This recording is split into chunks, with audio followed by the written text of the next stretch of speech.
Welcome to Will Read. Today I'm reading The Archetype of Initiation, Sacred Space, Ritual Process, and Personal Transformation. Chapter 1, Sacred Space, Lecture, Spring 1984. Let me start with a few words about my interest in the topic of sacred space and ritual process. In addition to teaching psychology and religion at the Chicago Theological Seminary, I am a diplomate and analyst of the Alfred Adler Institute, and I am currently an analyst in training at the C.G. Jung Institute. I have private analytical practices in Hyde Park and Evanston. As chair of the Religion and Social Sciences section of the American Academy of Religion, I explore the relationship between psychology and the phenomenology of religion. I have done a good deal of field research in the area of minority religions and occultism, and co-authored with Gordon Melton a book entitled The Cult Experience, Responding to the New Religious Pluralism. I have also been studying contemporary understandings of ritual. The September 1983 issue of Zygon, Journal of Religion and Science, included the proceedings of a symposium I organized for the Institute for Religion in an Age of Science on Victor Turner's work on ritual and human adaptation. His article in that issue relates brain, body, and ritual, and presents the relationship of archetypal theory to culture, the brain, and neurophysiology. Last year, during my sabbatical, I studied the implications of Turner's work for the field of psychology and religion and for spiritual leadership. I have also been studying the relationship of sacred space to this field, and some of the material here was included in a book I am currently co-editing, Anthropology and the Study of Religion. Presently, there is a revolution in the understanding of sacred space. To start with a referent for each reader's own experience, Diagram 1 in the appendix depicts the normal developmental periods and major life transitions described in Daniel Levinson's book, The Seasons of a Man's Life.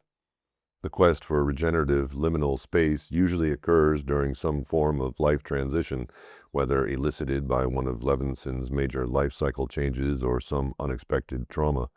Everyone has some personal knowledge of this quest, so I urge readers to reflect on their own experience of sacred space as they read this material. When people act crazy by conventional standards, they are often searching for some kind of extraordinary space that will allow them to leave an old phase of life behind and experience initiation into an entirely new phase. Age-old human existential issues bring with them a yearning to locate and enter a sacred temple where the issues can be addressed, where a constructive reorientation can safely occur, and where the behavior of self and others can once again begin to reintegrate and make sense. The 3 pages of Diagram 2 in the appendix show the 3-phase structure of initiation as a transitional process in relation to sacred space. 10 horizontal listings run across all 3 pages to provide a map of the theories and issues we will discuss. The diagram itself moves across the 3 pages from left to right, with each page describing one of the 3 phases of initiation from the point of view of all 10 of the theories or issues. In Phase 1, ordinary, everyday consciousness is challenged as the individual's life world grows less viable and morbid. In the sacred space of Phase 2, however, the ordinary consciousness is transcended as the individual's everyday life world is dismantled and deconstructed. Phase 3 then completes the process of initiation as the ordinary, everyday consciousness is reconstituted and the individual's life world reintegrated and renewed. People experience this kind of radical change in their sacred geography anytime they have to cope with a significant crisis or loss in their lives. As shown beside life events in the first horizontal row of Diagram 2, the 3 elements of crisis, grief, and reintegration each represent one of the 3 distinct phases of an initiation that moves away from the life world where the crisis occurred into a new life world adapted to the new situation.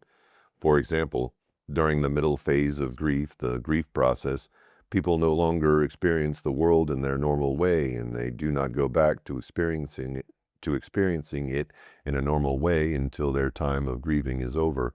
Some individuals, unfortunately, never seem to finish with their grief, and the world never congeals again satisfactorily for them. Instead, they remain in a state of chronic liminality, unable to move on to the 3rd phase and return back to ordinary life. I discuss this phenomena in The Cult Experience, Myths also refer to this, as in the story of Ariadne's thread, for example. A person who does not understand sacred space or have access to a knowledgeable guide can easily get lost in the labyrinth of transformative space. It is not good to remain indefinitely in the transitional world of sacred space, because profane, mundane space is where we ordinarily must live. Most of our lives are lived out of Eden. Entering sacred space is always an ordeal or trial, whether done voluntarily or involuntarily. One must undergo rituals of degradation and humiliation at the threshold and submit before crossing over into the transitional sacred space. Submission is symbolized culturally in numerous ways. Fraternity hazing, for example, is a vestige of this ancient process and has primordial meaning. Entering the initiation process requires humility. Hinduism has a saying that a temple cannot be found with unbent knee or unbowed head. You cannot desecrate the real temple. Rituals of degradation symbolize the spirit of resignation and surrender required to enter sacred space. It is not accessible otherwise. The ego does not function well in the transitional middle phase. Without linear time, you become disoriented, and reality testing, Freud's secondary process, is partially suspended. In primary process, thinking becomes manifest. Grieving, for example, so disorients the perception of time that linear time becomes meaningless. Some have equated this disorienting middle phase with a horrible night sea journey. Tragedy or catastrophe sometimes forces people into these transitions. They get slapped around by life experience so traumatic that humility is their only recourse. It collapses their prized narcissism. This happens a great deal when people are destabilized or decompensated into the quest for initiation and transformation. Of course, submission does not always happen this way. At times it results from realizing one's own need for regeneration. Here the preliminal phase one is not panicky or acute, as it is in the wake of tragic events. Rather, it comes with a still, small voice to which one listens. Willed submission takes place, and there is controlled regression in service of the ego. Rather than circumstances forcing the course of events, the person makes a decision to enter analysis or spiritual direction. Even here, however, the spirit of submission is a common theme. Leaving the sacred space of transformation reverses the process of entering, and it is often extremely difficult.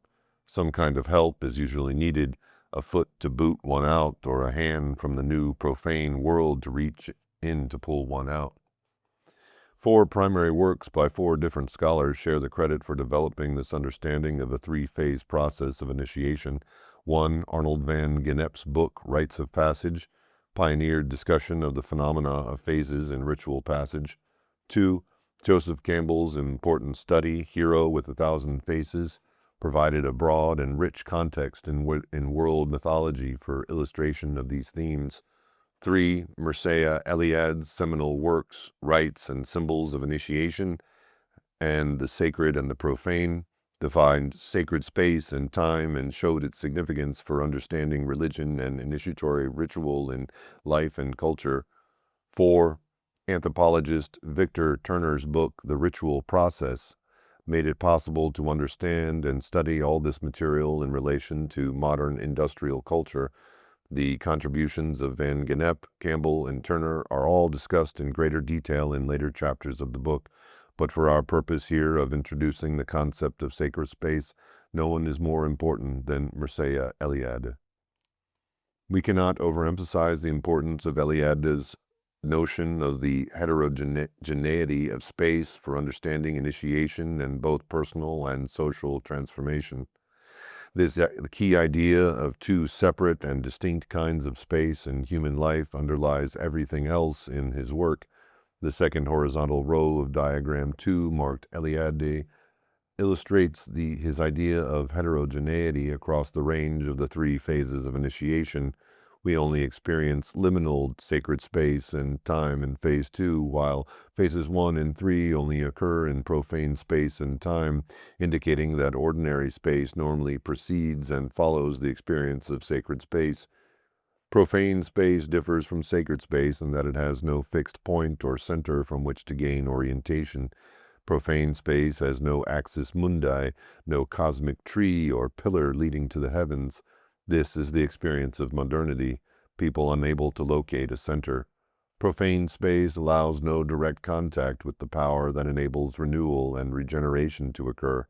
Inability to locate the center corresponds to an inability to find the source of power necessary for regeneration. Symbolically, this is the inability to find one's umbilical cord or the mother's breast. Modern persons find this notion difficult to perceive because they have been so exiled from an authentically spiritual or religious understanding of human experience. Modern, secularized individuals typically think that no true center really exists, and profane space becomes for them a formidable yet meaningless expanse that is fundamentally unreal. It becomes a creative void and the locus of deterioration. Formidable yet meaningless expanse that is fundamentally unreal. It becomes a creative void and the locus of deterioration. Homo religiosus, however, experiences space quite differently. To quote the classic discussion of Eliade in The Sacred and the Profane, for religious man, space is not homogeneous. He experiences interruptions, breaks in it. Some parts of space are qualitatively different from others. Draw not nigh hither, says the Lord to Moses. Put off thy shoes from off thy feet, for the place whereon thou standest is holy ground. Exodus 3:5. There is then a sacred space, and hence a strong, significant space. There are other spaces that are not sacred, and so are without structure or consistency, amorphous. For religious man, this spatial non-homogeneity finds expression in the experience of an opposition between space that is sacred, the only real and really existing space, and all other space, the formless expanse surrounding it. Thus, the possibility for regeneration of the world occurs through tears, tears in the fabric of ordinary profane space. Eliade calls such a tear a hierophany, or manifestation of the sacred. He also uses the term cratophany, manifestation of power, which essentially refers to the same thing. When the sacred erupts, it detaches its nearby territory from the territory surrounding it, and a new point of orientation is revealed. A center is needed to get in touch with regenerative powers. Jungians refer to this fixed point or center as the archetypal self. Ancient individuals found the center through ritual, and they often projected it on physical locations like Mount Sinai or Golgotha, for example. When no sign manifests itself, one is often provoked by evoking sacred forms and figures, using what is called geomancy, finding the sacred through geography or diagrams of lines and figures. Archaeological excavations show that people often perceived a place as sacred over hundreds and hundreds of years, and through the overlapping of many different cultures. Temples are often found in these locations. A sacred place seems to magnetically organize the surrounding culture. For example, a place holy to Muslims, Christians, and Jews was often sacred to the ancient peoples who previously lived in that area. Once sacred space is formed, boundaries form as well. The boundary is the threshold between sacred and profane. Boundaries are traditionally expressed in terms of enclosures like walls, circles, and stones.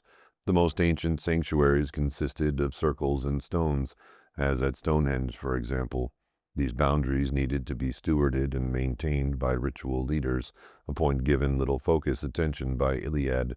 Ancient ritual leaders assumed that harm would certainly occur if the boundary were not properly respected. Numerous rituals existed to facilitate the difficult and dangerous entering and leaving of sacred space, such as taking off one's shoes, various gestures of approach, mantras and rituals of ablution, for example. This careful stewarding of the boundaries between sacred and profane space in all traditions testifies to an ancient intuition of its importance to human life. Later, I will elaborate on this phenomena of boundaries in the modern experience of analysis. Eliade thinks sacred space was evoked and became manifest through telling the stories of ancestors. In these narratives, the gods appeared, primordial prototypes were imitated, and what Jungians call the archetypes were present. Eliade does not use the term transition states for regenerative space, but he understands that the experience of sacred space resulted in regeneration. Tribal peoples also understood this, believing that when they created sacred space, they regenerated the whole world. Contemporary research into transitional space supports this view.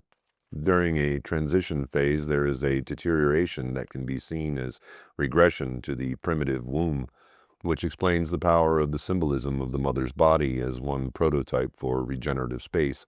The terms ordinary and extraordinary might work better than profane and sacred. People sometimes misunderstand the meaning of sacred and profane for tribal culture because of the contemporary connotations of these words. They jump to the conclusion that Eliade believed tribal people did not consider all time and space religiously significant. Recently, a Protestant individual accused me of implying that profane time was not religiously significant for Eliade's homo religiosus. This could not be further from the truth. Profane time for Eliade is very religiously significant, as was all time and space for the tribal individual. We must distinguish, however, between the religious significance of all time and the regenerative significance of all time. Certainly all time is not equally regenerative. Some time is indeed renewing, but some time is also draining. The Christian theological assumption of the significance of all time does not deny the heterogeneity of time. Tillich's theology of history, for example, does not overrule the common personal experience that sometimes and places have healing effect, while others are draining and even killing. While all history may be interpreted as ultimately regenerative space and time, you can still recognize that it contains many smaller components within its large cycles of destruction and renewal. Eliade believed that heterogeneity of space was only true for an ancient human beings, that sacred space could only be experienced by individuals in pre-modern tribal cultures. He notices a few traces of sacred space, but nothing that really regenerates. He says profane space still includes values to some extent. Recall the non-homogeneity of religious experience of space. For example, most people consider some privileged places qualitatively different from all others, such as their birthplace or their scenes of first love. Such places still retain an exceptional, a unique quality for even the most frankly non-religious people, as if they held revelations of reality that go beyond those of ordinary everyday life. For another example, war veterans often report experiences of transcending reality on the battlefield that they can relive at veterans' meetings by remembering together the various battles they fought. War and violence often function to evoke such an ecstatic, different level of reality for many people. Nonetheless, Eliade believed that a homogeneous view of space has radically impoverished modern industrial culture. He believed modernity underwent such a fundamental fall that people today are shut off from any real experience of regenerative space. Though Eliade understood how the heterogeneity of space relates to regeneration in human experience, he gave no insight on how to locate sacred space in contemporary culture or how it might function in the modern world. That further development came from Victor Turner when he addressed the problem of fragmented liminality pervading modern culture. Of course, Eliade found many residual manifestations of the sacred in traditional monotheistic cultures, and I have noted elsewhere that many contemporary pagans, such as practitioners of ritual magic, also seem to have a deep understanding of sacred space. Sacred does not equal God for Eliade. The consistent factor in pre-modern times was not belief in God, but belief in some kind of regenerative power or libidinal energy that could be tapped into for personal and social regeneration.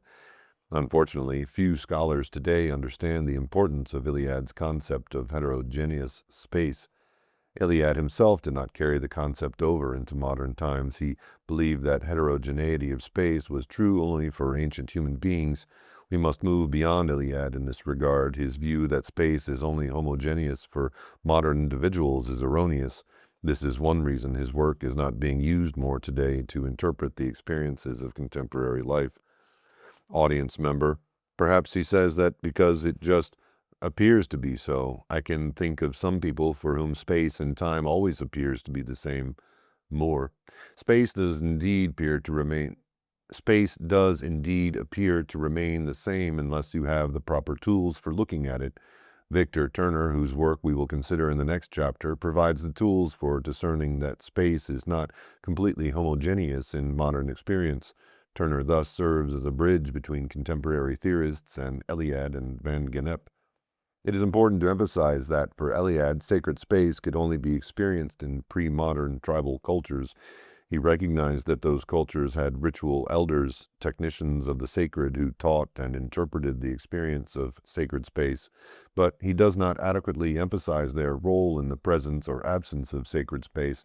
So I agree that it is difficult for modern persons to locate sacred space, and it is also difficult to find knowledgeable elders to steward it. Indeed, based on my research, without the wisdom of the ritual elders, space would have appeared homogeneous even in pre-modern cultures. These elders served as diviners, and they knew how to look for the signs of regenerative space. Eliade unfortunately put too little focus on the important interface between sacred space and ritual leadership, and Turner also failed to see its importance. Both of them implied the relationship, but it needs much more explicit expression than they gave it. I try to do that in my own studies, particularly those on ritual magic in contemporary occult groups. For contemporary culture is not as totally secular as Eliade, Harvey Cox, and many other writers in the 60s thought it was. Their notion of secularity sounds today like the imagination of secularized upper-class professional academicians. Sociological studies constantly show that religious experiences and even paranormal and mystical phenomena are common among many individuals in modern society. Much of the fragmentation in modern culture results from inadequate containment of people's authentically numinous experiences. Religious congregations, for example, could serve as vessels for sacred space, but very few people understand them in this context. Individual congregations lose a critical aspect of their reason for being when they cease to serve as containers for sacred experiencing, but few clergy understand this concept in enough depth to apply it. Some recent flourishing of group work does include this dimension, such as Oasis, Salon, even Weekends with Gene Houston, but the experience of most people today does not. In contemporary church life as actually practiced, sacred space is too terrifying for most people to handle. For inside it, the repressed returns and opposites are no longer split into neat black and white compartments. Most clergy today do not understand sacred space. The mainstream clergy has domesticated sacred space and time and chosen instead to preside over profane space and time and try to inject into it whatever meaning they can. Their attempts to achieve some kind of communitas often come across as, "Hi, y'all," and their efforts to use liturgy often seem naive or merely ceremonial. Turner distinguished ceremony from ritual in that it upholds the status quo and does not, as Jungians would put it, allow the shadow to appear. Current religious practice in mainline Protestant denominations, for example, has almost no sense of sacred initiation. Even baptism as an initiatory rite no longer carries significant numinosity for many people. The same holds true for many other rituals in the contemporary church. There's very little sense of the nature and dynamics of ritual boundaries. The space inside the sanctuary becomes identical to the space outside it, which leaves no need for any special preparation to enter it. The Protestant Reformation waged a great war on medieval ritual practices for arguable reasons, yet at a high cost. As a result, Protestants today tend to be ritually tone-deaf. Many churches are persona-dominated and have replaced the true confessional by rote words. I believe the church is due for a revolutionary reappropriation by the ritual wisdom of pre-Reformation Christianity based on a deeper understanding of ritual process now made possible through these new resources. The news that ministers should be ritual leaders would shock many seminarians today, but ministry would be a much more awe-inspiring profession if they took the role of ritual leadership seriously. The claim of ritual eldership, however, seems to have a hierarchical aspect to it that lends to be suspect in contemporary theological circles. Clergy fear being accused of elitism and incorrect ideology. Another factor is the Enlightenment view of the universe as a machine. American culture was born during the Enlightenment period. In fact, John Wesley, founder of Methodism, once labeled his movement the Methodist machine. This metaphor helped lead the church to the formation of corporate ecclesiastical structures as they are known today. These kinds of root metaphors used to describe human life and experience are very powerful. In Jungian terminology, one equates the metaphor of machine to a functioning of ego, that is, a technical, mechanistic stance informed by what Tillich called technical reason. A heroic ego tries to work out every crisis or transition from the ego position with no consideration of the periodic need for the ritual death of the ego. In fact, however, successful transition requires a deconstruction of the ego, followed by its reconstitution in a post-transition ego structure. The modern mechanist assumption has no place for ego deconstruction, which would imply a failed machine or crazy behavior. Instead of allowing deconstruction, people try to forget their strange experiences through psychotropic drugs prescribed presumably to correct their biochemistry. The American mental health establishment has become an extension of the mechanist model. Jungians generally consider this trend an anathema, for they consider a ritual death of the ego a necessary part of a human experience. Most people today, however, resist considering liminal states as integral to human life, and aside from Jung and those influenced by Jung, very few view them as regenerative. New life cannot begin to germinate until the old has been torn out and cleared away in a process manifesting adequate containment. Victor Turner distinguished between liminal and liminoid space. Both are special forms of space, but in liminal space the boundaries are stewarded, while in liminoid space they are not. The issue of stewarding is complicated, but if an elder cannot maintain the boundaries of sacred space, it may change from liminal to liminoid. This can result in a psychological abortion or a failed initiation. In fact, there are a large number of these. It also happens that people stay in sacred space too long and are unable to leave, a mark of what I call chronic liminality. Sacred space is regenerative space, but experiencing it is not always as good as we often assume. Liberal Christians especially seem prone to romanticize or sanitize experience of the sacred when in reality it is not pleasant most of the time. It can be experienced as horrible. Some call this space the tomb of the womb, the alchemical vessel where you are cooked when you need to be. Hopefully, after being appropriately cooked, you can return to ordinary space. If not, an abortion may occur. Indeed, many people emerge stillborn from sacred space, like premature babies who cannot survive upon leaving the womb. One can see the close parallel between psychic birth and actual birth. Many of the DSM categories of psychopathology can be interpreted in terms of failed initiations. For example, teenagers branded as having adolescent identity disorders are sometimes in reality only suffering from improper initiatory experiences. Obviously, from my point of view, they are not the ones to blame for this. Something is definitely wrong with contemporary culture when, for example, young black males need to find their puberty rituals in Chicago street gangs that make them commit crimes. These kind of gang groups understand the importance of ritual without ever having read Victor Turner. They often wield great power in their own domains, but generally offer inadequate initiatory processes to their own new members, pseudo-initiations that lead to what I call monster boy behavior. For some years, Louise Mahdi, who has looked at these problems while collecting and editing an anthology on contemporary initiation, soon to be released by Open Court Publishing Company. She considers unwed mothers and emotionally disabled war veterans in the context of failed initiatory experiences.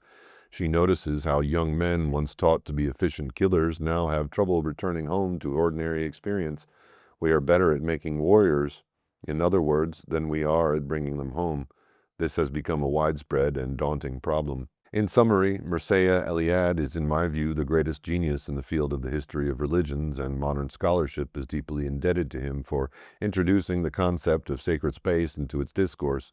Unfortunately, his work is badly misunderstood, and its full importance is not yet widely recognized.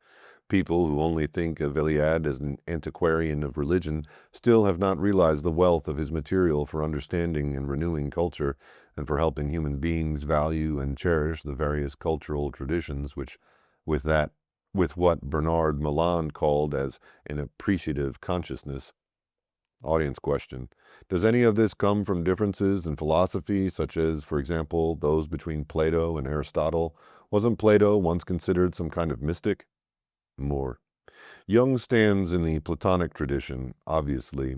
Some people claim that the technical reason so prominent in modern life developed from Aristotelian thought through Aquinas. Personally, however, I tend to believe that the intellectual history of this material is too complex to reduce to the differences between Plato and Aristotle. The trends can be overdone. As for Plato, his mystical esotericism has been concealed by philosophy departments in modern universities, but we should remember that during his time, an awareness of the esoteric, what we might call the experience of gnosis, was very much alive. Audience question. Can you give us an overview of what psychoanalysts in general think about the concept of sacred space and its relevance to their work? More. Many psychoanalysts, including Freud, have simply misunderstood the specialness of space in psychotherapy. By contrast, Jung long ago connected analysis to alchemy and paralleled the analytical relationship to the sealed vessel or alchemical container in which transformation occurs. For many years, people believed Jung's writings on transference phenomena were mystical and obscure, but that is beginning to change. Now, even some Freudians are beginning to realize that transference does not merely repeat an old object relationship in a new situation, but carries the potential for the transformation sought by the client. Freudian analyst Robert Langs goes so far as to consider transference the sine qua non key to the transformation. This is where sacred space exists. It is only one such place in contemporary culture, of course. There are many others. Chapter 3 on the vessel of analysis discusses these issues in more detail. Audience question. Could you elaborate on what liminoid space is? More. Liminoid space consists of extraordinary space where careful attention is not paid to the boundaries. Vacation time is one example. Las Vegas is preeminently liminoid space for middle and lower middle class America. Like Lake Tahoe, Rush Street, Bourbon Street, and Mount Shasta are others. Religious pilgrimages are predominantly liminoid experiences. Self-destruction can result from looking for liminality in liminoid forms. Sometimes, for example, the person gets too close to the fire when searching for a liminal experience, as in drug or alcohol-induced ecstatic experiences. The true locus of personal transformation is in a contained and secure liminality, but it tends to be so fragmented in the modern world that we experience liminoid space more often than liminal. The human organism may sense a psychological need for liminality and look for it in a boundary like the mountains, the seashore, or the forest, or in a variety of socially marginal experiences. Sadly, the experiences are usually not truly transformative. The next chapter gives a more thorough discussion of the contrast between liminoid and liminal space. Chapter 2. Liminoid and Liminal Sacred Space. Lecture, Spring 1984. This chapter describes Victor Turner's understanding of sacred space, his distinction between liminal and liminoid space, and the kinds of experiences that belong in those two different categories. The material results from the extensive background work on Victor Turner involved in two recent publications. First is my essay, Space and Transformation in Human Experience, published in a book that Frank Reynolds and I just finished co-editing called Anthropology and the Study of Religion. Frank is a historian of religion at the University of Chicago Divinity School, and I am professor of psychology and religion at the Chicago Theological Seminary. In 1978, when I became chairperson of the Religion and Social Sciences section of the American Academy of Religion, I found no serious work being done on the impact of cultural anthropology and on the study of religion, so I initiated a series of programs from which the critical essays in this book developed. A grant last year from the Association of Theological Schools allowed me to study the relationship of cultural anthropology to contemporary religious leadership, and I spent most of the time working on Victor Turner. I planned a conference in Chicago around Victor Turner, and some of you attended the lecture I gave at that conference.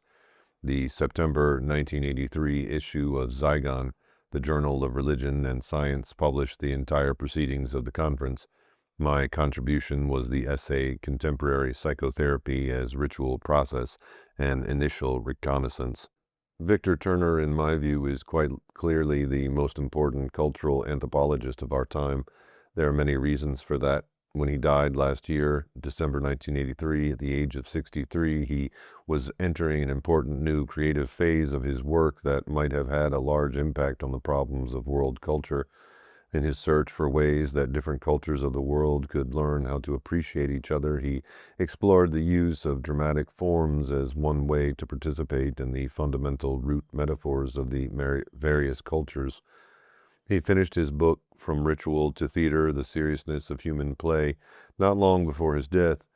Earlier, he had done substantial work with his wife, Edith Turner, toward an anthropological understanding of pilgrimage. Their book, Image and Pilgrimage in Christian Culture, Anthropological Perspectives, is one of the finest pieces of work available on the nature and meaning of pilgrimage. He elaborated on these ideas in another little book, Process, Performance, and Pilgrimage, a study in comparative symbology. Study of Turner should begin, however, with his book, The Ritual Process, Structure and Anti-Structure, because it contains the clearest statement of his basic ideas.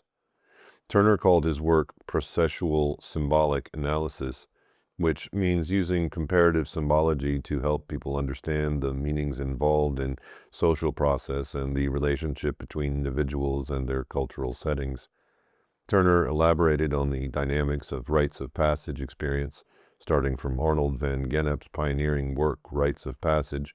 Van Gennep had described the tripartite structure of rites of passage, but Turner gave the subject a far more sensitive and dynamic treatment that examined what it was like to be inside a transition state.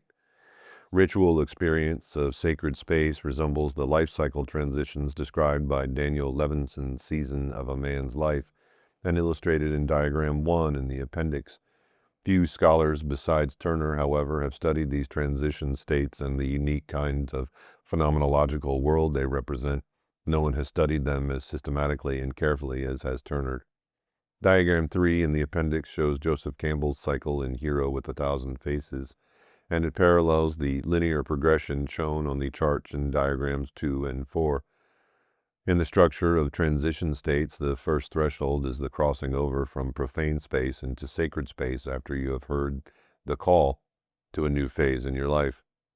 This harrowing time may seem like time in the underworld or the belly of the beast before you can finally pass over the second threshold back into the ordinary profane world that Turner calls structure.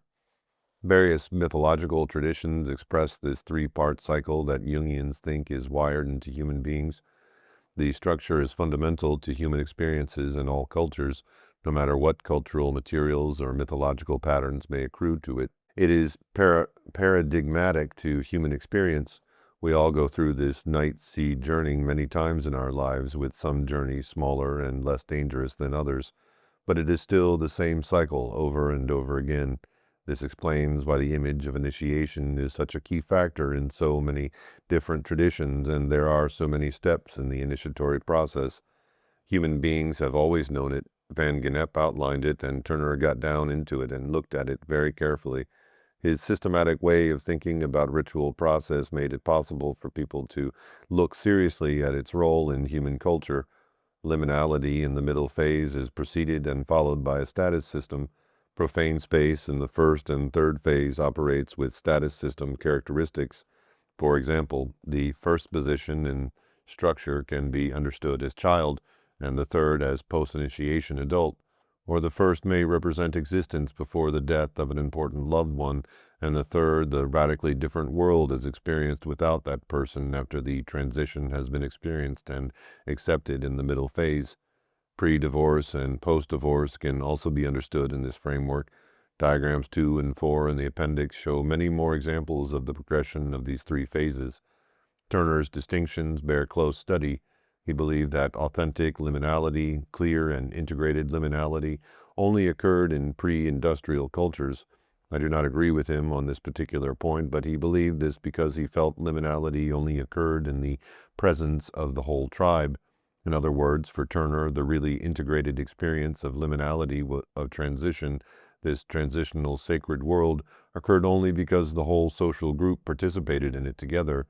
Examples are the Pueblo Indians and their initiations, or those of the Navajo or the Australian Aboriginal tribes that we read about in Stanner's book on Australian Aboriginal initiation. Only for such tribal occasions did Turner believe you could correctly apply the word liminality. I'll be saying a bit later why I think he was wrong about that, but first we need to look at these characteristics, structure and communitas.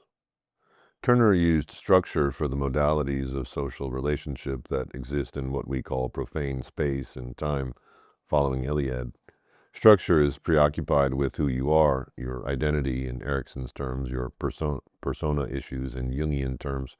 Persona issues are extremely important in structure.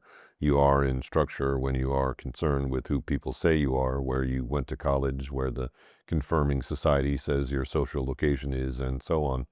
That is what you are in structure. The feminists refer to this as the social organization of hierarchy because hierarchy exists in states of structure and it has a sacrosanct aspect to it. Ritual forms characteristic of structure, using the word ritual loosely, are what Turner called ceremonial. They celebrate the status quo. So when you have liturgical events in structure in profane space and time, they are legitimating the status quo ante and supporting the hierarchical relations that are present and the personal identifications and statuses characteristic of that. Marriage is a trait of structure, as are college degrees and all the other trappings of professionalism. American culture is very interesting on this idea. Someone told me recently of his trips to Europe where he talked with many people in restaurants in Greece, Italy, and France. They never asked him, "What do you do?" They asked him, "What do you think about such and such?" or "How do you feel about such and such?" They related to this American, but they did not ask what he did for a living. By contrast, in America, when you go to a social gathering, one of the first things people want to do is locate you on the structure pole. They want to ask you, "Well, what do you do?" Then they feel they have a pigeonhole for you and they do not have to pay any attention to anything except your persona. Once they get you nailed in a persona category, they think they have you. That is what Turner means by structure. America has the most modern culture. Modernity has come to its highest focus in American culture.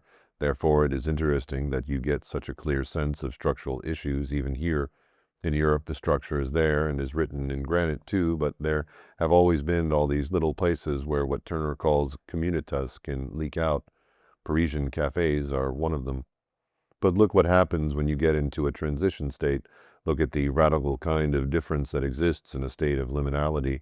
It is a context that helps explain the many bizarre forms that religiosity takes. My book on cult experience uses this schema to understand the so-called minority religions or cults. Participation in a cult is often an experience of liminality.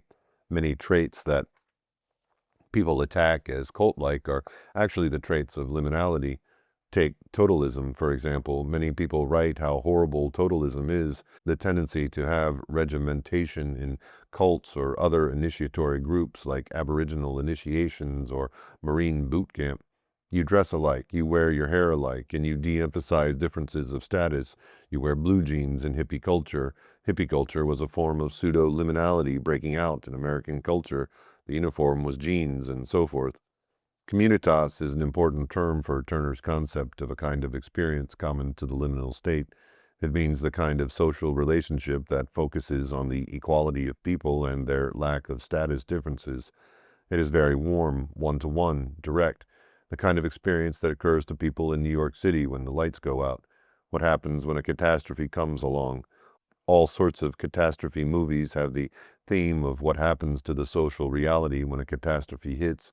All of a sudden, status no longer counts, just human beings in it together, all on an equal footing. That is communitas.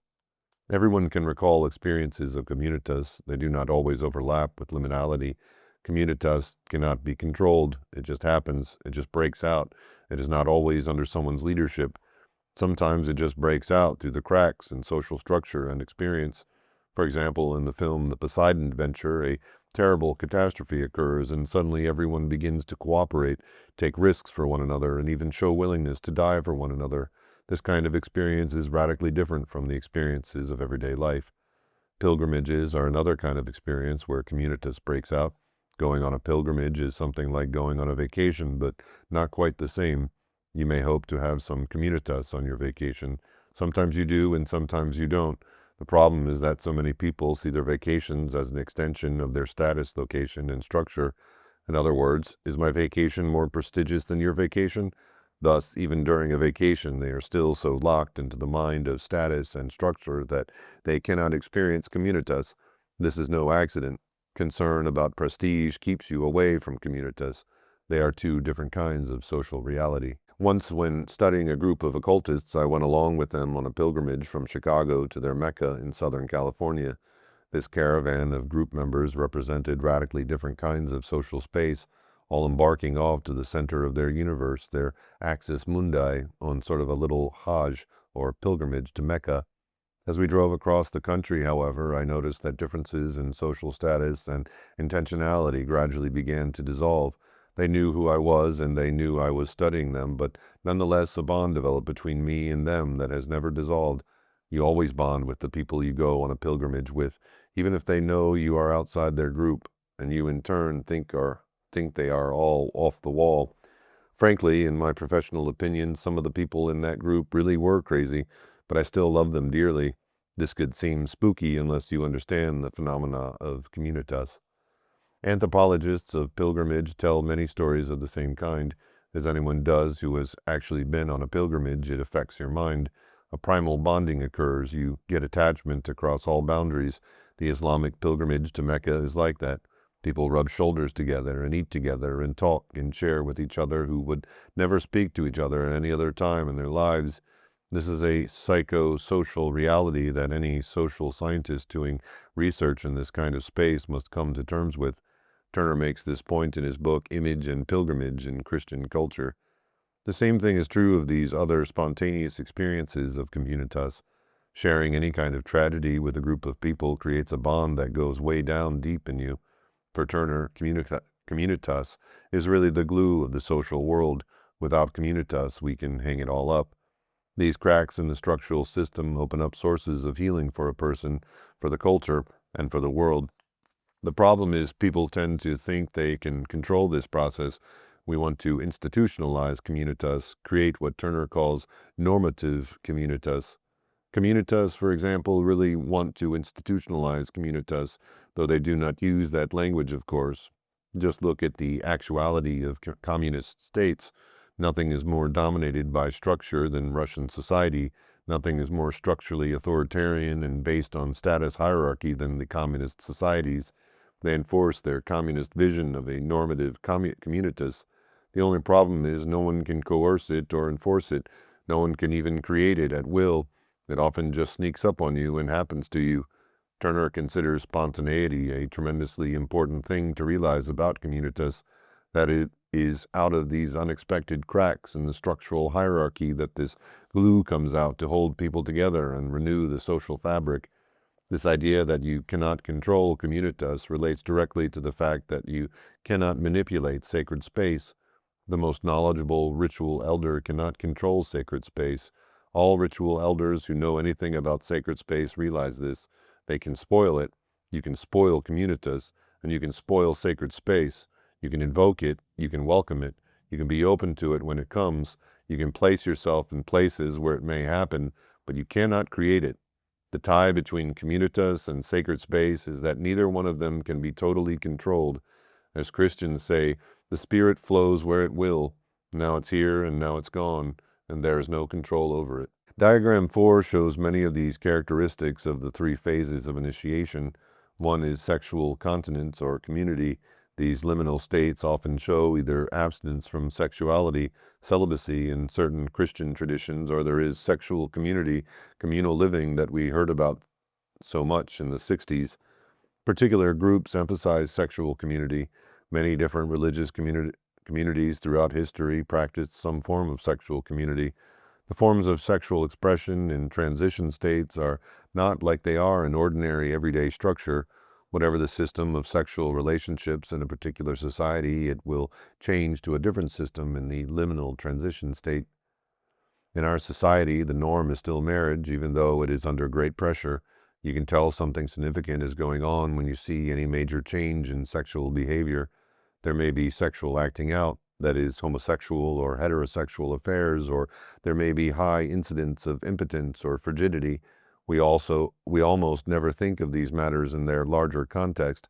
We just think that the person has sexual problems. But sexual acting out and frigidity and impotence are usually signs of the incipient presence of a transition state, whether recognized by the individuals or not. It is important to pay attention to these kinds of things as you observe other people and the things going on around you and within you. When you start seeing deviations from the sexual norms, you should think liminality, either trying to happen or already happening, consciously or unconsciously. Audience member: does liminal space have these transitional characteristics just by virtue of being liminal space, or are they always the opposite of what is normal? More: it may not be the opposite of what is normal, but just something that tears down the normal structure by virtue of deviating from the norms and patterns of structure. These things have an obvious psychological base. For example, a Jungian would view the second phase as the stage where the unconscious manifests itself more clearly than before, but without as much repression. You are in a transition state and really disoriented when you get archetypal patterns manifesting themselves vividly. Clients will say, "Wow, I had an archetypal dream," like it was something good. But an archetypal dream is not necessarily good because it often means you are entering the belly of the whale. It means you need help from the axis mundi to keep yourself oriented during your transformation. Sexual practices that deviate from normal everyday life may represent an opening of the door to the unconscious archetypal patterns characteristic of transition states. One example in some pre-modern tribes is the homosexual activity between men and the initiation of young males that some interpreters merely consider homosexual acting out. But a psychoanalytic interpretation informed by Turner realizes that what some highly structured people dismiss as an unorthodox perversion may actually represent some important reality in the process of significant transition. In a similar way, other items in diagram 4, like minimization of sex differences and unisex, can express the sexual manifestations of liminality in various ways. Structure refers to the world of ego and the persona, where sexual activity is usually organized around social accepted norms. All cultures have certain structures about sexual behavior that define what is normative. Any subculture that cannot say what is normative about sexuality is simply not a functional society. You may have chronic liminality, which we will look at later, the situation of chronic liminality where you find yourself in a transition state but cannot get out. Humility on the part of everyone in a liminal phase means that the liminar is not lording it over people at this point. In fact, the liminar may be very submissive, even clinically masochistic at this point. Masochism, in other words, may often be another expression of a desire for some form of ritual leadership in such states. Audience member: are you using humility like submissiveness? More: that is one expression of it.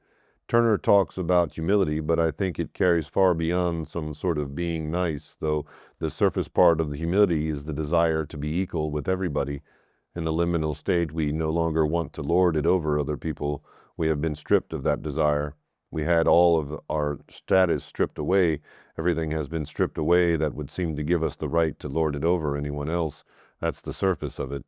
Beneath the surface, however, there is often a desire to engage in a ritual submission. In a truly dynamic liminal state, there is a deep longing to submit. The Freudians very often call this, particularly in men, passive homosexual rape fantasies, that is, receptive fantasies. Clients who fear their own fantasies of rape or worry whether they are male or female are often manifesting their psychic quest for receptivity and submission in seeking an initiatory process. Submission is a very powerful theme in world religions. The word Islam means submission. Of course, today in modernity, submission has a bad name. If someone says you must submit, it makes you think they want to make a slave out of you. Without something like Turner's theories, it is hard for people to understand why anyone would compulsively seek submission, and then they decide they must never submit but always be autonomous. The person who must always be in control and autonomous will not be able to access healing and transformative process.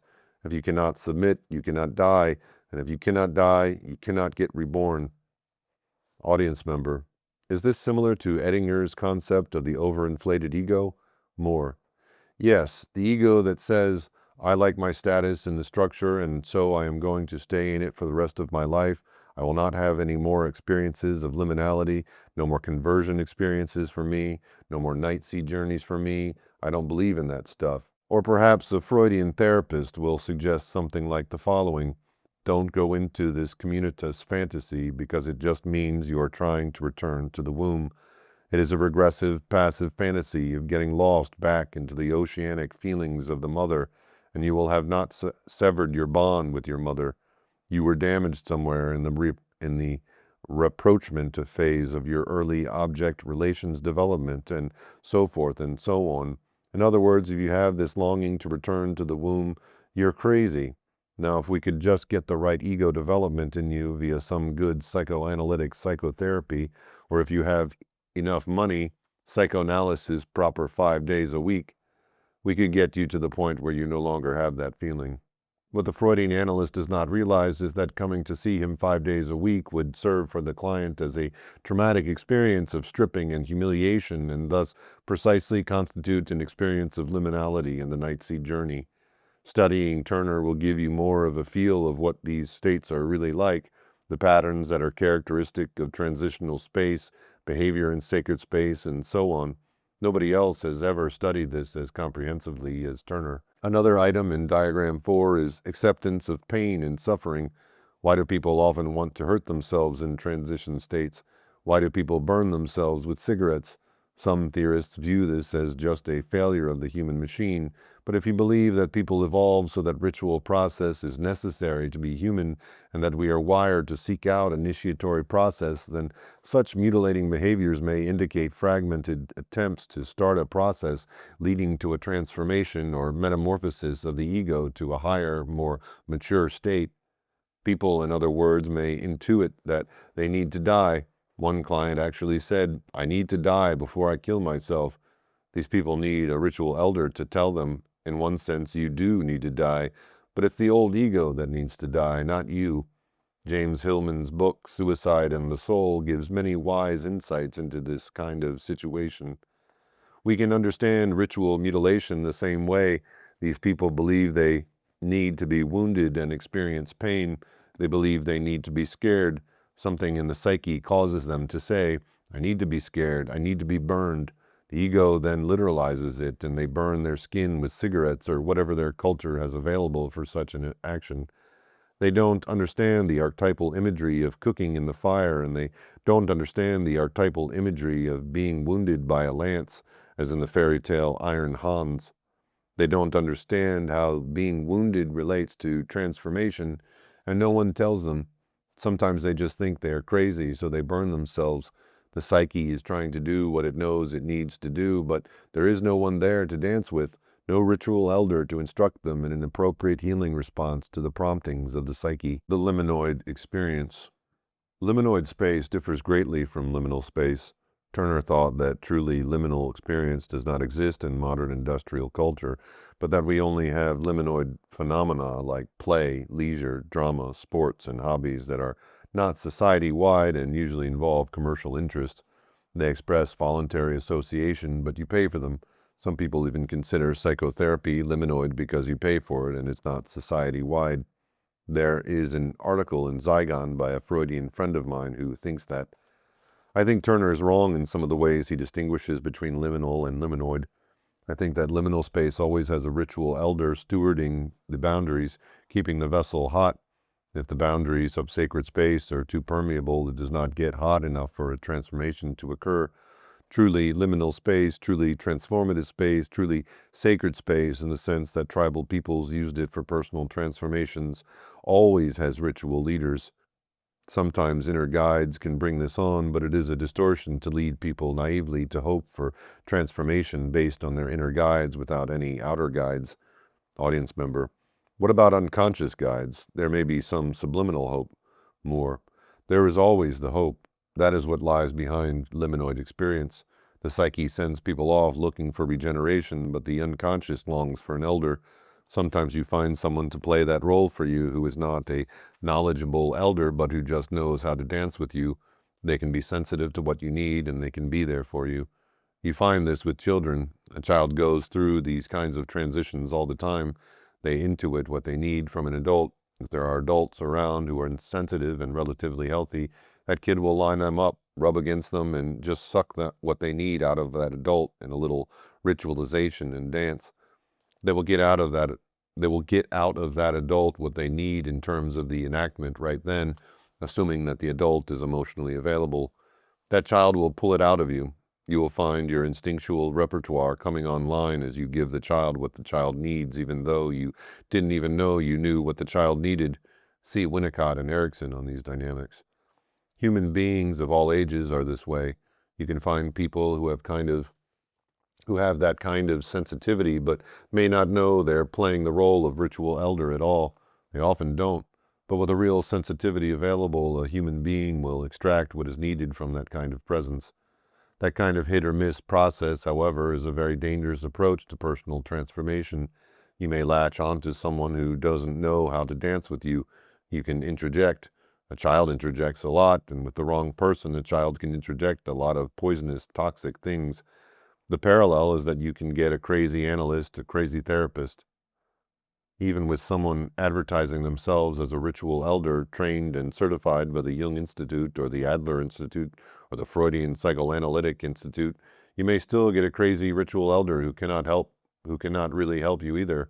There are no guarantees that you can locate an adequate ritual elder to hold the container of transformative space for you. Liminoid experiences do not have a conscious imaginal boundary, while liminal experiences take place in a magic circle with a clear boundary that goes all the way around. Like the alchemical vase, the liminoid looks for boundaries, while the liminal has complete containment as symbolized in the mandala. A good exercise is to write out a page of observations of people you have seen searching for transformative space. What are some of the ways people try to do this? They may like going to Vegas, which is liminoid and has no real official elder.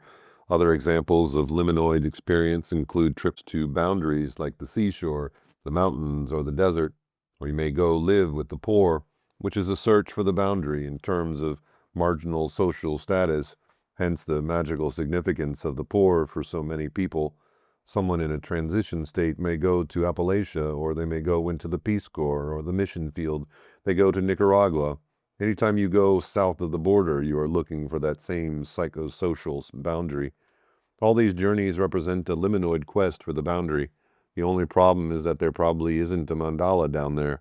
There probably isn't a magic circle with a ritual elder who knows how to get you in and out. There may be, but you never know. Journeys to the boundary are searching for a door into sacred space. Your psyche knows you need a boundary. Your psyche knows you must get to the edge. You must get to that threshold. I love that movie, Close Encounters of the Third Kind, because it said so much about sacred space. You have the sacred mountain, the appearance of gods at the center, the subliminal imprinting of the place you need to go. That's what I'm talking about. There is a subliminal imprinting of the place you need to go when you need to get healed. Sacred space can be either liminal or liminoid. The liminoid does feed you. You get in touch with something in liminoid space. You get in touch with sacrality. But it is different from truly liminal sacred space. Liminoid space gives some nourishment and intimation, what Peter Berger calls the rumors of angels. You sense that there really is hope because human beings are tough and they don't need much to be able to hope. Liminoid experience feeds you a little bit and gives you enough strength to keep on going. Jungians think about this in terms of individuation, which has many of these night sea journeys. You need a battery charge once in a while to keep you going. The psyche is working its thing in you, and it is guiding you through these experiences. There is a larger transformation going on underneath these smaller ones. That is why a lot of people seek hospitalization. Mental hospitals are supposed to be liminal space. This is the only way to really understand the role of mental hospitals. Too bad the mental health establishment doesn't understand it this way. Psychiatry that studied Turner would be a different kind of psychiatry. A person says, okay, going on like I am isn't working, so I'm going to hospitalize myself. The problem is they do not find people in the hospital who know how to be ritual elders. They are just psychiatrists in a biochemical fantasy. I do know a few psychiatrists who are ritual elders, but there are far too few who are not ritually tone deaf. We do not think enough about mental illness in anthropological terms, though more and more people are beginning to. Medical anthropology is a growing field. It is really growing in places like San Antonio, where you have people in the medical center studying with the brujos. Now, the brujos and the medical doctors in the psychiatry department study the culture and the native healers. So this is coming. It has to come. Audience member. Is there a network of people who have knowledge of shamanistic healing who really are effective? Secondly, is there a journal on this? I thought there might be a journal called Transformation devoted to this kind of thing. More. That is a fascinating idea. One of our own people, Louise Mahdi, knows most of the people around the world who are interested in these matters, and she has just edited a book on initiation. She brought together papers on masculine initiation, feminine initiation, and the initiatory aspects of various other experiences in life. It should come out with open court publishing sometime next year. In terms of depth psychology, it is mostly Jungians who value ritual process and relate it to Turner's work. Murray Stein has done a lot on this, and others have started to realize how much Turner dovetails with Jungian psychology. Audience member. It is encouraging that there is always structure and always some communitas. More. There is a dialectic between them, and there always will be. It is a cultural metabolism. That is the problem with totalistic thinkers, because when you get into communitas, when you get into liminality, you think totalistically. To the extent that you are in it, you tend to think totalistically. Notice someone who is depressed. Have you ever noticed how you felt when you were really depressed?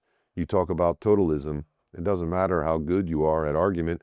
If you're talking to a deeply depressed person, it's sealed. It's hermetic. The darkness is just sealed. So when you're in one of these states, you're in it totally. You need to be in it totally. But the person who is going to be the elder should not be in it totally. The leader, at least, should not be inside your magic circle. They should be able to have one foot in with you and be able to step in and out. A ritual leader will need some analysis sometimes, of course, but it doesn't make sense to be in it totally while you are trying to provide ritual leadership. People who are chronically liminal have entered sacred geography and can't get out. One example might be people who go to conferences all the time because their whole life is conferences, or their whole life exists in human potential groups. They don't really have any life between the group sessions. These people get burned out after a while. They start to realize that something is funny with it.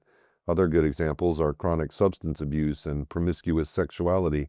People with many sexual partners are usually into promiscuous sexuality over a period of time, much longer than a year, maybe two. They are lost in space, in limbo. This sacred time is the same time required for a healthy person to finish the grief process, which can take from 6 months to 2 years. Once you go much beyond 2 years, you have chronic liminality. Transformative process has been arrested. In pastoral care training, we talk about unresolved grief reaction. That is just another term for chronic liminality. Someone had a death in the family and they never let the person die. For example, consider the parent who keeps a child's room just like it was when the child died, or the widow who keeps the house exactly like it was when her husband died 5 years before. This is like the divorced person who has not ritually disposed of the sacred objects of the failed marriage, but then wonders why another relationship cannot be found. Often they still wear the engagement ring given to them by their former spouse.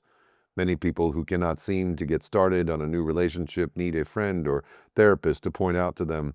Of course you can, but you have to let the last one die first.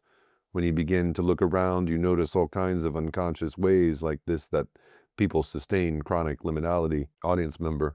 Is there a difference between chronic liminality and perpetual liminality? What about the state of mind of the shaman? More. You have to be careful about that. Some people think that shamans are psychotic, but that's not true. A true shaman is an initiate. A crazy person is a failed initiate. A healthy spiritual leader is not in chronic liminality, and a shaman is not in chronic liminality. A shaman, however, can walk in both worlds. A ritual elder can walk in both worlds. But to the extent that a shaman really is in a liminal state, he will not be able to function. While you are in a liminal state, you cannot function adequately as a ritual elder for someone else. You may think you can. There are a lot of crazy people in mental hospitals who think they are global religious leaders. When you study shamanism carefully, you find they have one foot in each place. They used to say of great rabbi that he was a great tree that stood in both worlds. That's the case with a ritual elder. If you really are in a liminal state, you really are disoriented. There's no such thing as being oriented in a liminal state. That's good news to you folks who are in liminality. If you are worried about yourself being disoriented, then welcome to liminality. Enjoy the swim for a while. Chapter 3, The Vessel of Analysis. Lecture, Spring 1984.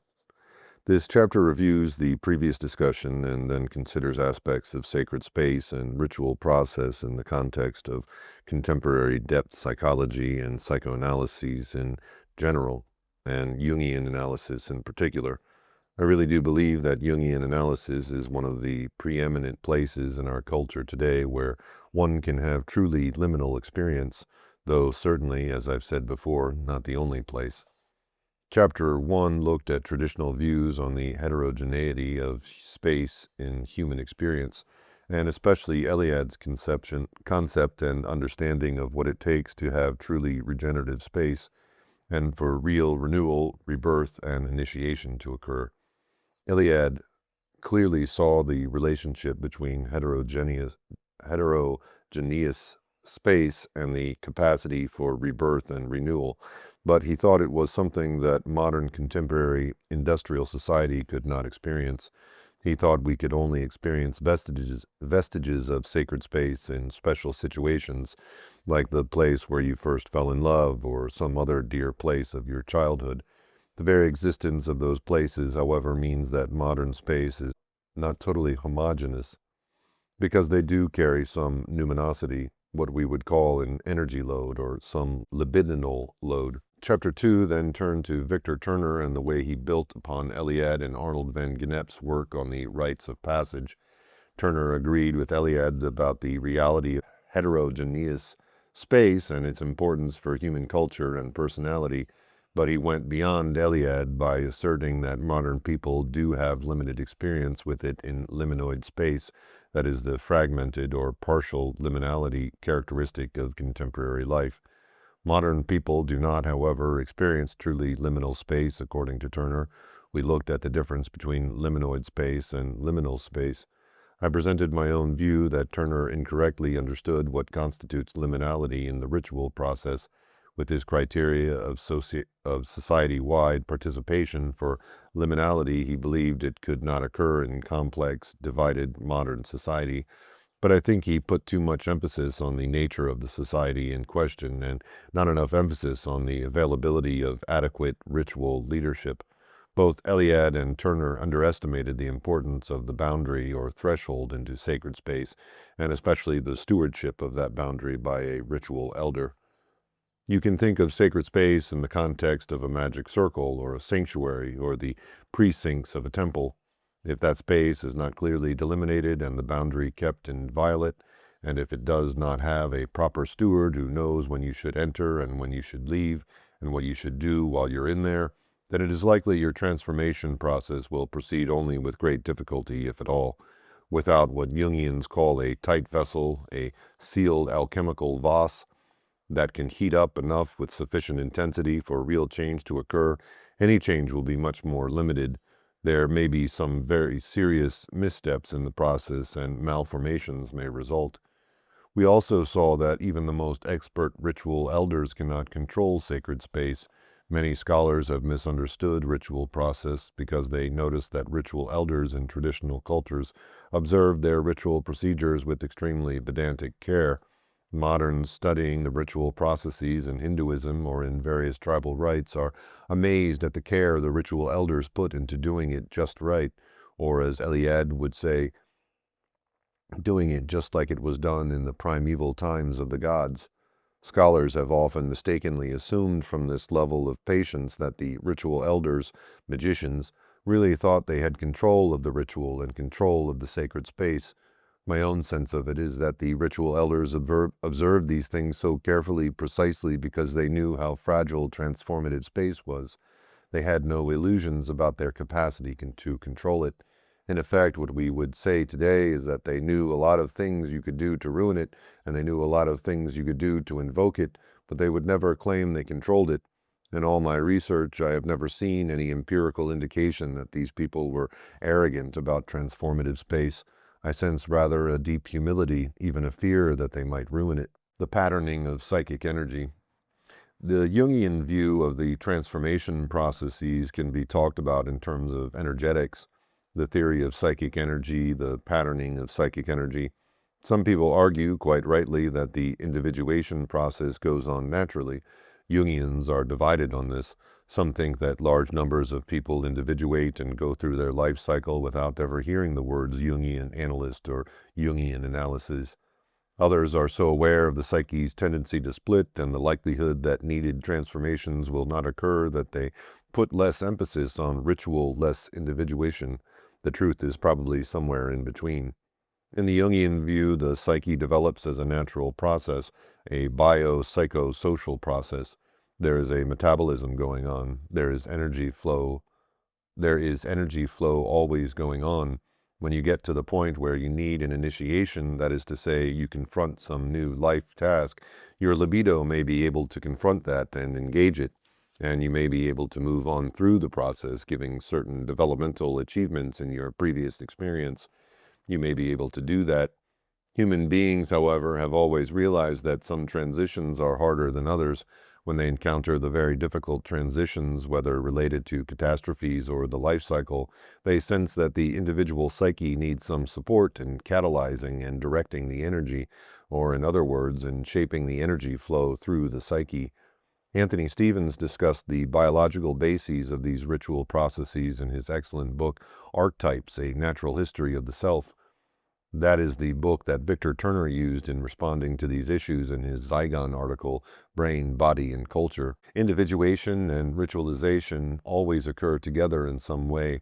The fact that certain individuals may at certain times need less pronounced or less overt and conscious ritualization has misled some of our colleagues into thinking that these individuals were not engaging in ritualization at all.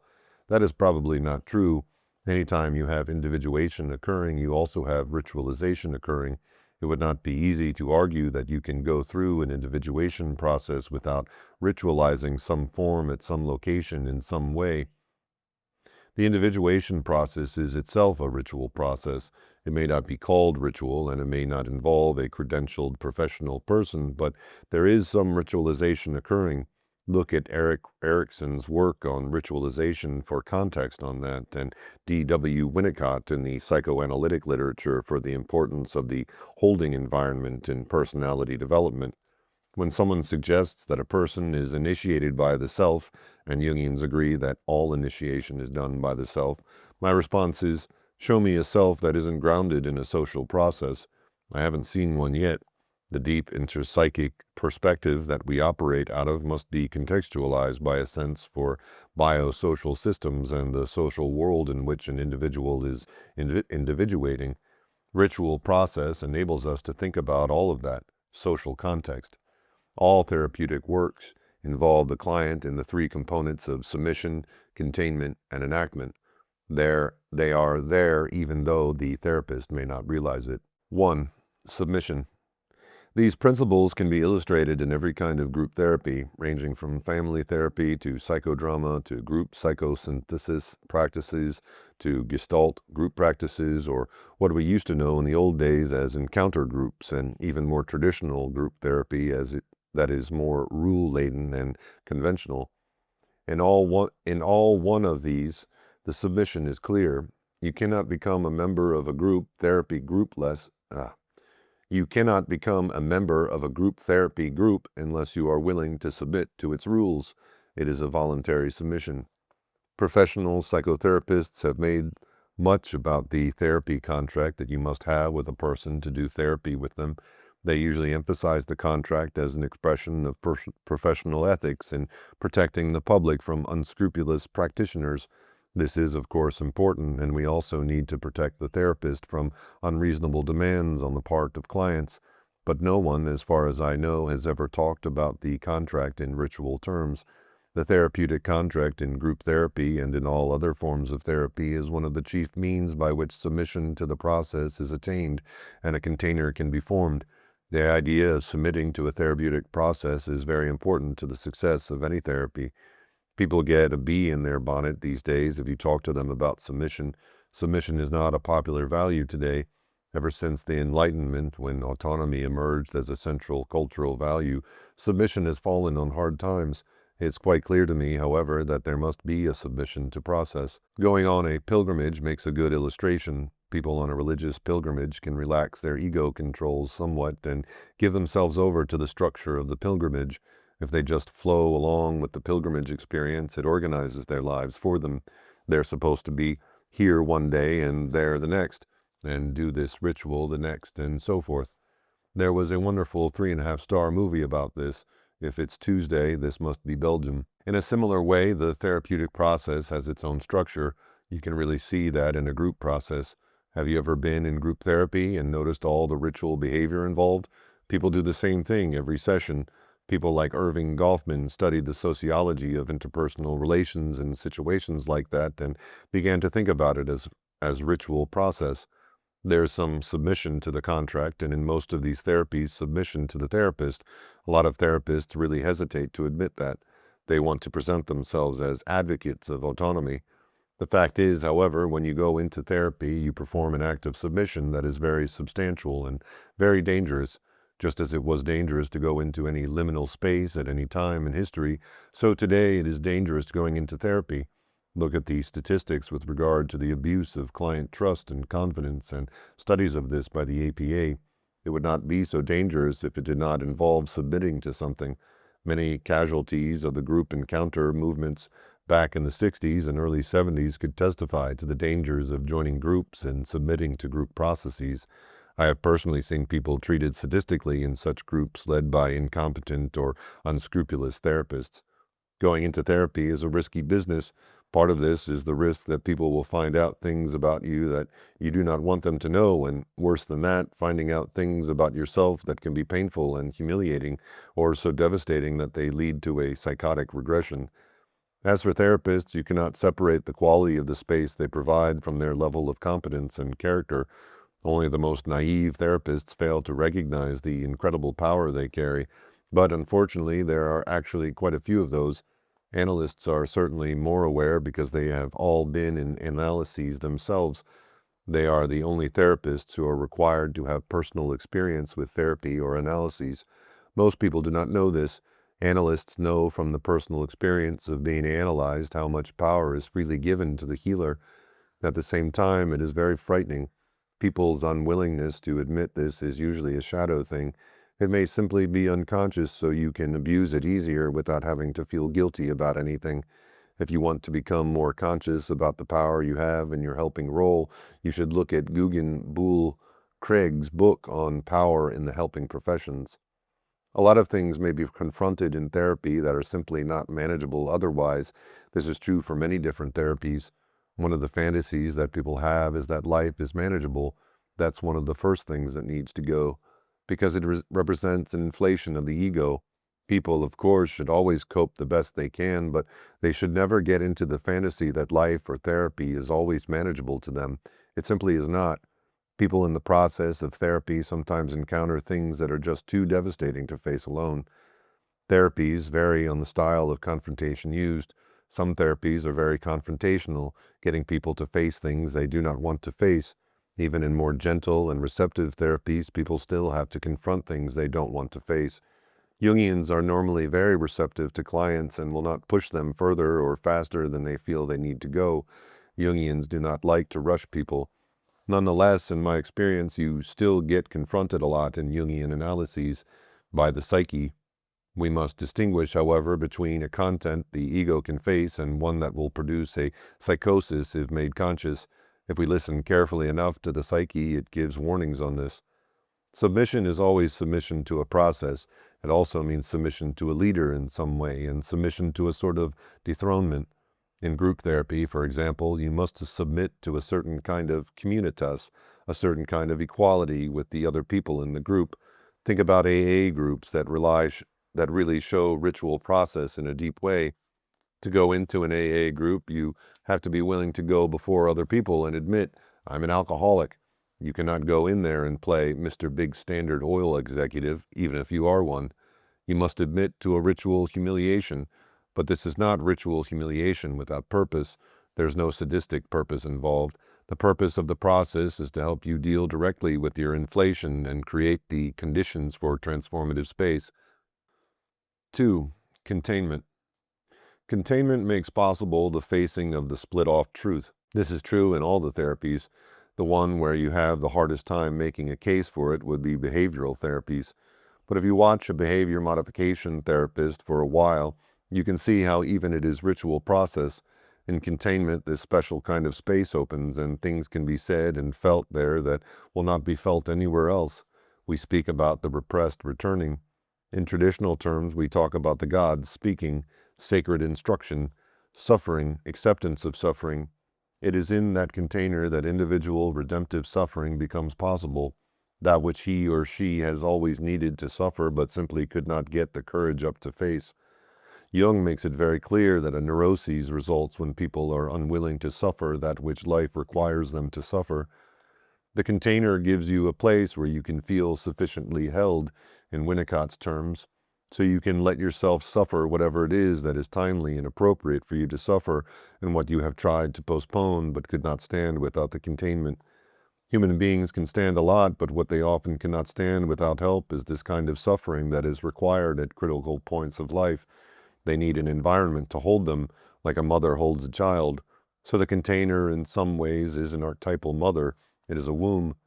The prototype or archetype for effective ritual leadership is a good enough mother, as Winnicott says, with her infant.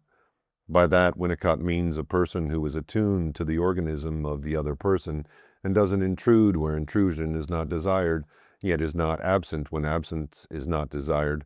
We must note that children are often mistakenly protected from the necessary suffering and struggles that they must face at various stages. One must have what the Cahusians call optimal frustration for growth to occur. The good enough mother allows that optimal frustration, while the pampering mother does not, thus leaving the child uninitiated into some realities of life that the child needs to be initiated into in early childhood. The holding environment is an image for that containment environment. You cannot be inside the pressure cooker and outside of it at the same time. I don't know how you can get inside a pressure cooker and turn it on and then turn it off before it blows up. I'm really serious. It doesn't mean you can't go through individuation. Some people can make progress through some situations without having to be cooked at 450 degrees. It probably has to do with their strong constitutions and more optimal early childhood experiences. The better the object relationships in your early childhood experiences, the easier it will be for your libido to shift at appropriate places in the rest of your life without massive intervention. If you are like me and you had some problems with your early object relations, then it is harder to get that libido to shift without the temperature being higher in your container and a higher pressure at certain pressure points. In any case, you cannot heat it up very high by yourself. People who must be really hot to cook and to change will definitely need the help of an experienced person. People who are really well put together with optimally regulated biochemistry, who had this great mother and father and home with optimal frustration, whose mother was good enough and who made it through the rapprochement subphase on schedule and all that sort of thing, might not need the heat turned up so high, and ordinary interactions might get them through these things. Increasingly, I doubt that, but I always say that the exception is possible. I don't see too many people like that anywhere. I mostly see people who are aborted, uncooked, and unfinished, who will not be able to make it through life optimally without a good container for their transformative process. Audience member: is marriage considered a good container for these processes? More: marriage cannot do it at all. That is why marriage is such a disaster area these days. People are expecting that sort of thing from their marriages. They look to the spouse for transformation. Why is my life not better? Well, obviously it's you. It's your fault. Some people may be able to individuate without a vessel that has tight containment and high pressure heat, and marriage is certainly a context for the individuation process. Nobody will deny that, but it is often a failed initiation and individuation process. Very few people are mature enough to hold a spouse in that way, in the way that Winnicott talks about holding. A key thing about parenting is the way parents can get so many of their own needs met at an instinctual level when things go well between them and the baby. Later in life, however, it becomes more difficult, especially for parents who must continue to attend to the needs of their child until they are 35 years old and finally out of graduate school. Few parents can avoid letting their own frustrated narcissistic needs cause retaliation against the child. Good enough parents, however, and good enough therapists can do this. Good enough spouses usually cannot. I don't think they should have to try. Perhaps there will be a lot of those kinds of marriages when we all get more mature and the eschatological kingdom arrives. Meanwhile, however, it is really dangerous to expect a spouse to be your holding environment in this sense. Partner and fellow traveler, yes. Container and ritual elder, no. Yet that is what many people long for in their marriage, and so they project their mother and father complexes on each other. Once you turn your partner into your therapist or parent, you obviously restrict them from being who they are. What are we looking for in that? We are looking for somebody to initiate us, help us grow up. That is what parents and therapists are for. The need for it is undoubtedly present, but it doesn't work out too well when we expect spouses to supply it. 3. Enactment. Enactment is just a word for what I call practicing. Enactment means trying on new images, self, other images, and world images without having to take all the consequences for them, as you would in structured everyday life. Liminal space lets you try on all sorts of new things in a playful mode. It may not feel playful to you when you do it, but it is a kind of play, ludic behavior. You have loosened up the surface and controls of your ego. You have begun to sit a little looser with all these ideas you have had about yourself. You really thought you were one thing, but now you realize, wow, that may not be true at all. So you sit a little looser to it, and then you try on other possible personas and self-images, images of parents, images of women and men, images of sex, and images of world, and so forth. You do not have to commit to any of them, for no external authority is pressing upon you. It has to feel right to you. Enactment refers to all those ways the various therapies let a person enact such experiments. The clearest example is psychodrama. If you really want to see this in a big way and you haven't ever been involved in psychodrama, I recommend that you try some. Also, family sculpting, which is sculpting your family system. It is extremely revelatory to you when you do it. Then you can rearrange it and play with how it might have been if you and ex-parent were not so triangulated in that way. What your life might have been like if the early family setting had been structured differently. There are many people conducting psychodrama sessions, and there is even a psychodrama association. Family therapy groups do it a lot, as do the Adlerians. Psychosynthesis also uses a lot of psychodrama techniques. They don't call it that, but that's what it is. It comes up in practically any kind of therapy. Even behavioral therapy uses enactments. You practice things. I know of one young man who was shy and easily embarrassed. His behavioral therapist gave him a basketball and had him dribble the basketball all over the loop during the day. That is known as systematic desensitization, but it is also a form of enactment and ritual humiliation. It also worked. He wasn't nearly as shy after that experience. All therapies have this enactment dimension. Anything new you try has an enactment quality to it. Whether new ways of looking at yourself or new ways of acting, you don't have to get married to it. Sometimes we talk about strengthening the ego.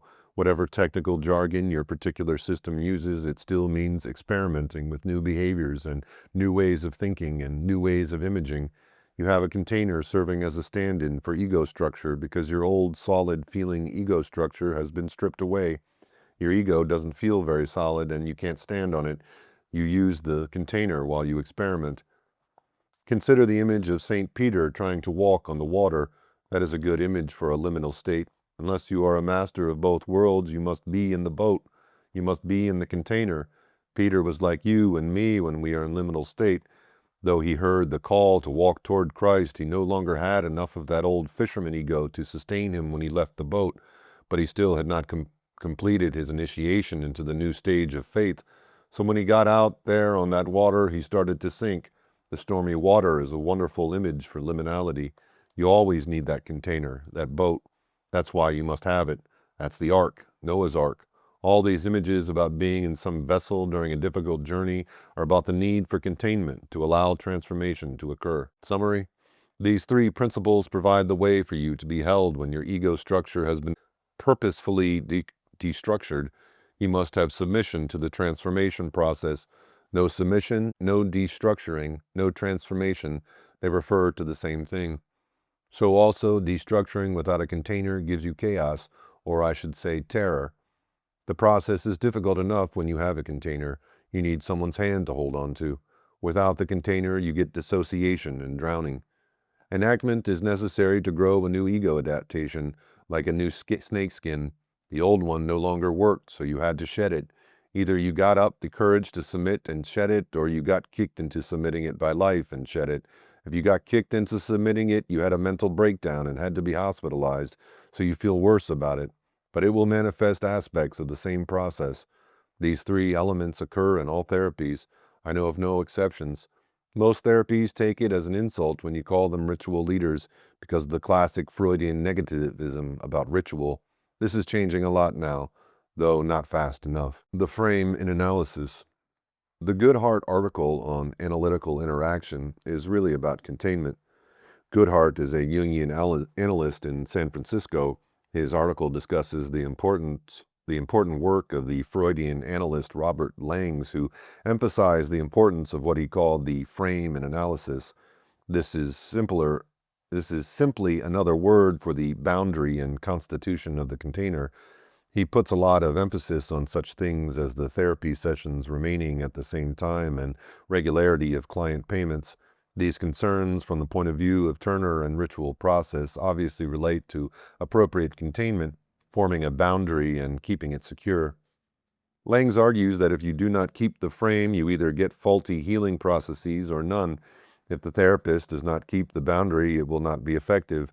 For example, suppose a client asks you to change their regular time because such and such happened. According to Langs, if you make the change too readily without dealing with it, you may be telling the person unconsciously, "I cannot contain you." The therapist might give the client an unconscious message that says, "If you let your chaos out, I may not be able to handle it, and it may spill all over everywhere, maybe even destroy me and you." Many of us in the Jungian community who appreciate Langs think that he is too literalistic about how one keeps the boundary. In my experience, a therapist can break almost all of the Langian rules and still achieve very adequate containment of a client. This area needs more study. The whole issue of containment needs to be studied very carefully to discern the various ways different kinds of therapists achieve containment. Nonetheless, the point Langs makes is well taken. You don't have to be a literalist, what I call a fundamentalist Langsian, to see the validity in his point. Any client who feels a lot of chaos with all these terrifying positive and negative feelings that have to be split off must have complete confidence that the therapist can handle it, can stand it, and won't run or be harmed. Goodhart and Langs also describe three different kinds of interpersonal fields that exist in therapy. One thing it helps to realize is that no therapist or analyst can ever create healing space on demand. This is not within the control of any therapist or analyst. Analysts can ruin it by virtue of who they are or what they do. They can guarantee that it will not exist by behaving in certain ways, but they cannot by themselves create the secured symbolizing field. A persona restoring field, by contrast, results when you and your analyst engage in something that makes you both feel good or look good. Practically every therapeutic relationship has some of that. Let's not get down to business. We're doing this until we get used to being here together during this crazy time. The second kind of field Goodhart and Langs found in every therapeutic relationship is the complex discharging field. For example, when the client insists on presenting himself as a very immature young man, an unwary analyst may project back his own split-off complex of immature young man. The client provokes the therapist to constellate his own negative father complex, and the therapist in return provokes in the client a constellation of his negative father. The client projects his negative father onto the therapist, and since the therapist also has a negative father complex buried somewhere inside, he responds in like manner. We all know that dance. We shift into being the negative father without even realizing it. We find ourselves getting impatient with the client, wanting to strangle him. wring his neck, kick him in the rear, and say, "Get the hell out of here, kid. You're wasting my time." We don't say it, but we feel it.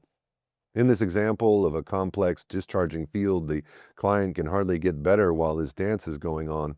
The therapist still earns money, but it isn't very pleasant. The client will not get any better because that is the kind of response he has always received from older men, starting with his father. Every time he gets with an older man, the older man fails to understand him, so he says, "Let's dance, older man. You be the bad daddy and I'll be the rebellious son. Let's see if we can get this one going." The amazing thing is that they do get it going with every man they meet, but nothing ever changes. It's always the same, fired from 14 jobs because they got into the dance with their boss. Change will not occur until they get a secure boundary and an elder who is a good enough analyst, not a great analyst, but one who is good enough, one who causes analysts to catch themselves after the session and say, "That was really a complex. I have to be aware of that next time. That was really a complex. I have to be aware of that next time." Your fantasies about being a perfect therapist will diminish the more you become conscious of these dynamics. Therapists need to get more aware of counter-transference and notice when this kind of field is forming. Becoming conscious of it is the first step toward avoiding it and intervening in it properly. Unfortunately, most therapies do not teach their therapists about it. First, they don't require their therapists to be analyzed, so they don't know their own complexes very well. Second, they do not stress the importance of countertransference and transference.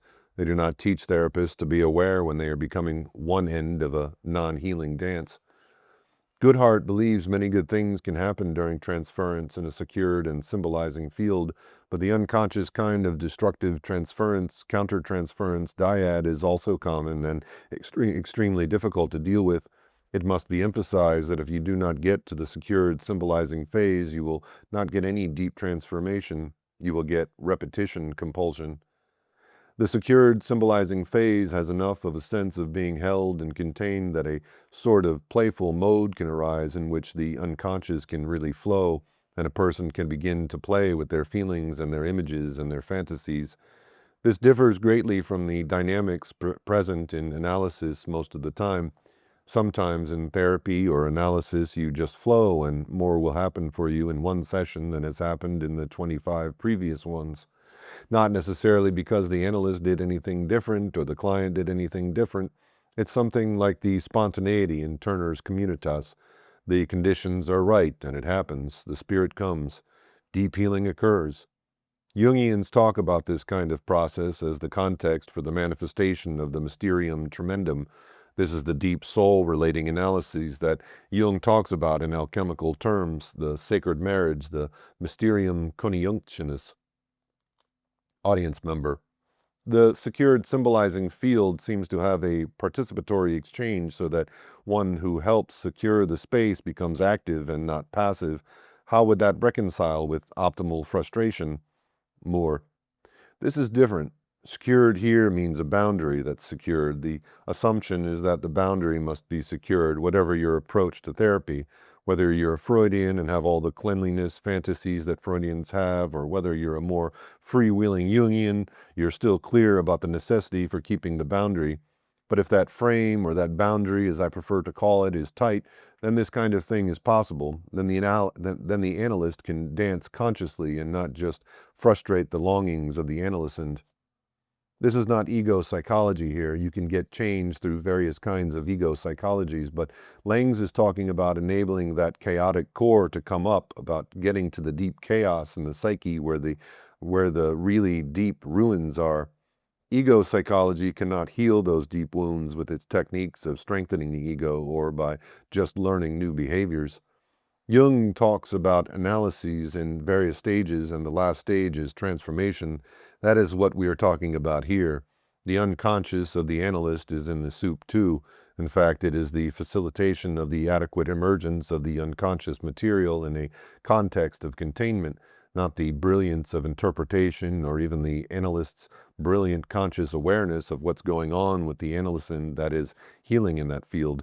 What is healing is this healing cauldron through which all this stuff is bubbling up. It's allowed to bubble up and manifest. It's allowed to come out. It's allowed to be manifest, held and attended to, but not attacked.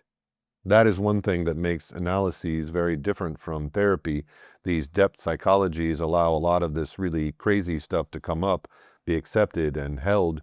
If the analyst does not recoil from it in horror and some counter-transference reaction, thereby doing just what the parent did years ago, the material in the complex transforms without the analyst making interpretations and without even necessarily requiring the understanding of the analyst either. It just transforms because they were there in this healing cooking cauldron of soup together. The Cahusians call this process transmuting internalization. It just means the return of that craziness that we could have had transformed when we were children if our parents had not been so frightened by it and given us the message that it had to split off into the unconscious because they couldn't handle it. That material can come back, manifest, and change in the process by just being accepted.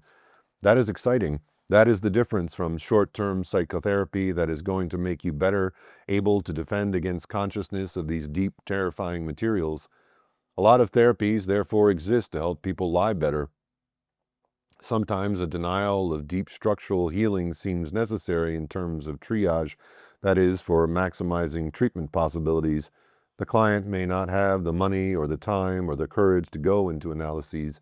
In terms of what is actually happening, there is still a lot of stuff in the soul that needs to come out, manifest, be loved, and changed. It will never happen, however, in the context of many of the psychotherapies we have. Some Freudians do this kind of deep healing, and the more they do, the closer they get to a Jungian modality. That is Goodhart's point in this article. Jung's understanding of the deepest healing in analyses has followed this kind of approach all along. This does not disparage any kind of help people can get, any way they can get it. People need all the help they can get, but the more wounded you are, especially early in your life, then the more materials you have split off from your consciousness, and the more you will fear that you will never find anyone who can hold you and let those materials appear and not be horrified by them. This only underscores the importance of the boundary and the capacity of the analyst to hold it. This is not an easy business. Chapter 4. The Archetype of Initiation. Lecture, Fall, 1985. The archetype of initiation is a topic dear to my heart, and I have worked on it for a long time, so it gives me a real pleasure to interact with you and work with you around it. The topic has a lot of history and a lot of work has been done on it, but it also has a very practical application. This presentation will first consider some scholarly and research materials on the archetype of initiation, and then look at how it applies to understanding human existence, especially our own lives and our own struggles as we seek to live in a fulfilled way, that what Jungians call the individuation process. We Jungians hear a lot about archetypes, but we do not hear much about the archetype of initiation. We hear about the archetype of the wise old man, the archetype of the self, the archetype of the child, and we hear about a number of others, but only recently has this important archetype of initiation received much attention. Since Jung, few books have discussed the topic at length except for Joseph Henderson's Thresholds of Initiation. An analyst friend of mine, Louise Mahdi, is putting together a book of essays on initiation by different Jungian authors that should come out within the next year or two. The 3 phases of initiation. All discussions of the archetype of initiation start with the assumption that life is a series of transformations. As we Jungians use the word transformation, it could be translated initiation. In everyday life, the word initiation usually makes us think of initiation into fraternities and sororities and things like that, but initiation really refers to something that is part and parcel of the universal spiritual journey, the pilgrimage of human life. Initiation is the process of dying and being reborn. This archetype is so powerful in human life that it turns up in all parts of human experience, and once you have the eyes to see it, a lot of things that you have wondered about will begin to fall into place. The archetype of initiation has a tripartite nature, a threefold expression as shown in the 3-page diagram 2 in the appendix. Each page represents one of the 3 phases of the archetype of initiation. The distinction between the 3 phases helps us understand human experience of these different aspects of initiation. The first phase refers to the sum total of a person's present state of consciousness, the experience of what phenomenological philosophers call the life world, the way the world makes coherent sense to you at your particular place in life. You may not like what sense your world makes, but it does make some coherent sense. It hangs together in some way. You sort of know who you are and where you have been and where you're going. You might even say, in Erickson's terms, that you have a psychosocial identity of some form. Human beings throughout the centuries, however, have noticed painfully that these attainments to a location in life periodically come to an end. There are basically two kinds of reasons for this, one related to the natural life cycle and fairly predictable, and the other related to specific events in a particular person's life and somewhat less predictable. Gail Sheehy wrote the book Passages that popularized the natural process of initiation, even though she didn't use that language. Daniel Levison wrote a really helpful book about the various initiations that occur in the adult lives of most men under the title Seasons of a Man's Life. I also recommend Carol Gilligan's book In a Different Voice, which talks about the different kinds of developmental challenges in women's lives. There is always a situation in which the life world of an individual gets overripe and needs to die. People who can successfully meet this challenge in their lives leave the first phase and cross over the first threshold, which is a psycho-spiritual death and dismemberment. We may not want to go. We may say, "Please, Mr. Custer, I don't want to go. I'd rather stay here." Later, we will look at how people try to avoid confronting the first threshold of death and dismemberment. The middle phase of initiation is nowhere, limbo, disillusion, hell, sacred space. Everyone has experienced that phase many times. We need to talk about it frankly. This is the tomb, the belly of the whale, the womb of the tomb of the womb. If your life is going to go on and be expressed as human beings were meant to live, you sometimes have to go into sacred space in order to be human and keep moving toward a fulfilling life. You need from time to time a destruction of your former consciousness and life world, and this requires incubation. But this important experience has a problem. You might decide you really like it there and want to stay. A lot of people stay there all the time and they cannot get out. Some because they don't want to get out, but others because they have no ritual elder to help them get out. Later, we will summarize the issue surrounding the boundaries and the space that creates the vessel or container for initiation and the role of ritual elders. These issues are important to understanding how the archetype of initiation works as a socially expressed archetype. Sometimes we think of archetypes as just something inside individual heads, but the archetype of initiation expresses itself in social interactions. Once you have been incubated in the womb for an optimal time, and you have been cooked just right in the alchemical vessel, then it is time for you to leave phase 2 and cross the second threshold into phase 3, which is back in the ordinary world. This threefold structure that starts and ends in the ordinary world can even be found in Zen Buddhism. In Zen, they say that before enlightenment, the mountain is just a mountain, that during enlightenment, the mountain is no longer a mountain, but that after enlightenment, the mountain is once again a mountain. In other words, a return to the ordinary. Spiritual masters of almost every tradition say that enlightenment must bring a return to the ordinary, and the enlightened person must return to the ordinary.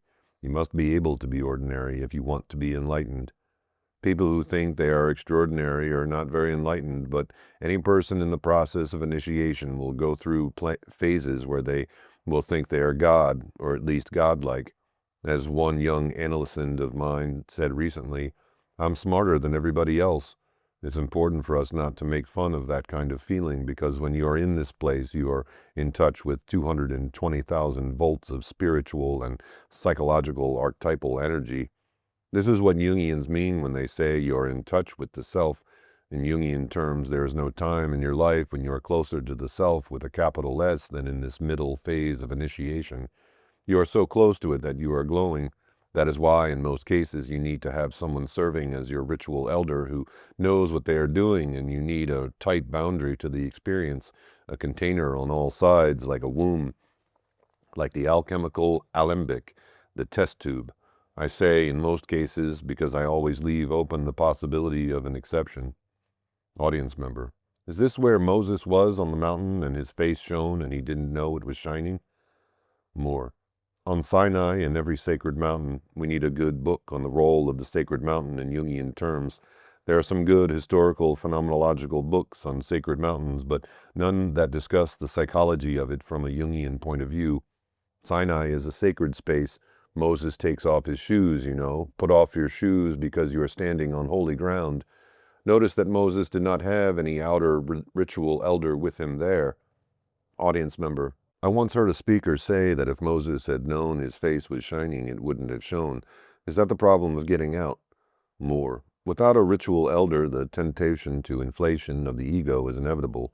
Inflation presents a problem to anyone who has ever had contact with the sacred, and that includes all of us. The Freudians call it grandiosity. If you are not a little inflated, you are too far away from the sun of the self. Personally, I worry more about you if you are not inflated than if you are. There was a time before 10 or 12 years of my own analysis that I would not have said that, but I learned that we all have to deal with our own grandiosity and our own narcissistic issues. I like seeing people who feel alive and important. People who are really depressed do not have close enough connection with the divine powers. That is sadder to me than someone who is manic because they feel the life force. But Moses must come down from the mountain. What is he tempted to do? He is tempted to say, flush those Hebrews, pull the chain.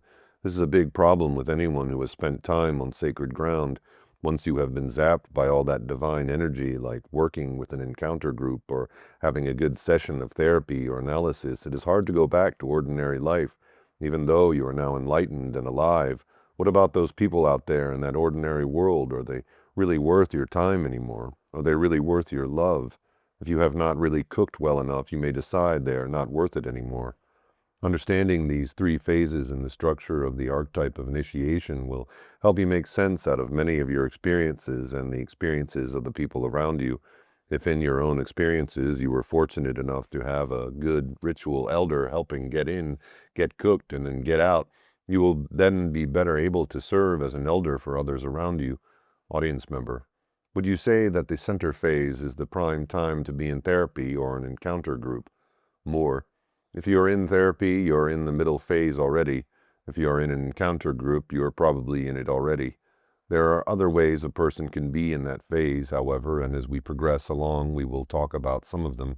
Here, though, we are focusing on therapy and analysis, both group and individual, because these are primary modes of the initiatory process for people who can afford it.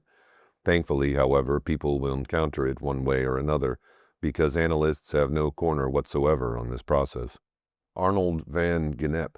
The first person to systematize the understanding of initiation was Arnold van Gennep in The Rites of Passage, a classic work now in University of Chicago paperback. Everyone should get a copy of this book and read it. Van Gennep studied the rites of initiation by which adolescents entered into adulthood in tribal cultures. Today, of course, we realize that initiation extends far beyond adolescence into all ages and stages of life, but when scholars like Van Gennep first studied it around the turn of the century, they focused on adolescent experience. His words, separation from the status childhood, meant crossing the margin of limen, Latin for threshold, and then staying for a while in this state of betwixt and between statuses, and then finally going into what he called aggregation, or the return to the new status of adulthood. That is, you have now become a man, so you can take care of the cattle or whatever the responsibilities in that tribe were. Van Gennep's book made a big impact in anthropology, but its significance was not really fully realized because people at that time did not see the general applicability of the initiation process. Later, we will look at how Van Gennep's work influenced the contributions of Victor Turner. Joseph Campbell. The mythologist Joseph Campbell described the structure of initiation in the hero cycle in his important book, Hero with a Thousand Faces, adapted for Diagram 3 in the appendix. No one understands this concept better than Joseph Campbell. Though he is not a psychoanalyst, he is a brilliant and wise in these matters, and he understands all aspects of the process. At great length, he discusses the entry into initiation, what happens in the middle phase that I call sacred or transformative space-time, and then what happens when someone tries to come back to ordinary life. He lays it all out beautifully in a mythic form. Campbell sees the structure of the archetype of initiation in world mythology, what he calls the universal monomyth. His descriptions are wonderful. He gives many examples from folklore, fairy tales, and various world mythologies about how we are living our life along happy right where we are, we think, and then all of a sudden something happens. Maybe you are a young maiden and you're sitting by this nice little pond, and all of a sudden this ball rolls by and it rolls down a hole. You go over there and look, and all of a sudden you find this passageway. Then the question becomes, will I or won't I go on and try to figure out what this is and what it means? Campbell designates that kind of experience as the call. It is a radical experience because the call is always a call to transformation, and contrary to commonly held romantic fantasies, it is always scary if it is real transformation. Many times the call is refused. Why is it refused?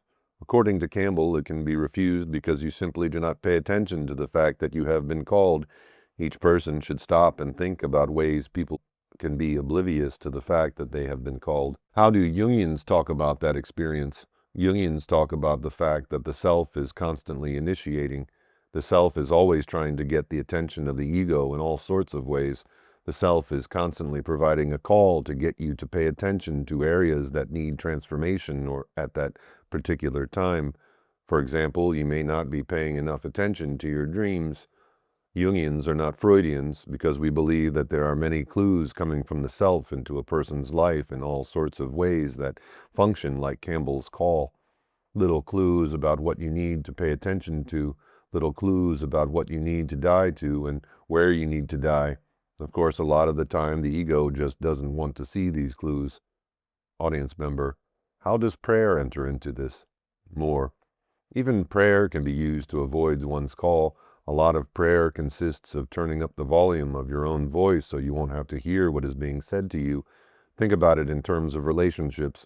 You can be so busy talking, so busy communicating, and just keeping the water so muddy that you do not see what is true in the relationship. You see this time and again in all relationships. Talk, talk, talk, talk, and all for the purpose of not communicating. That's the ego operating. Of course, it's easy to knock the old ego, but you better have it or you are going to be out there in Never Land forever, lost and wandering around. You go through the world and you wander around this place that is nowhere. That is where you end up if your ego is not pretty intact. But the ego is like a disciple on Good Friday. It does not like this business about being crucified. The ego is never going to like it. So look out any time you hear someone talking glibly about transformation. Boy, transformation, whoopee, or boy, I'm going into an analysis. It is actually very scary once you get into this process, as if it is Good Friday and you don't know about the resurrection. We like to think that Jesus knew about the resurrection in advance, and all the disciples too, but the fact is, the archetypal nature of this process is that before a needed transformation, no one knows how it will turn out. That makes it scary and easy to fall into the grips of what Campbell called the tyrant holdfast. That is the power in us that holds on for dear life. This is the attitude that says, I am not going to change. This is the person who gets into psychotherapy and stays 2 months. Have you had therapy? Oh yeah. How long? How many sessions did you have? 9. That's all I needed. Everything is fine now.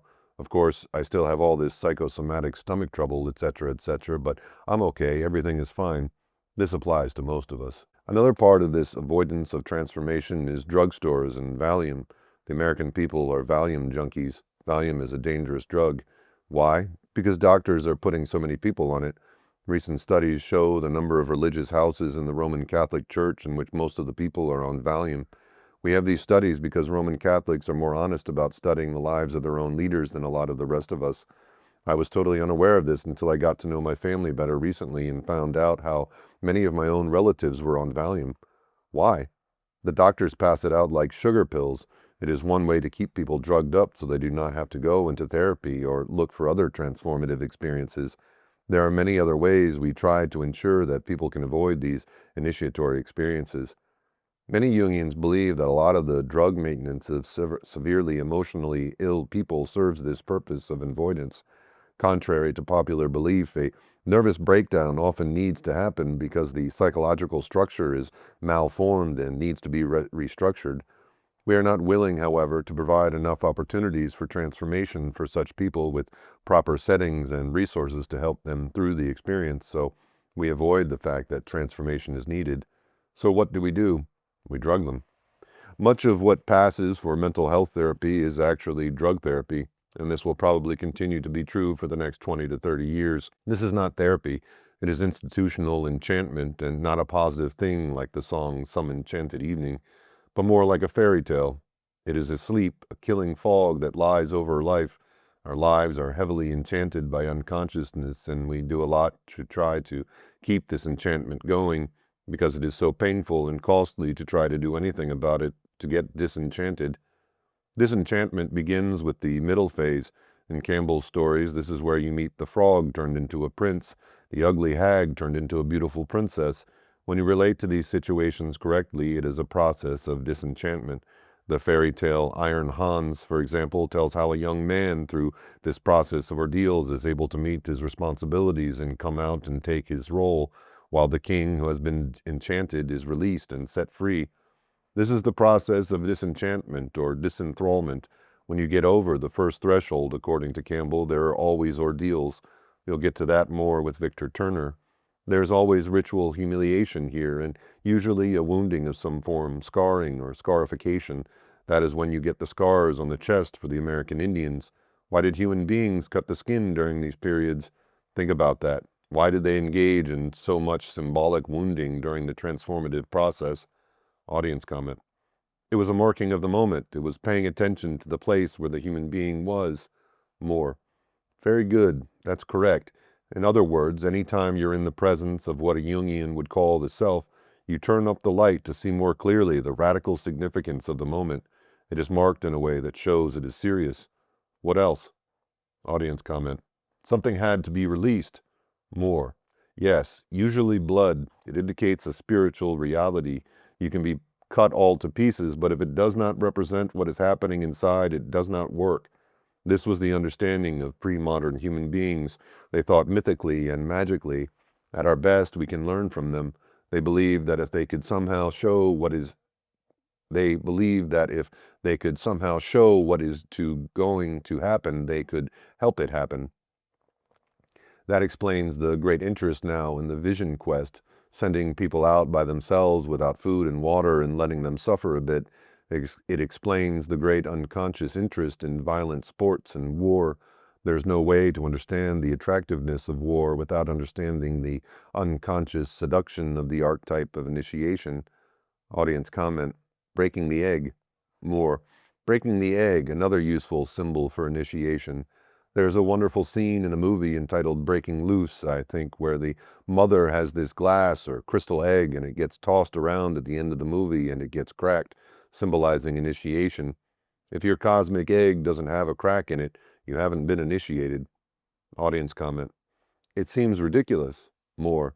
It does seem ridiculous. In fact, a lot of this stuff that happens in this middle phase seems ridiculous from the point of view of the ego. That's the role of the clown and the trickster. You can see how naive we are in contemporary culture because we don't understand the importance of the ridiculous very well. We just think it's peripheral. We don't realize that it is necessary for change, for deep structural transformation. You made a key point about the scarification showing what is happening inside, because there is a tearing of perfection in this suffering. It is meant to deal with one's grandiosity. There is a certain kind of ego inflation that develops with any kind of status. It is very difficult not to get inflated in any status in terms of entitlement, what you think you deserve and what you can expect and what people owe you. And you can see this in almost every part of contemporary life. Think how it operates in marriage, how inflation is almost inevitable and the ego has to get brought down some way. This middle phase also has, according to Campbell, the encounter with magical helpers. In other words, there is always an assumption that you're not alone in this adventure. Whenever you get into a place like this, you start looking for helpers. If you are not looking for help, then you probably have not entered that kind of space and time. You may not know that you are looking for help. This is like the people who go to college and major in psychology and people who become psychologists, or people who go into religious vocations, people who say, I'm going to be a minister and help other people. In many cases, they are looking for someone to help them, but since no one has helped them understand that they were looking for someone to help them, they become helpers themselves so they can get help. This is what Lee Roloff calls the me search in the research. It usually takes seminarians until their first quarter of clinical pastoral education before this insight dawns on them, but magical helpers do appear. Jungians talk a lot about the idea of synchronicity. Isn't it interesting? Jungians always say how just about the time you thought there wasn't any hope, suddenly you run into this particular book.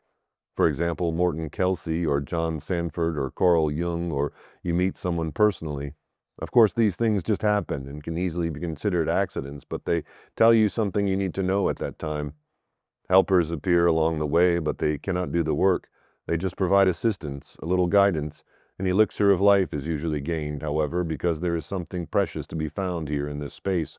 Mythology is just replete with this, and the New Testament is full of this.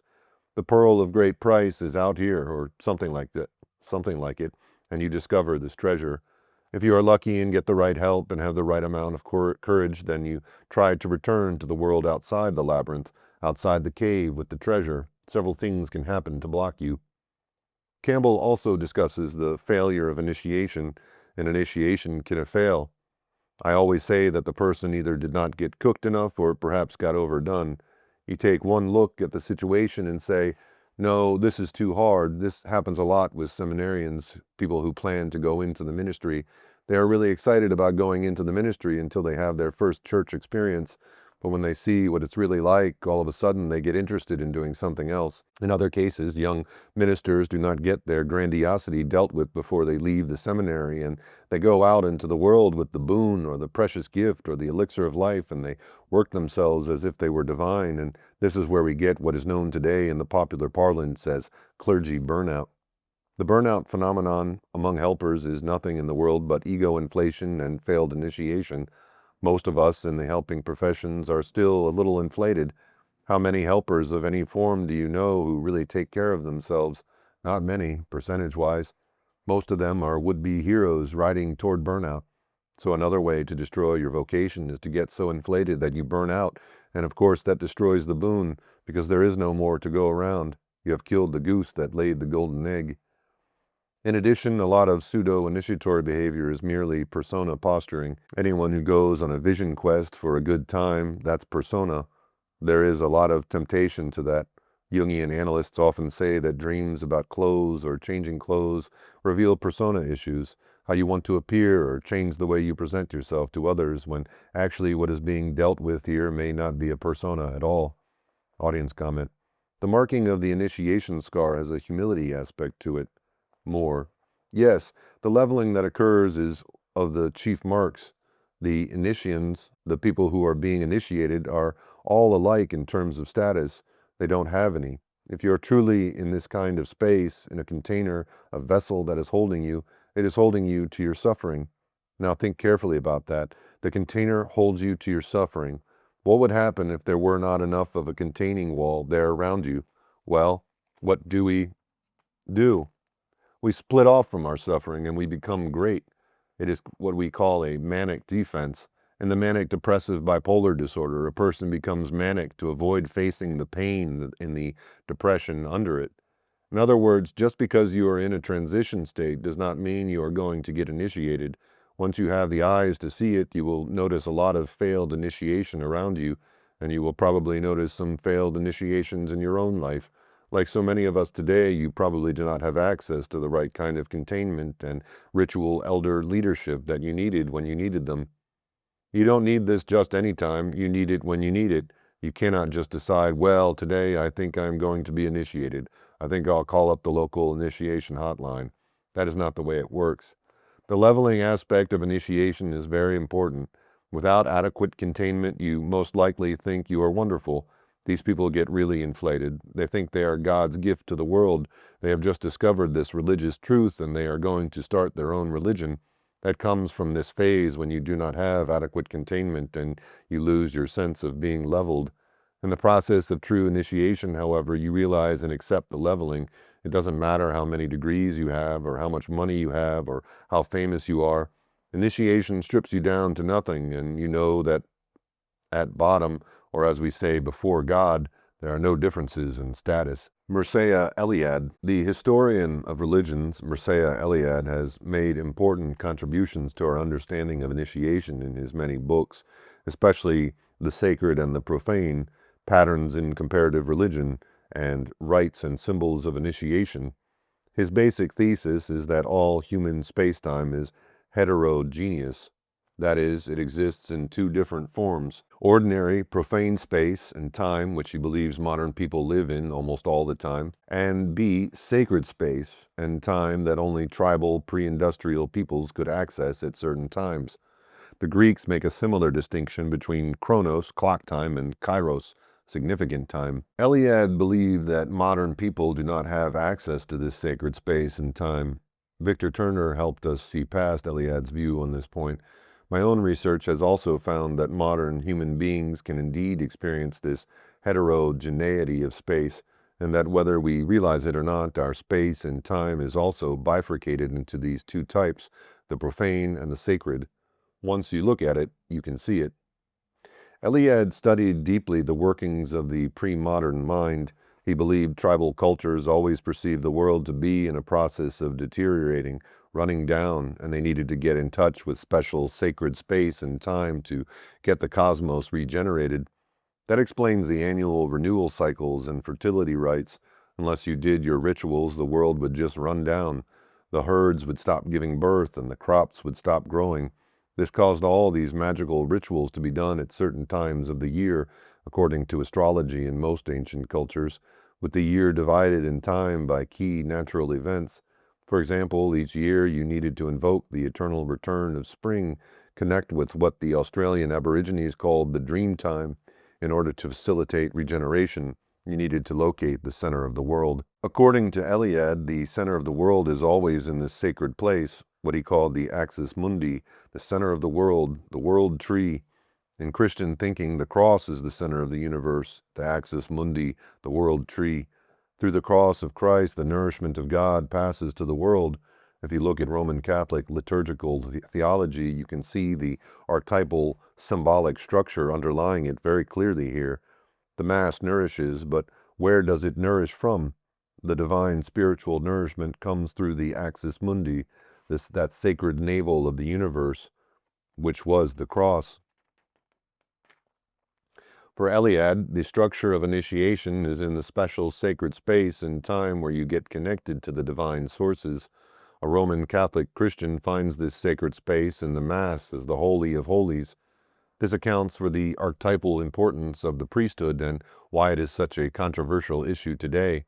The eternal return is the connection with what Eliade called regenerative space and time, because it is the only space and time that can renew the person.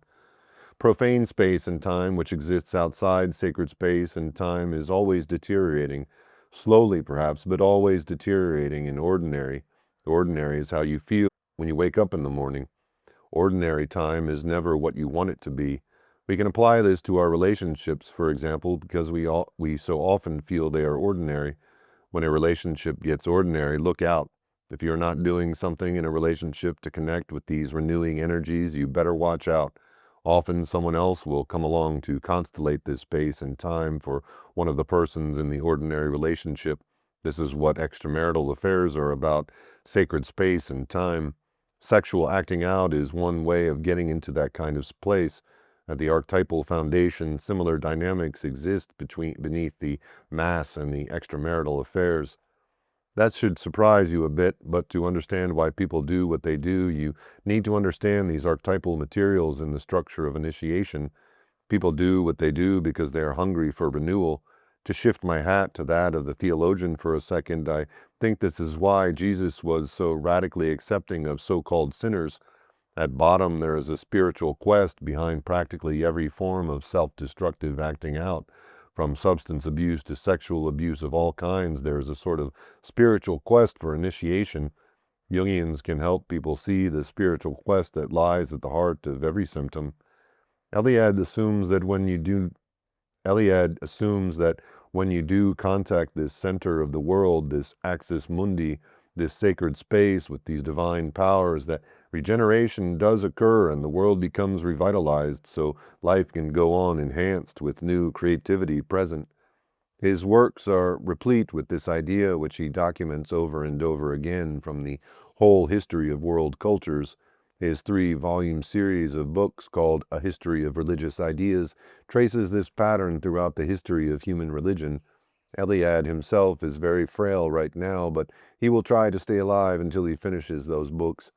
He is working away at it now. Studying his work provides a vocabulary of symbolism that helps interpret many things. It is one of the best ways to get a sense for the symbols, for example, that come up in dreams. For instance, what does it mean when the sun comes up in your dreams? Victor Turner. Probably the most important theorist for our study is Victor Turner, who built on the work of Van Gennep and Eliade to describe the tripartite structure of ritual process and initiation.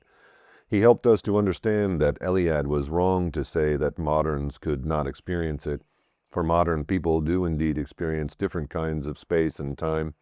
Turner talked about this in terms of structure and anti-structure, old structure, destructuring, and then new structure.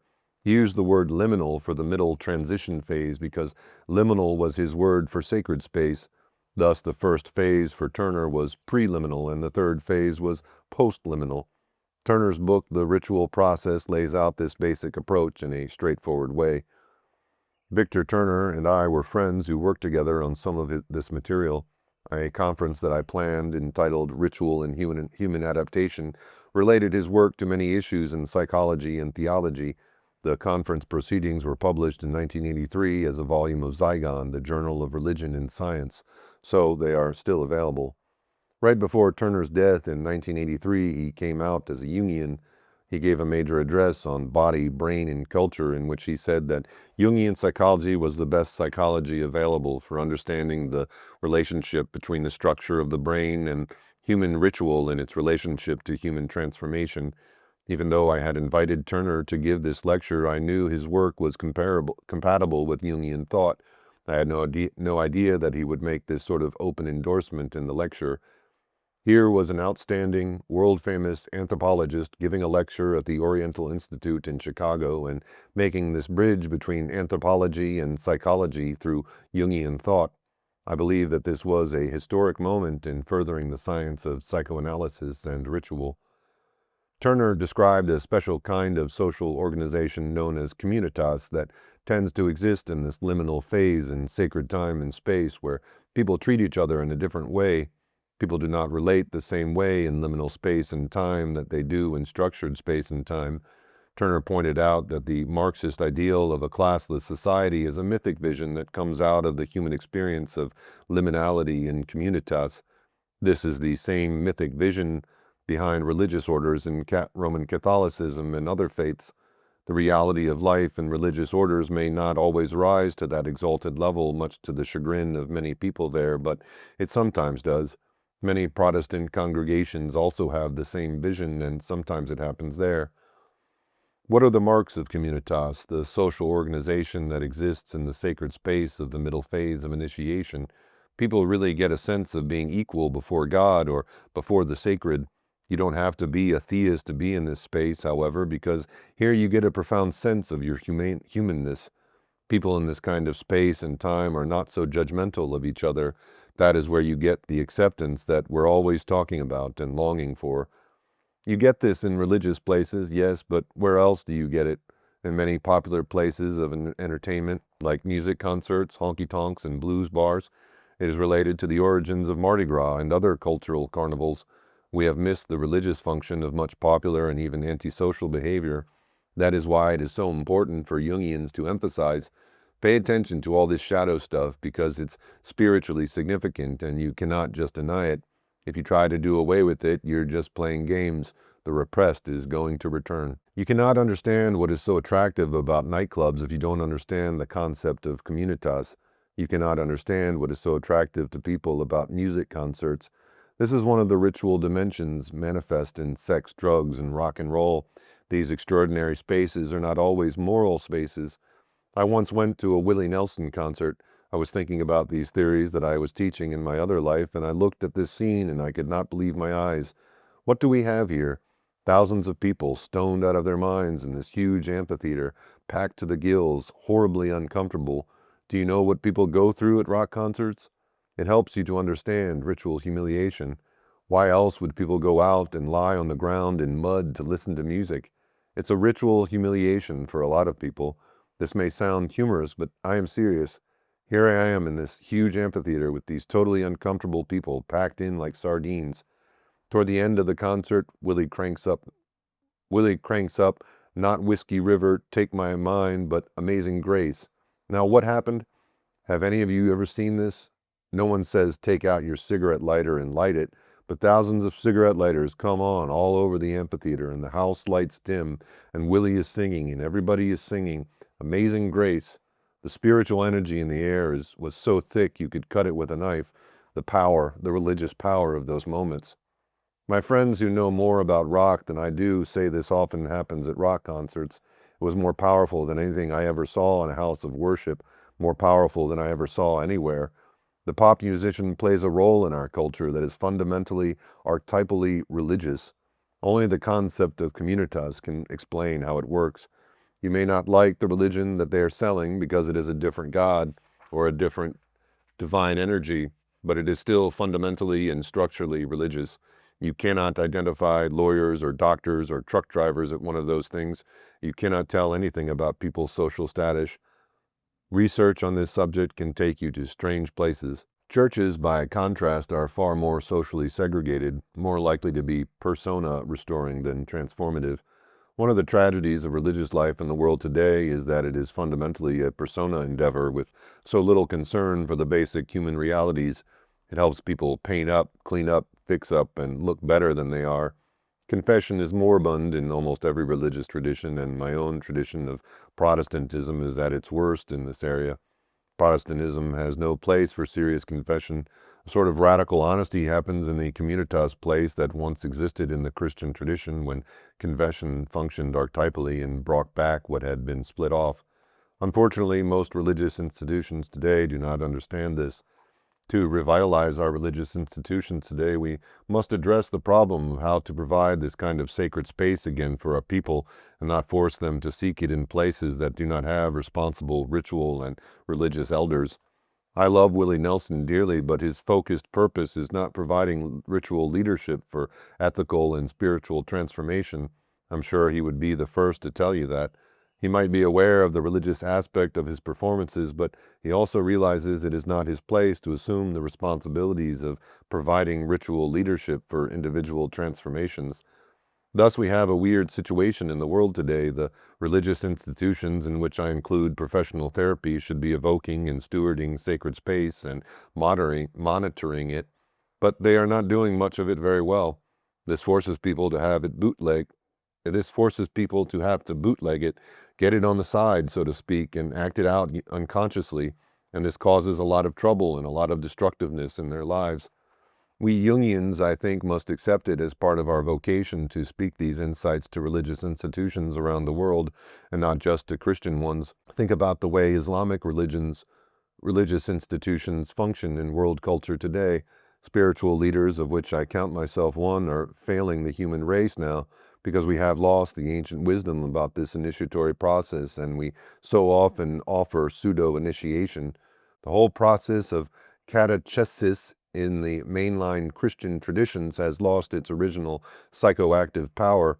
It rarely penetrates down into the deep levels that some of these rock concerts do. This is extremely destructive. Young people are not stupid. They may be uninformed, but there is a difference between being uninformed and being stupid. They can sense what has mana, power, and what doesn't. You cannot fool people about that. When you plug a radio into an outlet and it works, you know there is electricity in that outlet. When it doesn't, you know there isn't. It's pretty clear. So for many young people today, when they plug into their youth activities at church, they often discover that there isn't anything there. Click, click, click, nothing. Then they plug into the Rolling Stones or the latest group, Madonna or whatever, and then they can tell there is some real juice there. We are fooling ourselves if we don't see this problem. Audience member: do you have any comments about these spirituality programs that give young people an intense weekend experience? More. Some of the programs in Christian spirituality are powerful. They are needed. They are an important response to this situation. The main problem with so many programs of Christian spirituality is that they try to act as if there isn't a shadow. Even Morton Kelsey tends to be guilty of this. His books give you the idea that if you're a good enough Christian, your shadow just sort of gets baptized and transformed, and it isn't a shadow anymore. The same way with my friends who are evangelical Christians, and I don't knock them because they are my folks down home, but they get saved for a while and then the shadow gets them. And when the shadow gets an evangelical Christian, it doesn't mess around. Similarly, it's like a priest whose shadow gets him or a sister whose shadow gets her. We have this Mexican jumping bean phenomenon in Christian spirituality. The polar opposites take turns manifesting. Jung called this inatiodromia. Most forms of Christian spirituality try to deny the shadow. John Sanford comes the closest to acknowledging the shadow as the shadow, and even he waffles because a lot of people he lectures to would get disturbed if he told them the truth. That is the problem. We tend to be Manichaeans. That is, we tend to be so split with regard to our humanness that we advocate angelism. We wish we could forget about our bodies and sexuality and our aggressive urges and all of the parts of us that are not nice. You see this coming out in so many ways. We get this all sorts of ways in the Christian community, from the evangelical Christians and the Roman Catholic spirituality people. Another example is the liberation theologians who think they are such transformation leaders. The interesting thing is the way they don't have a shadow. For example, did you ever meet a person active in the peace movement who would admit to having an aggressive warrior shadow? No, of course not. This is where the Jungian point of view is so important, because if you don't face your shadow, you will project it, and you will act it out in ways that you are not consciously responsible for, and people all around you are going to get hurt, including you. This is the challenge, and this is where we are right now today. We have not got to find ways to help people face up to what this quest for wholeness entails. It doesn't finally help people to teach them that they can just tame this shadow and strain it out of their life and do away with it. Our fantasy so often is, give it to Satan, let it be his. That might be nice in a way if it were true, but the history of human spiritual experience, including the experience of individual Christians, indicates otherwise. That approach to religion produces scapegoating and unconscious acting out, a deep split in the individual's personality and approach to life and perceptions of others. It's very paranoid and also very arrogant and inflated. It's also extremely sadistic toward the people who carry the projection of your shadow. In the New Testament Gospels, if you read them closely, Jesus did not engage in that kind of splitting, and he constantly contended with people who thought they were holy. So we have a real problem in the world today because all the different religions, not just Christianity, are not addressing the requirements of this kind of archetypal structure and the realities it represents in human life. If you understand this, you realize that when human beings get into a place in life when they need this kind of space, they don't say to themselves, I'm going to go out and find myself some sacred space, because they don't know this kind of language, and neither do most of their leaders. But what does happen? An archetypal imperative puts them on a quest and into a transition state. That is what happens in the midlife crisis. Suddenly, someone who up to now has been an upstanding citizen, perfectly sane, happily married, a responsible member of the Presbyterian Church, for example, probably an elder, suddenly he just goes nuts. What has really happened to him is that he has just heard the call. He instinctively starts out on that quest.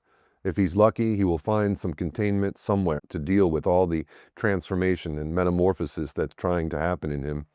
Most of the time, we are not that lucky. We find some other unlucky human being, a woman or a man, depending on our preference, and invest them with magical qualities, right? That's what happens in the romantic expression of this. When I'm in this space, if I'm a man and I run into a woman, she's not just a woman, she is the goddess. I've just run into the goddess, and she is just glowing with 220,000 volts now.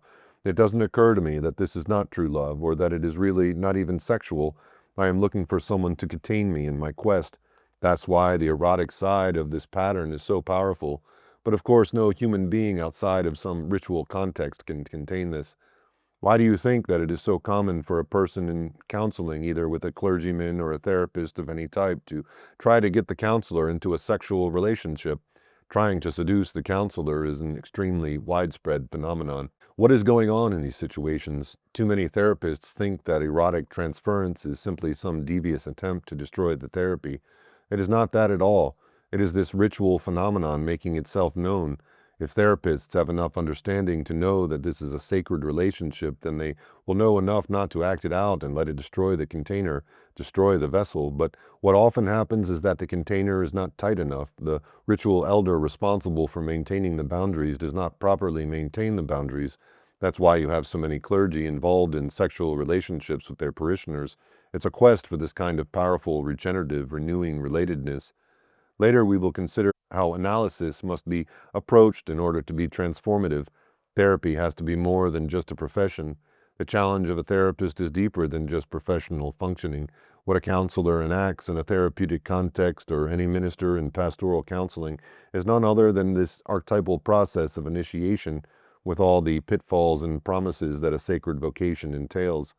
Audience member: many Christians have underestimated the shadow and then get very concerned when the shadow keeps reappearing. How can you help people who get trapped into that? More: you just have to explain to them that they have been misled on the issue of the shadow, that these forces are more powerful than they realize. These are archetypal, primordial forces. The human being is never what the persona wants to appear. Audience member: but many people interpret this as evil. More: that's right, because they have the shadow mixed up with evil and Satan. That's the sad part. In my view, the shadow is where so much of all of the true self still exists. If you make the shadow evil, then you condemn a person to live the rest of their lives split. We need to address the practical side of trying to get people healed. Getting healed is a wrenching, lifelong process, and I sometimes despair of ever getting healed myself.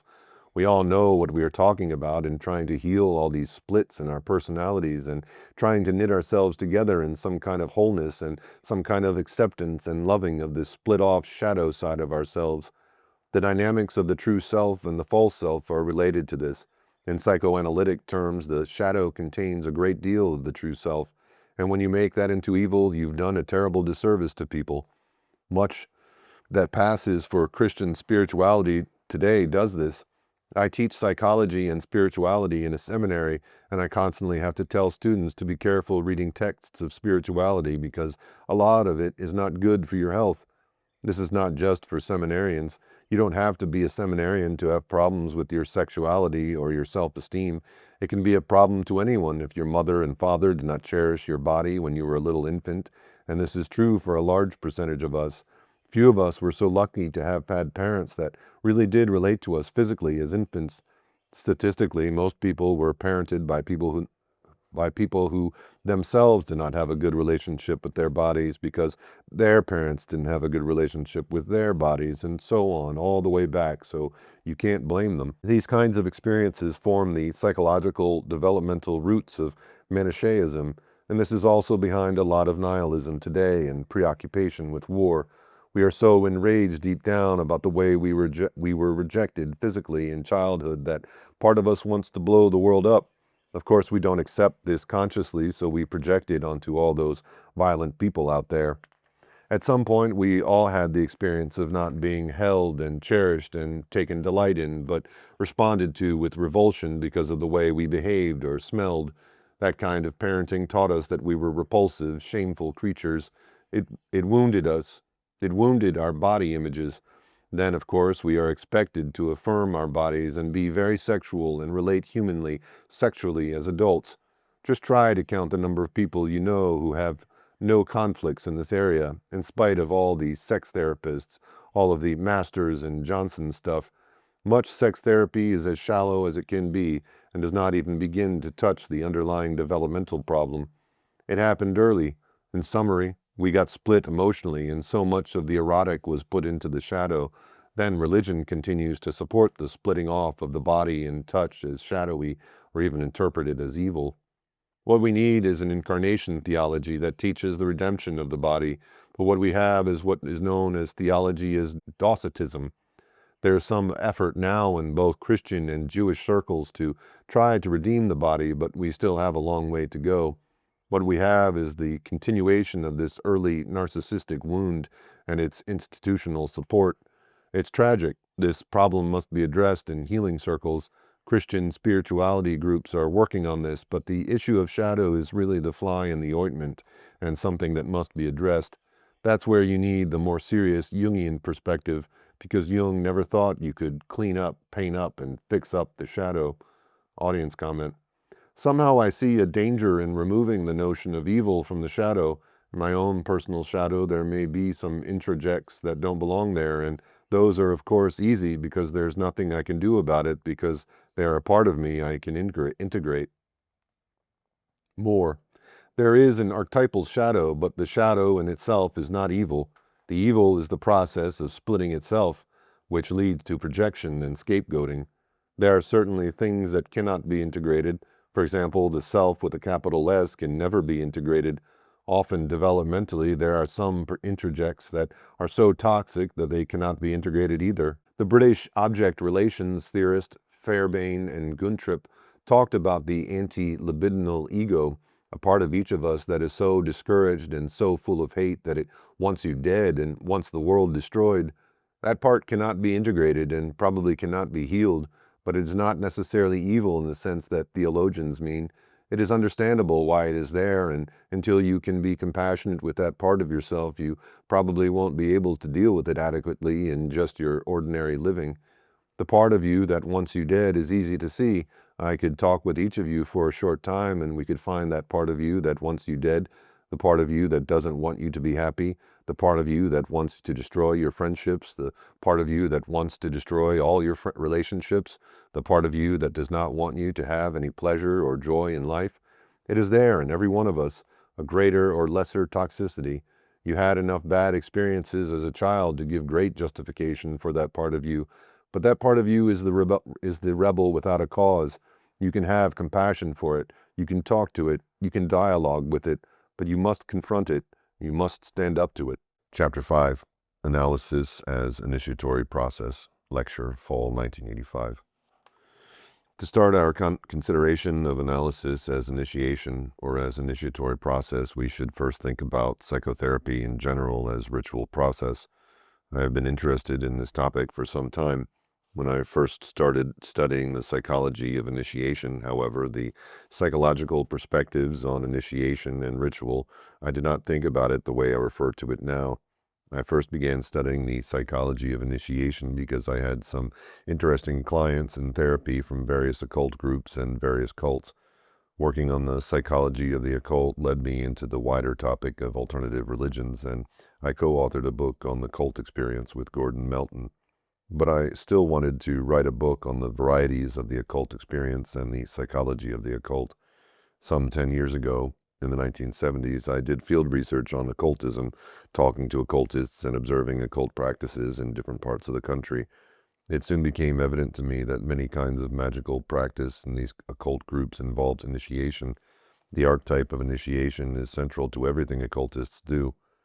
They frame everything in terms of initiation. They constantly talk about the various stages on the path of initiation, the marks and fruits of initiation, and so on. This led me to become interested in the social and psychological dynamics involved, and this led to the study of the cultural anthropologist Victor Turner. I soon realized that the study involved more than the psychology of occult initiation. Psychotherapy itself was a ritual process of initiation.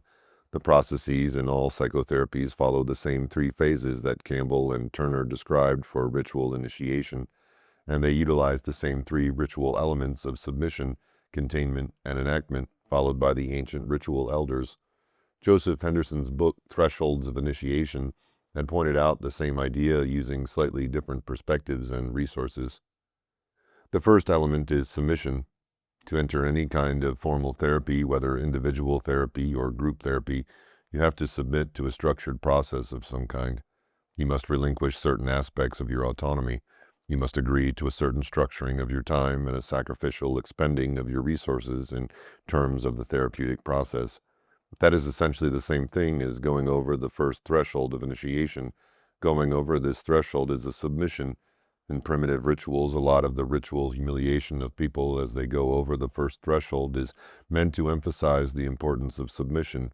You cannot, in other words, have a stiff neck and deal with initiation. The same thing is true in any therapy.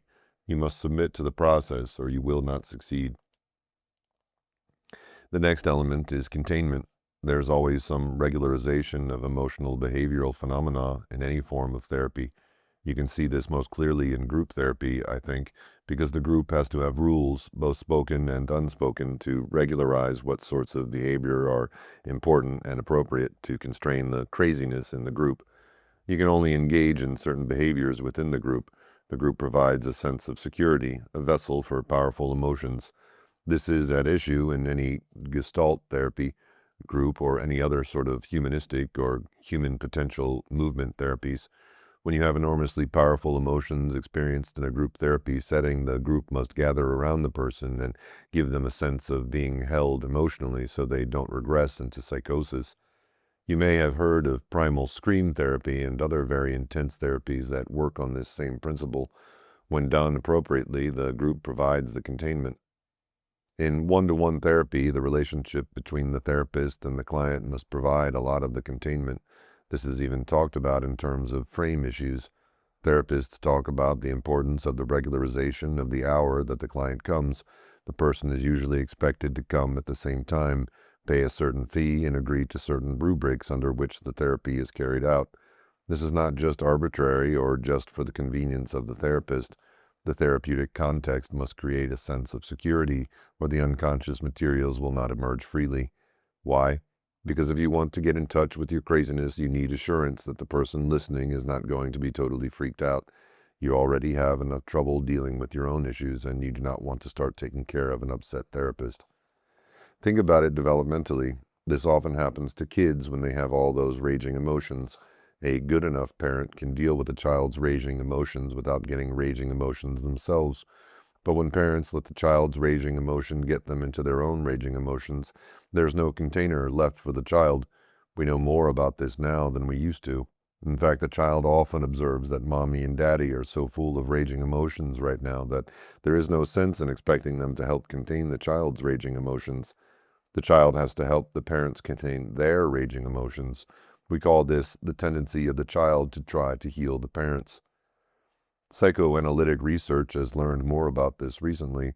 Children always try to heal their parents, but they shouldn't have to do that, because when the child has to be mom and dad to mom and dad, then the child is not getting mothered and fathered properly. In terms of any therapy situation, the goal is to have containment. This is true no matter what kind of therapy, no matter what the theoretical persuasion. Deciding whether to work with a particular therapist means deciding whether the therapist can really provide a container for all the craziness you have. Will the therapist freak out if I tell the deep, dark, and dirty truth about myself? You need a deep sense that the therapist can handle whatever you say, no matter how you manifest your pain and your rage and your whatever. Of course, you cannot expect analysts to be calm if you take out a butcher knife and threaten them, or something like that, as one client did to one of my Rogerian friends. You know, a Rogerian therapist is supposed to reflect back to the client everything the client says. Well, this therapist asked this client, "What are you feeling?" The client says, "Well, I feel like urinating on you." The therapist responded the way he was taught. "Oh, you feel like urinating on me?" He was trying very hard to be a good Rogerian. You see, but he wasn't providing much containment. The guy began to climb up on his desk and unzip his pants. At this point, the therapist forgot his Rogerian training and sharply changed the direction of the conversation. The capacity of the counselor for containment is essential to successful therapy. You have to feel as if the analyst can control the situation in some way, at least as much as you need it controlled for that particular setting. The more disturbing the materials you have to deal with, the more secure you need the counselor to be for you to show them. Sometimes it takes a long time to get around to telling your therapist what you need to say because you're not sure whether the therapist can handle it. In fact, the more we study these dynamics, the more we realize that the slowness of people getting deeply into their issues is a direct function of how much we are communicating unconsciously to them that we as analysts cannot handle. We know a lot more about this today than we used to. We used to blame everything on the person in therapy. Lack of progress was the fault of the resistant analyst, and they were just resisting our help. Now we realize that a resistant analyst may result from a resistant therapist, and this is most of us. To put it more precisely, the personal craziness of a particular analyst can keep a client from dealing with the important issues and conflicts. This is a counter-transference issue. Analysts used to think the problem was simple transference, that a client's failure to deal with client issues was a client problem. It cannot be my problem as an analyst just because I cannot be the way you need me to be at this particular hour.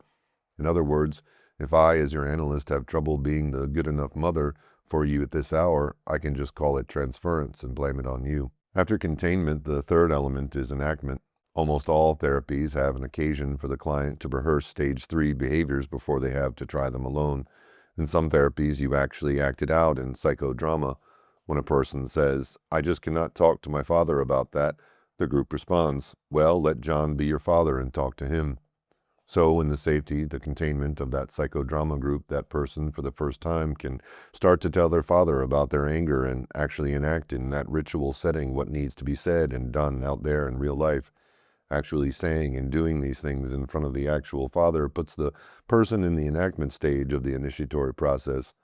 In terms of an individual analysis or individual therapy, Jungians often use an enactment called active imagination. Suppose you had a dream where you had an awful encounter with a grizzly bear and it terrifies you, and you wake up in a cold sweat. You know that this grizzly bear is something in you that you have to deal with, or it's going to get you. So later, when you calm down, you enter into active imagination with this grizzly bear. You go back into your dream, and as Jung says, you dream the dream onward. But this time, instead of running away, you try to enact some sort of relatedness with the grizzly bear. You try to find out what the bear wants with you. Why is it chasing you? What is this thing anyway? You enact all this in the active imagination and in your journal. I don't know how many of you keep a journal, but it's amazing what your journaling reveals. Many people think journaling is just making things up out of your ego, but that only indicates they still have not tried it. When you actually keep a journal about these things, you will not likely think you are making it all up because you had no idea how the grizzly bear was going to answer your questions, and it turns out he says some things you needed to hear, things that surprised you a lot and were very helpful. There are many other forms of enactment, some forms of more behaviorally oriented therapy, like Adlerian therapy, for example, will take a real shy young man who is phobic and embarrassed about being on the street downtown and say, "Okay, today I want you to take this basketball and dribble it down Michigan Avenue for 30 minutes, and then I want you to dribble it back up State Street and then come back and dribble it up to my office again." That's an enactment. Dribbling a basketball down Michigan Avenue deals with the fear of people watching by confronting it directly. When they get back to the office, they realize all this and realize they survived it. It's a sort of desensitization technique, but that's an enactment. Almost all therapy has this enactment form that you see in rituals. These three ritual elements of submission, containment, and enactment are common to all forms of therapy. Now, what about the initiatory aspect? All forms of therapy that are depth therapies in any sense contain that suffering aspect that we were talking about. To the extent that a therapy has any kind of insight or depth orientation at all, it exposes materials that the individual considers shameful in some way. Rogerian therapy and the so-called person-centered therapy give clients a safe setting in which they can talk. As they discover this accepting, non-judgmental environment, they can talk about more and more threatening materials, more and more material that they would have been ashamed of in any other setting, doing what Jungians call shadow work. That is always a painful business involving a lot of suffering to the extent that clients can get into it. The most significant aspect of initiatory experience in all forms of psychotherapy, however, is this containment issue. Two important contemporary Freudians, D.W. Winnicott and Robert Langs, put far more emphasis on the containment aspect of analysis than the Freudians did traditionally. For classical Freudian analysts, transference simply repeated an old relationship in the analyst's office. In other words, you would treat your analyst like your own father or mother in repetition of your old object relationships with them, and the analyst would watch your behavior for clues to the way you viewed your parents and interacted with them. Winnicott and Langs, by contrast, described the relationship between the analyst and the analysand as a container. This is especially interesting because Jung, back in his early days, said that the transference between an analyst and an analysand was like an alchemical vessel, a glass vessel in which the prima materia was cooked. Some Freudians ridiculed Jung for talking about the transference as a vessel, about the relationship between the analyst and analysand as a crucible of transformation. Today, some Freudians have started to come around to Jung's concept of the relationship between analyst and analysand. The transference relationship itself, from a Jungian point of view, is a sacred space, a transformative space. It creates a sacred space in the consulting room when it is working right. Of course, one thing about sacred space is that you can never be sure when it's properly constituted or properly stewarded. Even the best ritual elders cannot guarantee it will always be there at any given time. All the old ritual magicians knew that, and the people who used to lead the Hindu rituals knew that. One of the reasons why tribal peoples were so careful about ritual was not because they thought they could master it, but because they knew it was so fragile it could easily be rendered invalid. The same thing is true about transformative space and analysis. It's a fragile thing. You have to give great care to it. How do the Jungian theories about the persona, the ego, and the self operate here?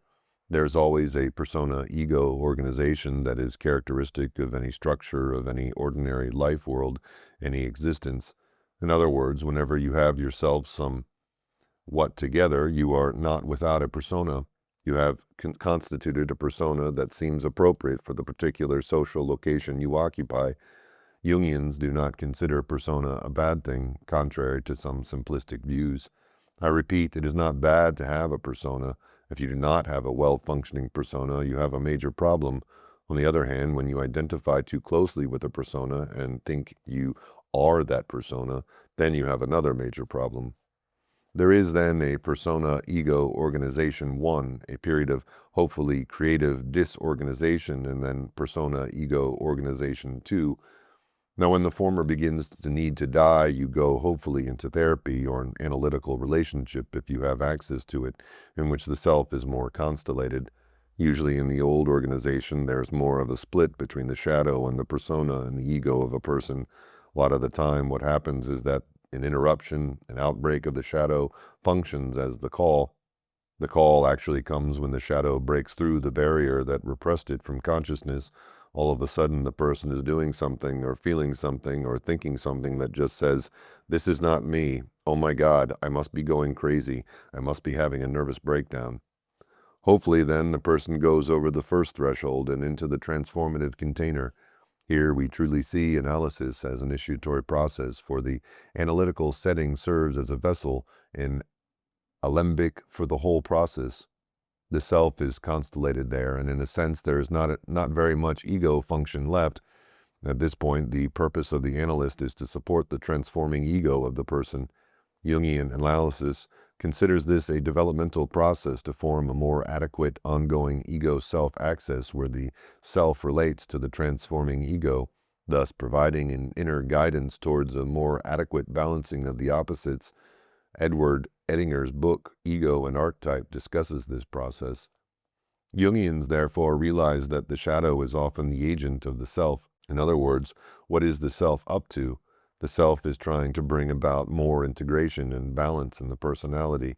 If the shadow is heavily split off in this person's life and they are living a split, then the self will be behind the shadow's emergence into consciousness, and of course it will tear the consciousness of the person.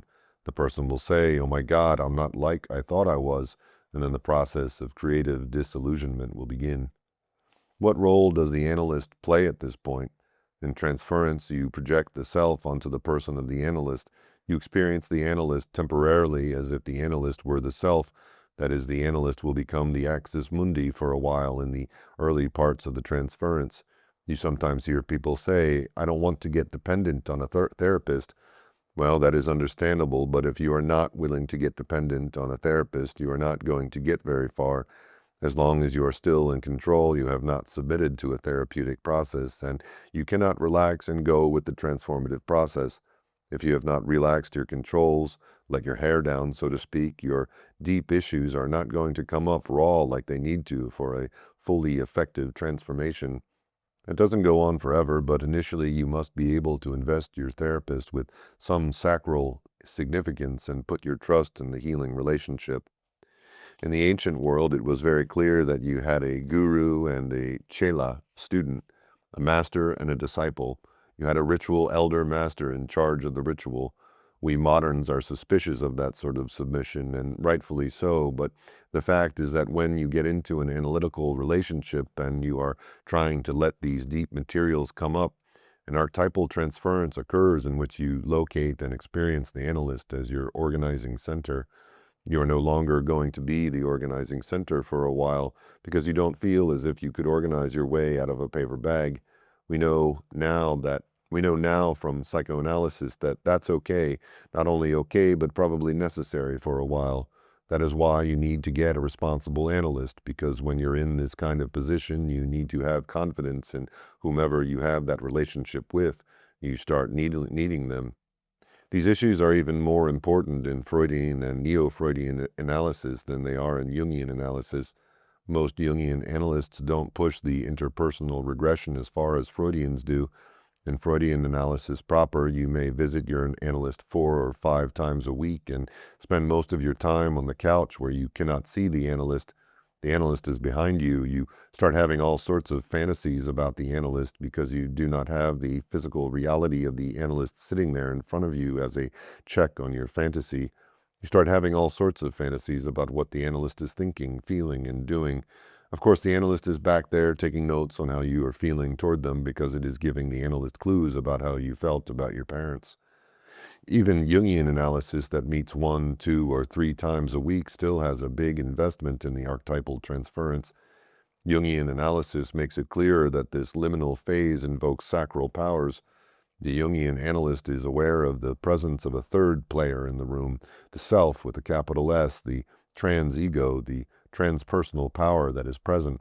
This directly parallels the sacred powers that Eliade talked about being present in an initiatory process. The closing of analysis is usually a going back to more or less ordinary existence. It is, of course, different in that you hope that you have developed a new kind of relationship to the self, but finishing analysis is not as liminal as the process of analysis itself. While you are in analysis, you can speak about the whole duration of analysis as a liminal process, so you can think about the individual sessions as being sacred space on the micro level, and you can think about the whole time when you are in a deep analysis from a macro level as a liminal phase. What about ending analysis? What about termination issues? Freudians have a fantasy that you can really finish analysis, though a lot of them never do. You've heard of Woody Allen and his 25 years in Freudian analysis. I think he is now seeing a Jungian. But Jungians usually do not have the same rigid views about termination. We believe that you develop more openness toward the promptings of the self in developing that ego-self axis, and that hopefully you will be more responsive to new clues that come when you need to start another deep process of transformation, that you will feel free to call the analyst back and say, I need to see you for a few sessions, or I need to come back and go over this dream with you. Some of the great veteran analysts like Joe Wheelwright and Joseph Henderson, who are in their 80s, still go to see their analysts when they feel the need. It is much more realistic. It is also much more consistent with the shamanic approaches to healing that characterize most of the history of our species. The idea that you can finish your analysis is like the idea that you can finish your initiations. There's no such thing as being finished with your initiations. Once you get through the initiation, you are in now, and you get your reconstitution, and you get to this next plateau in your life, then the next one comes along. The same thing is true from a Jungian point of view about the termination of analysis. The goal is to help people get through a particular place in their life, a particular part of their journey. You help them learn to listen better, to be better listeners to the action of the self at all times, so they can be sensitive to what they are being called upon to do at any particular time in their life. You never say to them, now that you have been in analysis for 3 years, you will never again need containment, or now your analytical work is finished. Just think a minute about the inflation involved in the idea of a therapeutic cure, the fantasy of a therapeutic cure. Given this model of thinking about human life, it is like saying that you can get to a point where you are finished with all initiations. No longer will I ever need to make any more major changes. It's like saying, I've had my midlife crisis now, so when I get to 65 and go through my retirement crisis, I won't feel a thing. That is ridiculous, of course. As we look at analysis and psychotherapy today, we must realize it is an ongoing initiatory process. No adaptation will last you forever. So most knowledgeable Jungians can view analysis as an initiatory process. You get through this place, a particular aspect of the journey of your life, and you try to get more sensitive to the self for a very practical reason. Now, what is the practical reason? If you get more sensitive to the self, what do you avoid? Audience member, you lower your anxiety more. I think you lower your anxiety, but why would this lower your anxiety? I think you're right, you don't get rid of it, but I think there are some really important ways in which you do, in a way, lower your anxiety level. You think about the cause of your anxiety, but it's also reassuring to have some sense of the structure of the process. Audience member, but what's the relationship? Lowering your anxiety is still not the same as dealing with the realities that caused it in the first place. More. What is the relationship without trying to push this shadow stuff down and causing more anxiety? One of the things the Freudians taught us was that when you are trying to keep things repressed and having a hard time doing so, that is when you are really feeling anxiety. Feeling really anxious means something is trying to come up. If you are aware and you have cultivated the awareness that the self is always trying to bring important things up to be confronted, you will not think it is Satan coming out. You think that God may be behind some of this strange phenomena too. The Freudians have a tendency to be more afraid of the unconscious than Jungians are to pathologize it more.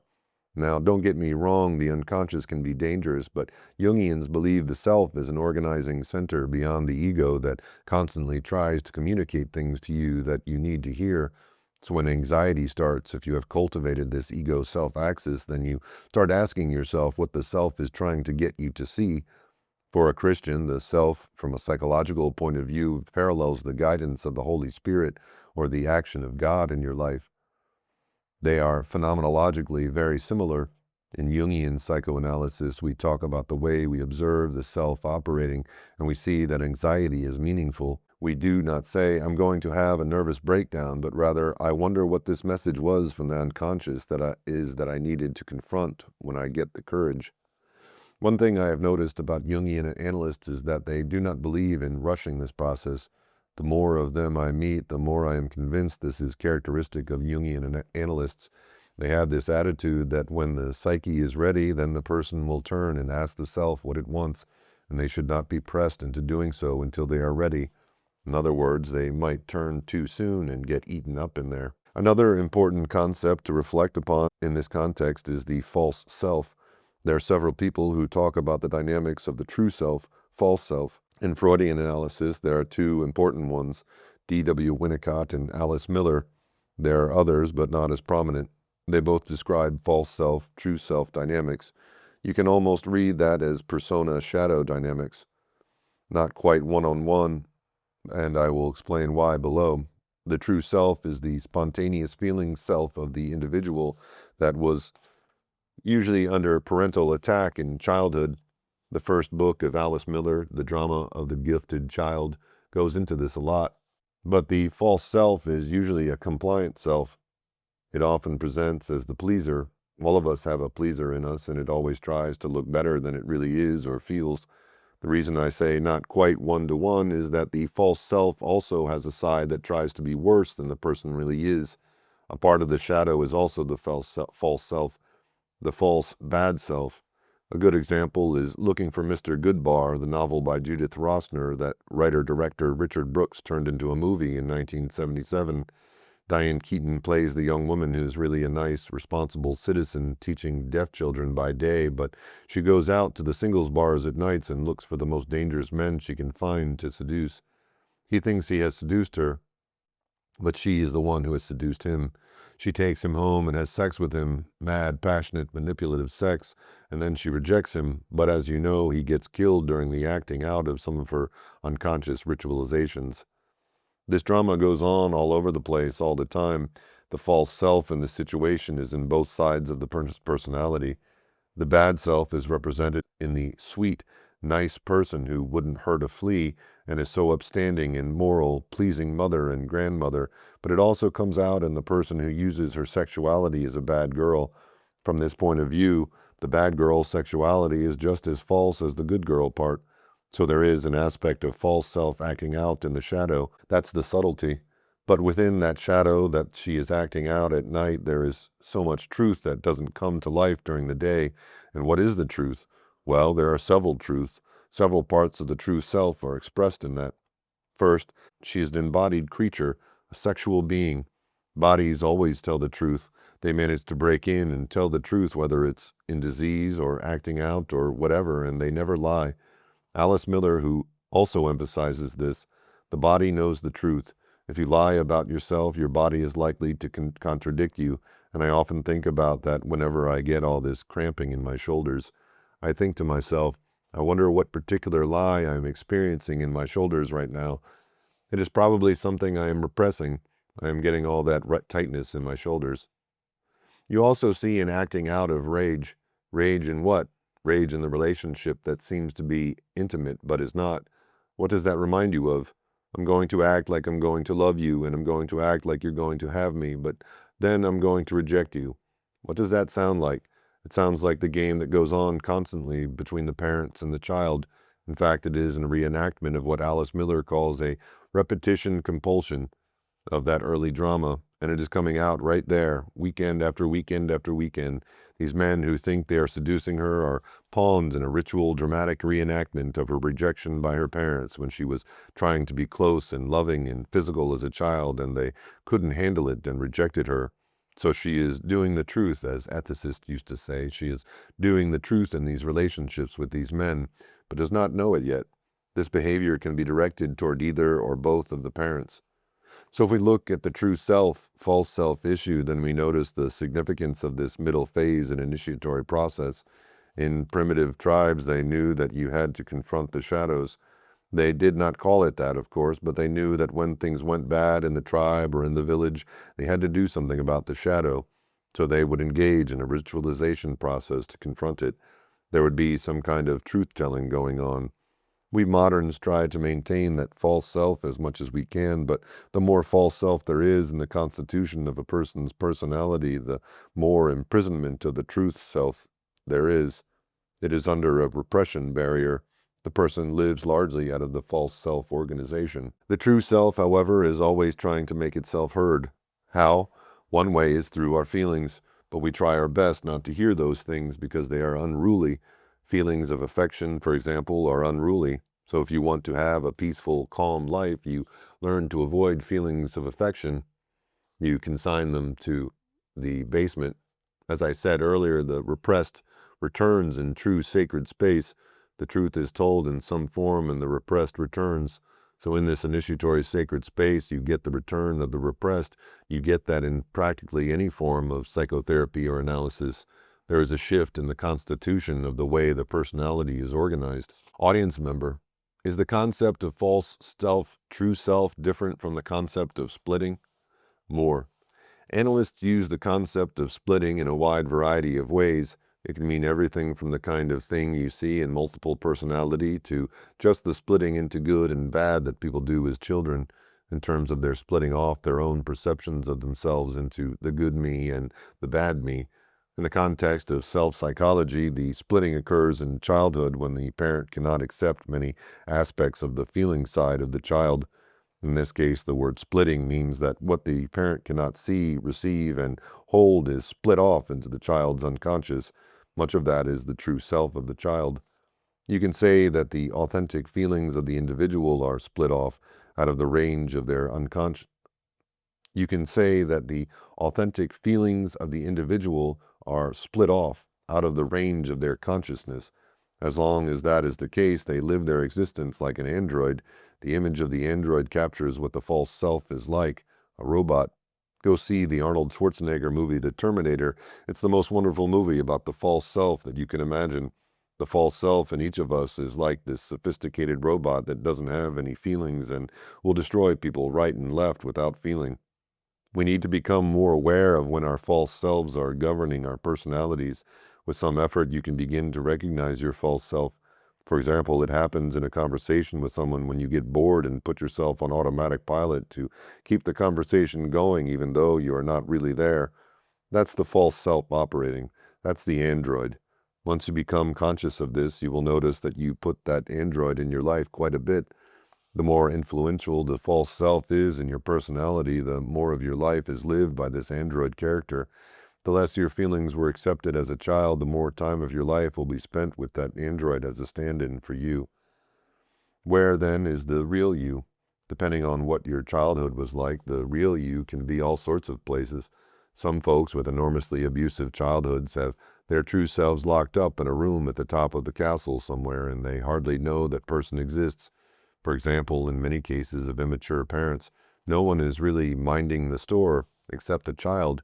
If no one is holding that child and saying, okay, sock it to me and let me hear what you feel, then that child doesn't get to express its feelings without a sense of imminent chaos and doom, so they maintain being parent to the parent. How many people, if they were honest, would have to admit they parented their own parents? It's painful to think about it, because while you were parenting your parent, you were not getting parented yourself. If you have to parent your parent, no one is gently holding your true self except you. Now what have you done with that true self? The chances are, in many cases, that you have put it on ice. Literally, it's somewhere in your psyche on ice. It was a smart decision at the time, because if you had not put it on ice, it would have been even more folded, stapled, and mutilated than it was. Understanding analysis as an initiatory process changes the whole fundamental equation. The key idea is that you no longer look at your symptoms and say defensively, "Oh my God, I'm going crazy." But rather you can say on a positive note, "This is my call." Your call from what? The call from the inner self that has started a process of reorganizing. And so it is time for the true self to get a little attention. The true self wants to emerge. That is one of the wonderful things. Alice Miller is not a Jungian, but her picture is consistent with a Jungian view of symptoms. She says the true self is in us always. She says the true self in us always keeps on trying. You may get quiet and sit still a bit, but it will start trying to make its presence felt, however feebly. The less support it got when you were a child, the less strength it has to knock, but it still knocks.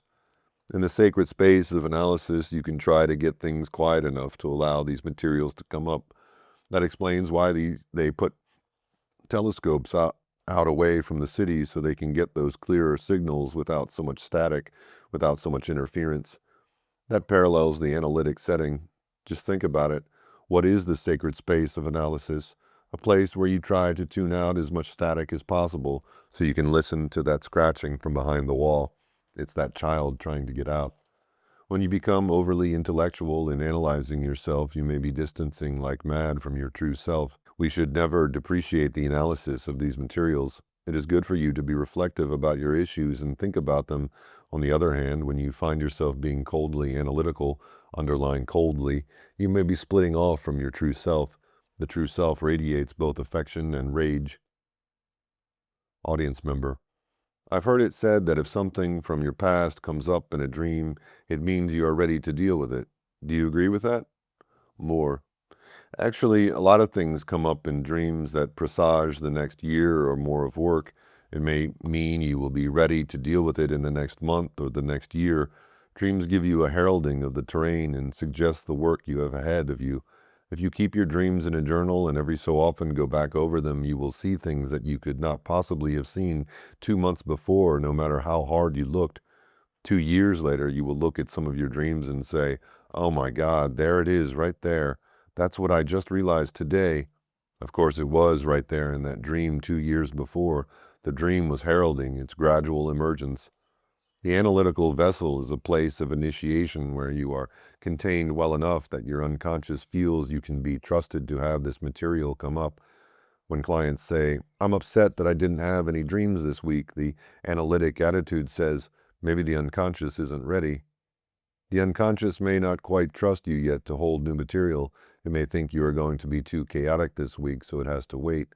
But then later it brings it up. The better the containment, or as Lang says, the tighter the frame, the deeper the material that will come.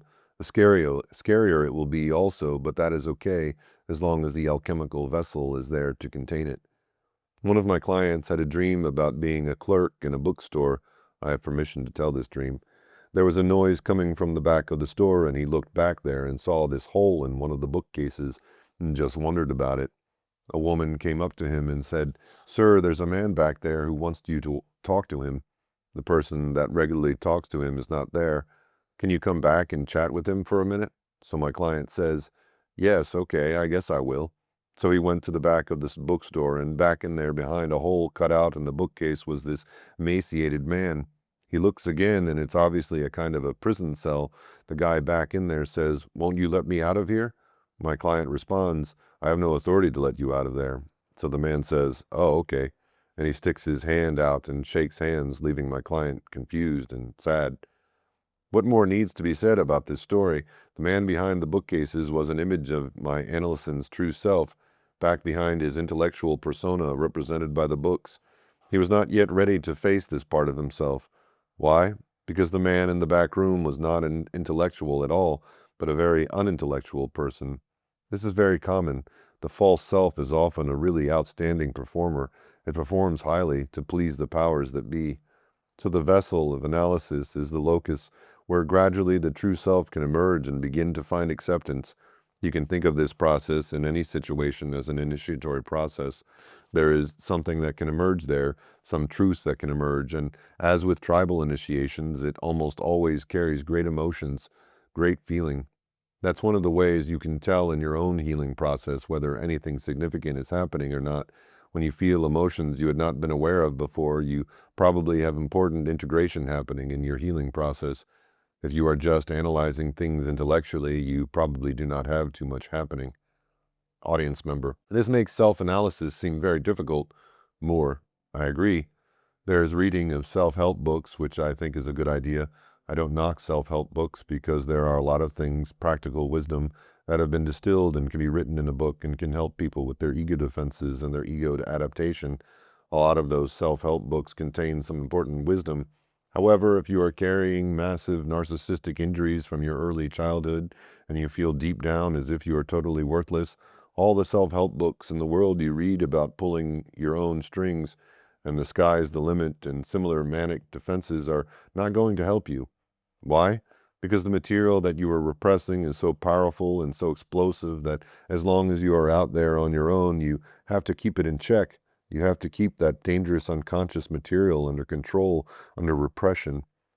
For example, say you are a school teacher or a mechanic or a pilot and you are doing your business and suddenly you realize what happened to you as a child.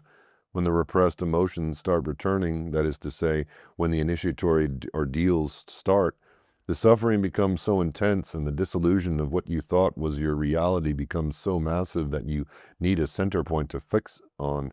And it's extremely hard to do that by yourself. In lieu of a therapeutic relationship of some kind, what a lot of people do to keep the wheels on is pray a lot. That is certainly a good idea. If you pray a lot, it will keep you functional when nothing else will. Writing things, journaling can also help a lot to contain it. These and other techniques can help contain the chaos, but they do not make adequate substitutes for an analytical alchemical vase, a transformative relational field. Facing up to a lot of truth about your childhood suffering is a very corrosive experience for the ego complex or system.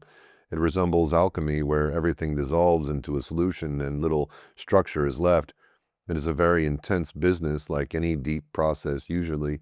It is so scary that you really need someone else to hang on to it for a while. It doesn't always have to be an analyst, but it usually needs to be another person. A lot of the time folks manage to hang on to God. Many studies of faith development show that the best object relationship a lot of people ever had was with God, which is simply another way of saying that the best personal relationship they ever had was with God. A lot of us now believe that the God imago is the psyche actually. A lot of us now believe that the God imago is the psyche. Bleh.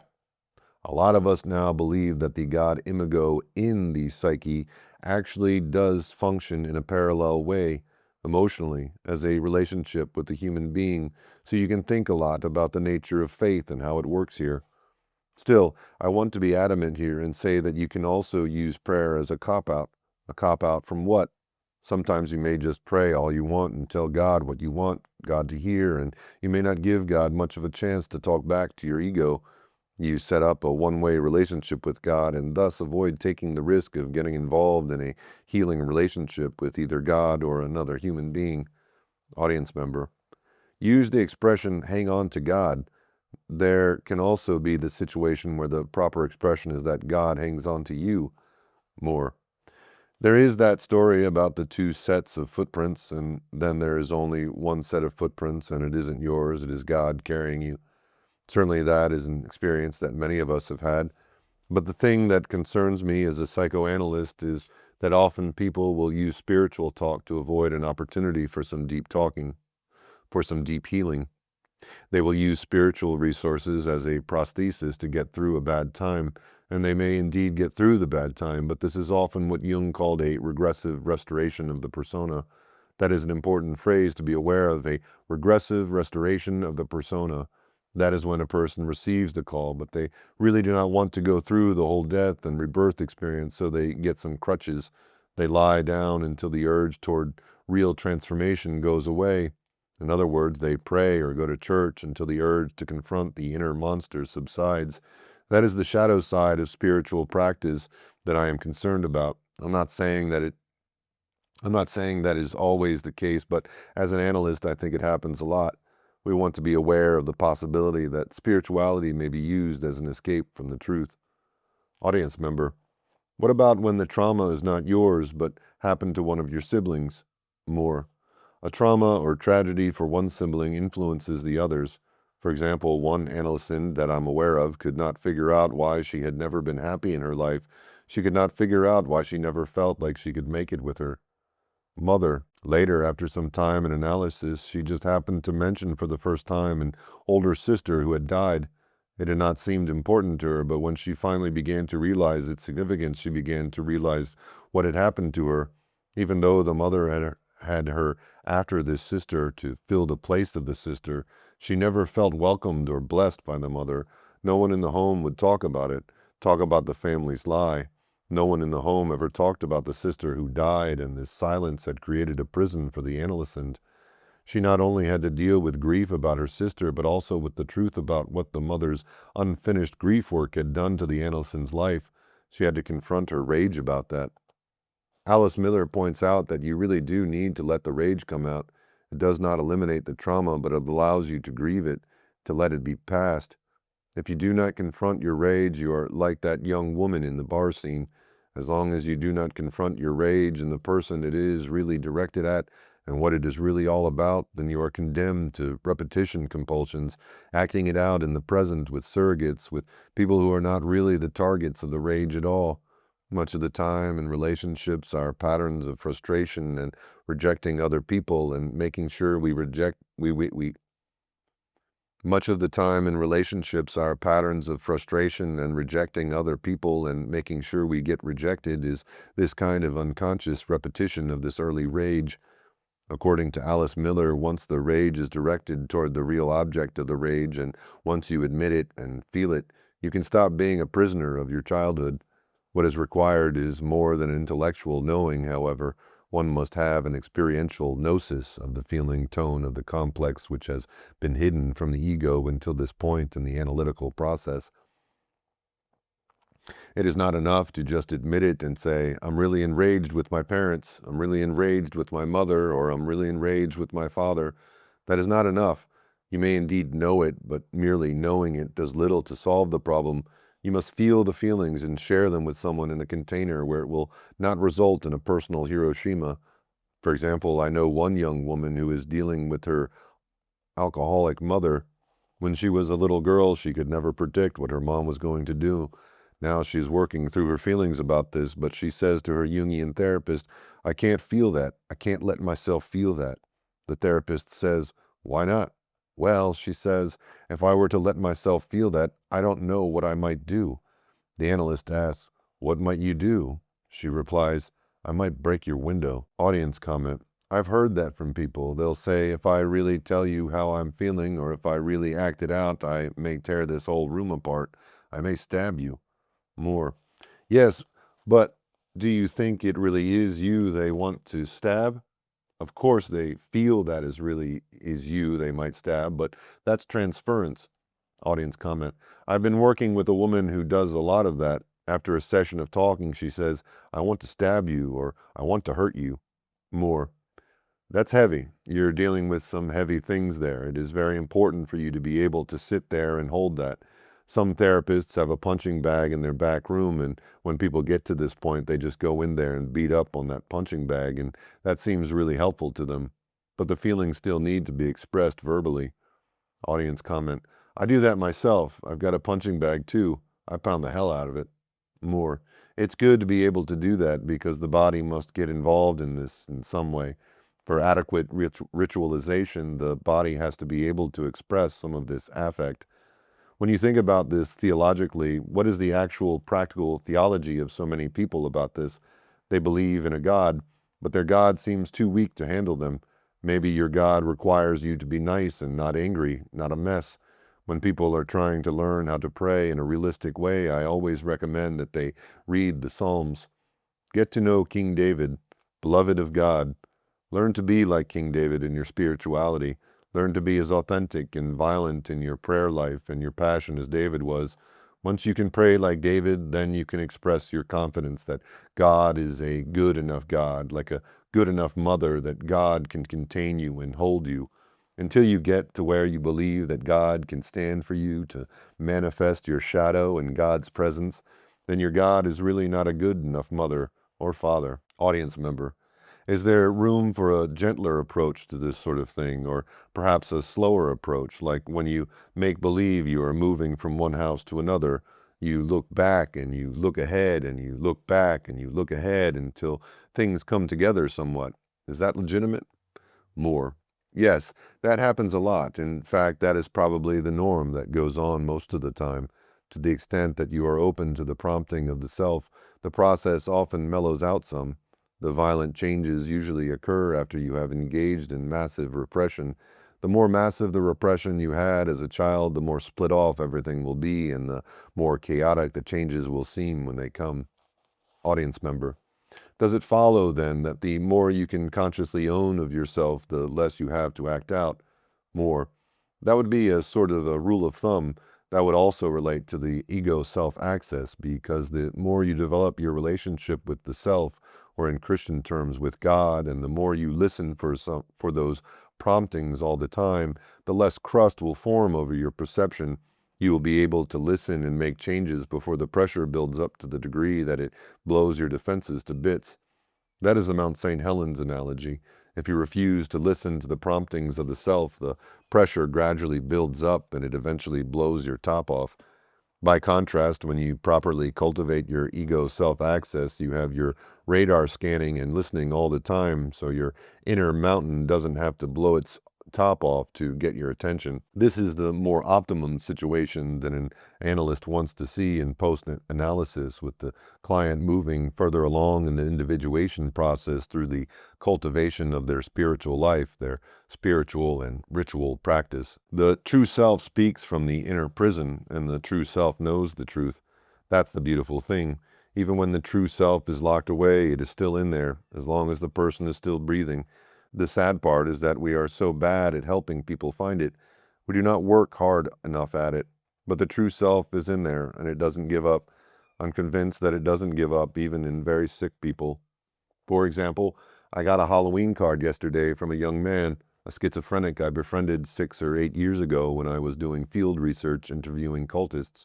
He was reaching out to me, wanting to talk to me about what he could do to try to get some more depth therapy. He was on drug maintenance. I remembered going with that young man. This is an example of folk therapy. I went with him to see an occultist therapist out in one of the suburbs of Chicago. I watched this older gentleman who was an occultist healer work with him. This young man was about 6'4" and 230 pounds, and I was apprehensive about going to go see this. The occultist folk healer did regressive hypnotic healing therapy with this young schizophrenic, and I sat and watched it. Then, after all these years, he called me. We Jungians tend to pay attention to these things. You get a letter like that from out of your past, and you think, well, that is really something. He just didn't give up. He knows how sick he is, but he just doesn't give up. He keeps trying. He looked and looked until he found me. Now I'm going to call him. I'm going to talk to him and see what we can figure out about getting him some more therapy. That's another thing about an authentic Jungian perspective. We tend to feel that you must keep trying on these things and hope you'll individuate as much as you can. It's the least we can do. Audience member: what caused this to happen? More: John Giannini talks about the synchronistic attitude. That's really what I mean about that I pay attention to synchronicity. I assume that there is some reason deeper than my ego knows why this young man took the trouble to find me after all these years. I wasn't his therapist and I wasn't his pastor. I was a researcher interviewing people involved in occult groups, and I ran into him in an occult group and spent time with him. I always tried to establish real relationships when practicing participant observation. Through him, I came to understand how much healing actually occurs in these small religious groups. I had him in mind when I wrote that article about folk healing and folk therapy as initiation and ritual process. Now I will try to help him find a way to further his individuation. I hear the call of the self manifesting here. Audience member: part of your doing that acknowledges that all of life is meaningful. More: yes, the Jungian belief in synchronicity is the psychological equivalent of the Christian belief in providence. If you really are a Christian or really stand in the Judeo-Christian Islamic theological tradition, you will also believe that all events are meaningful. A lot of secularized psychologists, of course, assume a psychotic ideation if you claim that God is acting in your life. For example, I tease Barthian theologians who are just good Christian Protestant theologians and some Catholic theologians by saying, look, the way you talk about God's actions in your life, a lot of psychologists would consider psychotic ideation. They would view the Jungian view of synchronicity the same way. People from psychological perspectives would call those concepts ideas of reference. They consider the presence of ideas of reference one of the diagnostic factors of determining psychosis. People who think the universe is meaningful are considered psychotic, but from a Jungian point of view, if you do not feel that events are meaningful to you personally, you might as well hang it up. John Giannini's reflections on the synchronistic attitude refer to the same old tradition, but from a psychological point of view, a practicing Christian doesn't need to justify it that way.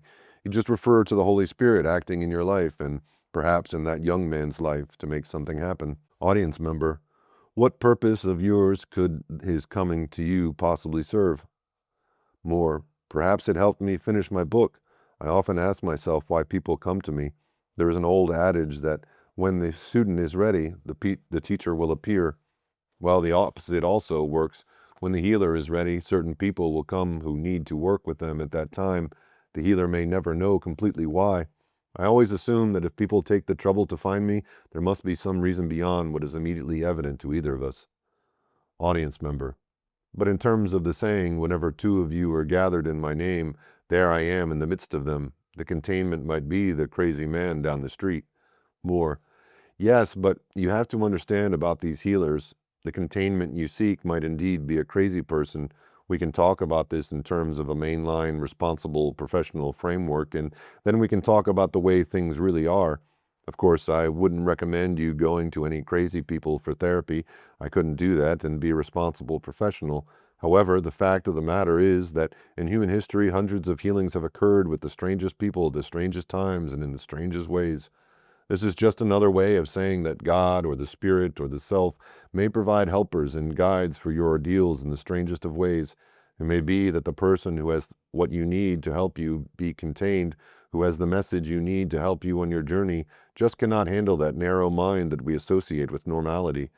The movie The Fisher King with Robin Williams portrayed this kind of situation. Have you ever helped someone with something that you couldn't help yourself with or didn't even know you needed help with? I have helped a lot of people get healed on issues that I worry in my deepest heart of hearts whether I will ever find healing for myself. This is an important point. You don't want to idealize this role of the container and the helper too much because they don't have to be perfect. By Robert L. Moore. Chapter 6, Ritual Process and Spiritual Leadership, Essay, 1987. The untimely death of Victor Turner in December 1983 was a tragic loss, not just to his field of cultural anthropology, but to those of us in other fields who found his seminal work an increasingly important resource for revisioning fundamental approaches within and between disciplines. There is scarcely a single humanistic or social scientific field that has not been touched by the power of his mind and the breadth of his concerns. At the time of his death, Turner was continuing to broaden and deepen his method of processual symbolic analysis in its scope and in its application to the pluralistic global challenges that face us on this troubled planet. I had the privilege for several years of being Turner's collaborator in attempts to rethink the role of ritual process in human adaptation for a postmodern planetary culture.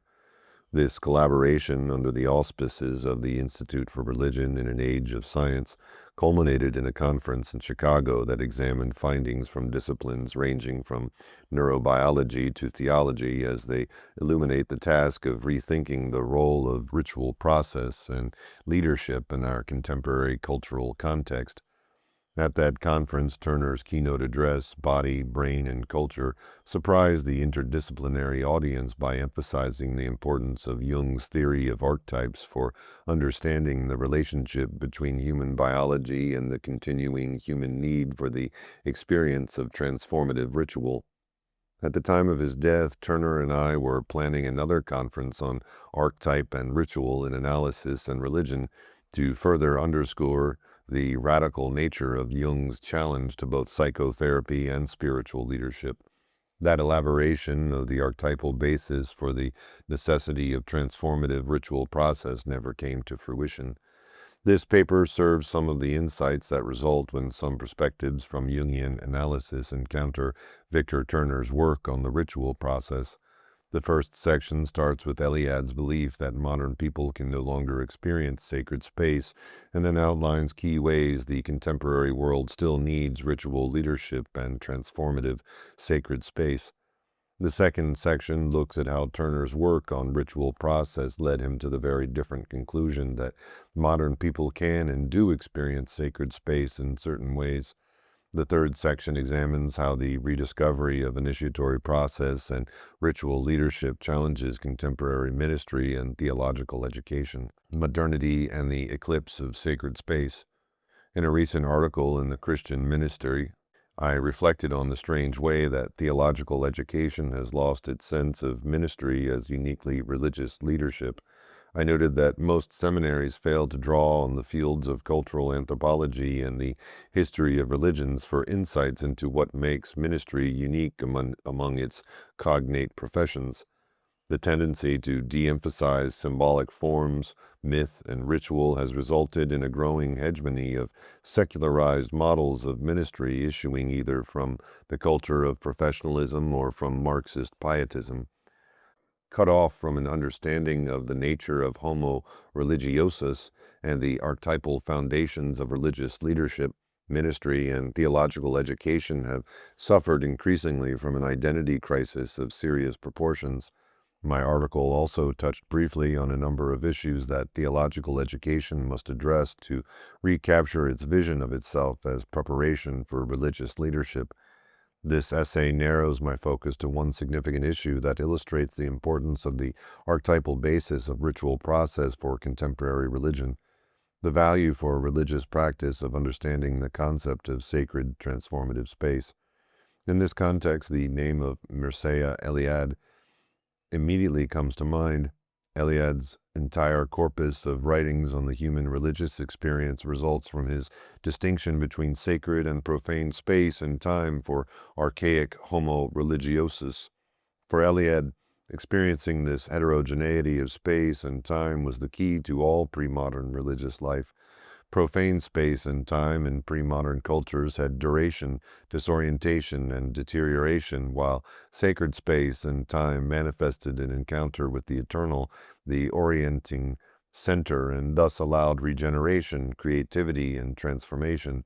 The capacity to locate and utilize appropriately such transformative space was the special province of the religious leader. In Eliade's view, modernity brought with it a fall for human culture in that it marked a loss of the capacity to experience space and time as heterogeneous. In effect, for moderns, all space and time is profane, and all experiences of space and time are homogeneous. This meant for Eliade that moderns living under the conditions of contemporary industrial culture and technical rationalism could not have an experience of sacred space. It is easy to see why Eliade concluded that modernity had brought an end to people's ability to experience sacred space. The iconoclastic influences of the Protestant Reformation began what proved to be a sustained movement toward depreciation of the importance of ritual processes in religious life. With the impact of the Enlightenment and the subsequent trends in secularization, this decline is in understanding of and appreciation for the importance of ritual process and ritual leadership has continued. Today, it is difficult to find either religious leaders or psychotherapists who have much of a grasp of the power of ritual process and how the effectiveness of both ministry and therapy depend on the adequacy of ritual leadership. In contemporary culture, however, the human need for ritualization in many areas of life has not diminished. What has diminished is the availability of knowledgeable ritual elders who understand the archetypal human need for ritualization throughout life, and who are prepared to respond competently and effectively by providing ritual leadership to those who need it. This contemporary failure in ritual leadership manifests itself in many ways, but especially in our inadequate provision for initiatory process and transition states, whether required by crisis or natural life cycle changes, B, in our lack of rituals for resolving conflict, whether interpersonal or intrapersonal, and C, in our lack of bonding rituals to facilitate species identification. A, initiatory process. It is not difficult to discern the effects of inadequate attention to initiatory process. The archetype of initiation is constellated in these situations, but the psychosocial containment and leadership that are necessary components of effective initiatory process are absent. See diagrams 2 and 4 in the appendix. This social and cultural failure has devastating results. For example, in the increasing anomie we observe among youth and young adults. We lack adequate images of mature masculinity and femininity, and we seem to believe that development into mature adulthood happens automatically. In our practice of analysis, we see every day the human tragedies that occur because we have not attended to the seriousness of the crisis and failed initiations that currently afflict our culture. We discuss the midlife crisis without any genuine realization of the ritual dimensions involved in such a critical juncture in life. We usually view such crises as merely personal challenges to the individuals involved when, in fact, they are profoundly biosocial in nature. They invoke the archetype of initiation and demand by their very nature a response of social ritualization. Because adequate ritual leadership does not commonly exist in our culture, the challenged individual must seek out partners in ritualization wherever they may be found. B. Conflict resolution. The crisis in ritual leadership today also reaches huge proportions in the area of conflict resolution. Tribal cultures had ritual processes to deal with the potent emotional residues of intrapersonal, interpersonal, and intertribal conflicts. This enabled them to honestly face and process through ritual means what Jungian analysts call the shadow side of both individual and group life. Though pre-modern ritual techniques were often brutal and used scapegoating and other mechanisms based on intrapsychic splitting phenomena, they nevertheless attempted to address the seriousness and depth of the emotional problems issuing from the cauldron of human social existence. Ritual techniques in tribal cultures not only maintained and enhanced group identification, but they also mediated conflict and reduced the residual toxic effects of the narcissistic rage elicited by such conflict. In our cultural context today, the challenge is much greater and the ritual response far less adequate. Cultural and religious pluralism in a planetary context complicate the structure and dynamics of conflict and call for a sophistication in ritualization that has so far not been forthcoming. Perhaps the most dangerous and least understood contemporary crisis in ritualization lies in the psychocultural dynamics of the arms race and the nuclear posturing of the superpowers. Russia and the United States currently seem caught in the grasp of an archetypally grounded unconscious ritual dance organized around apocalyptic initiatory imagery and fueled by malignant, untransmuted narcissistic rage. No national leader, political or religious, has so far demonstrated any understanding of the ritual dimensions of this conflict. much less the leadership required for responding to the depth dimensions it involves. C. Species identification. Finally, we must face the realities that the revolutions in technology have thrust upon us in collapsing social distance on the planet. The need for species identification and species bonding has never before been so critical. Many who have studied bonding dynamics in human culture and personality believe that bonding and identification are complex ritual processes that cannot occur without adequate ritualization.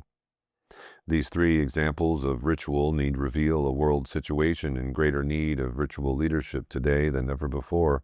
At just the time when the prevailing culture of modern secularism has rendered us ritually tone-deaf, we try to live as moderns who cannot locate and utilize transformative sacred space. Jungian analysts often use the term heroic ego to characterize this kind of consciousness. This is a psychological way of talking about the view of consciousness and perception that characterizes the culture of the Enlightenment and modernity. The Enlightenment ego acts as though it has immaculate perception, untainted by shadow dynamics and requiring no inquiry into the possible falsification of perception by the influence of deep structures unavailable to consciousness. We tend to accept the notion that time is homogeneous because we have little sense of a need for the relativization of the ego, its dissolution and reconstitution, its death and rebirth through initiatory process.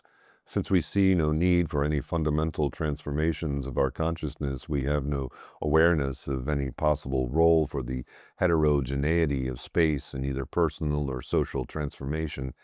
It is ironic that this same Enlightenment consciousness gave birth to two interpretive traditions, critical sociology and psychoanalysis, which have turned a revolutionary hermeneutics of suspicion on their predecessor. Both traditions have sought to expose and criticize the fantasy of immaculate perception and the atomistic, isolated individual ego. In recent years, depth psychology has begun to recapture an awareness of the importance of ritualization in modern life. Much of psychotherapy's influence today results precisely from psychoanalytic attention to depth dimensions that religious communities and their leaders feel less need to address. I will discuss this further in analyzing the significance of the rise of pastoral counseling and psychotherapy within the specialized ministries of the contemporary church. Here, I want to emphasize that uncritical attitudes toward Enlightenment theories of change are presently being challenged at their foundation in the naive theory of consciousness so characteristic of the modern mind. The universal human need for sacred space. It is precisely here in our understanding of how change takes place in human culture and personality that we can see the critical importance of the eclipse of the understanding of sacred transformative space. The necessity of the heterogeneity of space and human transformation in our contemporary cultural and religious situation. The culture of Protestantism and the Enlightenment and the many subsequent trends that have converged in a dedicated secular modernity have given rise to a dangerous naivete with regard to the nature and dynamics of human consciousness. While the emphasis on the isolated individual psyche and the values of autonomy have had their positive impact in the humanization process, the heroic ego of modernity has proven to have a fatal flaw grounded in its fantasies of mastery, control, unfalsified perception, and moral superiority. In theological terms, modern culture and consciousness have forgotten the truth embodied in traditional concepts of sin as bondage of the will and depravity of the mind. Given this view of an independent ego free of its biosocial matrix and without any need of metamorphosis, and thus without need of ritual means of transformation, change is believed to occur primarily through education and realpolitik. The two world wars struck an important blow at the naive acceptance of the validity of the consciousness of modernity. The inability of the modern mind to grasp the depth dimensions of the Holocaust, however, demonstrates the tenacity of the appeal of Enlightenment consciousness. The dragons that lurk beneath the repression barrier of modern consciousness are the same realities that archaic Homo religiosus confronted honestly and dealt with through ritual technologies. Turner's contribution. Because the legacy of Victor Turner is most important because of his challenge to Eliade's assumption that modern people cannot experience the heterogeneity of space and the deep initiatory processes and fundamental psychological and spiritual transformations. For Turner, all human cultures, whether pre-industrial or contemporary, manifest a cultural metabolic process that includes experiences of the heterogeneity of space. It was his view that new ways could be found to facilitate experiences of liminality and communitas that are appropriate to and adequate for the challenges of a postmodern planetary culture. He was working on the development of this concept at the time of his death. By helping us to look again at the biocultural matrix of consciousness, at the ritual processes through which it is formed and transformed, Turner helped us realize some of the reasons why the optimistic vision of the progressive era in social thought has gone unrealized. The stark realities of the Holocaust and the threat of nuclear war become more comprehensible and yet more terrifying because of the humiliation of the heroic modern ego that results when we begin to see clearly the biocultural embeddedness of human consciousness.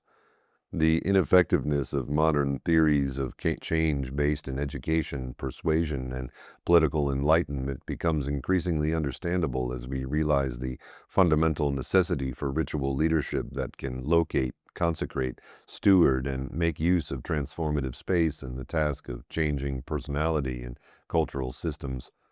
Before we turn to examine the challenges that a discovery of initiatory process and ritual leadership will bring to contemporary ministry, let me first summarize some of the implications of Turner's processual symbolic analysis as they affect our understanding of how change occurs in human personality and culture. No appropriate no approach to ministry or religious leadership can be understood without knowing how it takes into account the nature and dynamics of change in human psychocultural processes. To understand Turner, we must understand his view that the ongoing processes of structurization and destructurization, construction and deconstruction, are always operating in human personality and culture. These processes function through root metaphors and symbolic paradigms that are not arbitrarily fabricated but are grounded in the neurophysiology of the human organism. They are variously elaborated in symbolic forms in different cultures. Creativity and innovation are built into the very foundations of this psychocultural metabolic process. There is always a dialectic between structure and communitas, between structure and transformation in both personality and society. Unlike Eliade, Turner maintains that the fabric of human space and time is not homogeneous, but is characterized in all cultures by heterogeneity. He distinguished between the social functions of ceremony and deep transformative ritual. Ceremony in human culture serves to confirm, consolidate, and legitimate the organization, values, and behaviors of existing structure. A Jungian perspective might call this a persona restoring process. Ritual, on the other hand, involves a process of deconstruction and reconstruction in a ritually structured space-time pod, or as the British psychoanalyst D.W. Winnicott would put it, holding environment. For Jungians, this process is constellated by the archetypal self and is an expression of the archetype of initiation. Together, the Jungian and Turnerian perspectives enable us to see more clearly the integrated biosocial nature of transformative initiatory process and the role that sacred space plays in personal and social change. Turner has given us his greatest gift in his understanding of the importance of transitional space in all human cultures. Unlike Eliade, he understood that such space-time pods can and do exist in contemporary culture. The ritual construction of such sacred space and its appropriate use are not mere vestiges of archaic religious forms, unrelated to and inferior to more real secular psychosocial processes. Rather, such transitional, transformative space is integral to all human personal and social transformation. Turner provided for the first time an elaborate phenomenology of the radically different human experience of space within the transformative vessel or container. His elaboration of the concepts of structure, communitas, liminal, and liminoid have given us conceptual tools through which we can discern the subtleties of the nature and dynamics of deep structural change in both personality and society. Containment. Before turning to some of the implications of these theoretical perspectives for contemporary ministry and theological education, we must consider further the importance of containment during processes of deep change in human personality and society. The word containment is not Turner's, but it describes the significance of liminal space. Turner's space-time pod, there is no more important use than confronts those of us who are concerned with human transformation. Apparent personal or social changes that occur outside a context of containment are usually, if not always, superficial in nature or abortive in consequences. Deep structural change requires a reliable psychosocial framing, the facilitation of a holding environment that can help individuals and groups tolerate the terrors of change with its attendant painful truths and emotions. In analytical terms, the repressed often returns in unruly fashion where there is no holding environment, often issuing in destructive unconscious acting out or irreversible fragmentation of the personality. Within the containment of depth psychotherapy, however, the destructuring that occurs in truly liminal states is not fragmentation, but rather a dissolution of inner organizations based on early structuring, which has maintained pathological dynamics in the personality. In the analytical holding environment, this deconstruction clears the way for an integrating, healing movement in the personality toward wholeness and consolidation.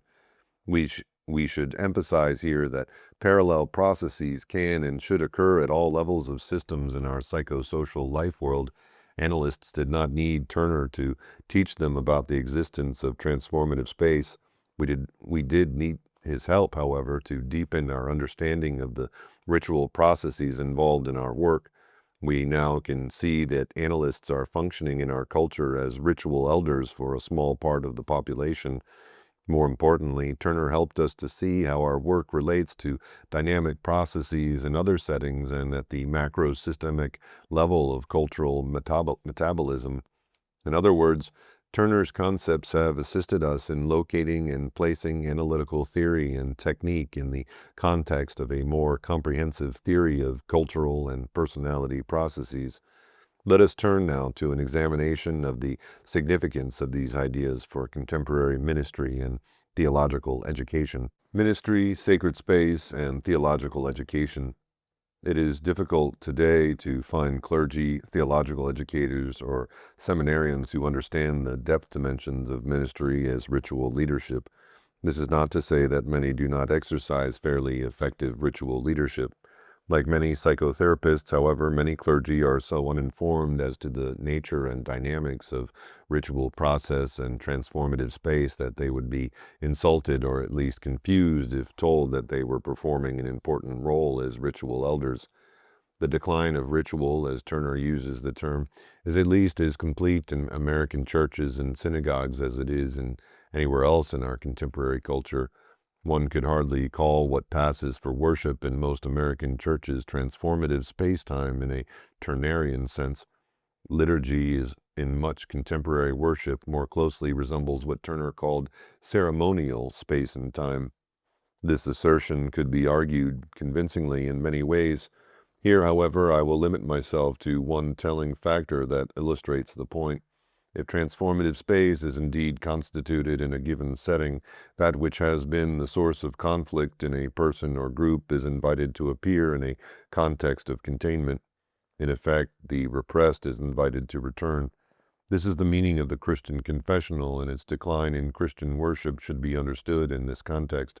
In Jungian terms, we would say that Christian worship has become persona restoring, and not a place for the personal or congregational shadow to return to be confronted and wrestled with in an intense and committed way.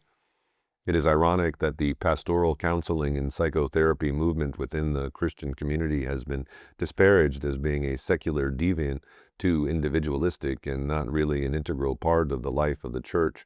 As I noted above, we owe much of our current awareness of the depth dimensions of ritualization in personality and culture to the Freudian and Jungian psychoanalytic traditions. I have argued elsewhere that psychotherapists and analysts of various schools are providing ritual leadership in more depth than many overtly religious leaders. The most significant aspect of the rise of specialized ministries in pastoral psychotherapy and counseling has been the return to the church of a capacity to offer healing ritualizations through the provision of true sanctuaries where personal and group shadows can manifest and be dealt with effectively, and where deep structural transformations can occur. Pastoral psychotherapists are notorious for not being able to articulate clearly why their ministry is in fact deeply religious in nature and central to the work of the church and its ministry. In recent positive developments, a few leading pastoral psychotherapists have begun to use Turner's conceptual framework to help them articulate effectively their understanding of the deep foundations of their ministry, which previously they could only intuit. The pastoral counseling and psychotherapy movement has only just begun to grow and to take its place as an integral ministry of the church. We must welcome and facilitate this growth as a manifestation of one way in which the churches can respond to the need for ritual leadership in our culture. Unfortunately, those of us in theological education have witnessed in recent years an increasing depreciation of the ministry of counseling and more emphasis given to the importance of the congregation as an entity in itself. Turner's concepts, however, can help us restore our understanding of the dynamic interrelatedness of the counseling ministries and the congregation as a system in itself. It is interesting to note that, in spite of all the recent attention to the local church and congregational life, there has been very little progress at the theoretical level in understanding the foundational, archetypal, and religious dynamics that lie at the heart of congregational life. We must learn to ask foundational questions about the ritual significance of the congregation. Should it serve, for example, as a holding environment in its own right? Should it provide both in its liturgical life and in other associational forms the kind of sacred space that we have been describing in this essay? From my point of view, the congregation already serves as a sacred space, even though its leadership does not understand the processes that are fundamental to the spiritual effectiveness of the congregation to its members. If we could become much more conscious of the ritual dynamics in the congregation, we could facilitate far better what Charles Winquist has called a communion of possibility within the local church. The congregation as container or space-time pod has many potentials for human transformation that remain untapped and await our creative revisioning of congregational life. However, it is not merely life within the congregation that we must consider in the face of the current challenge to global religious leadership.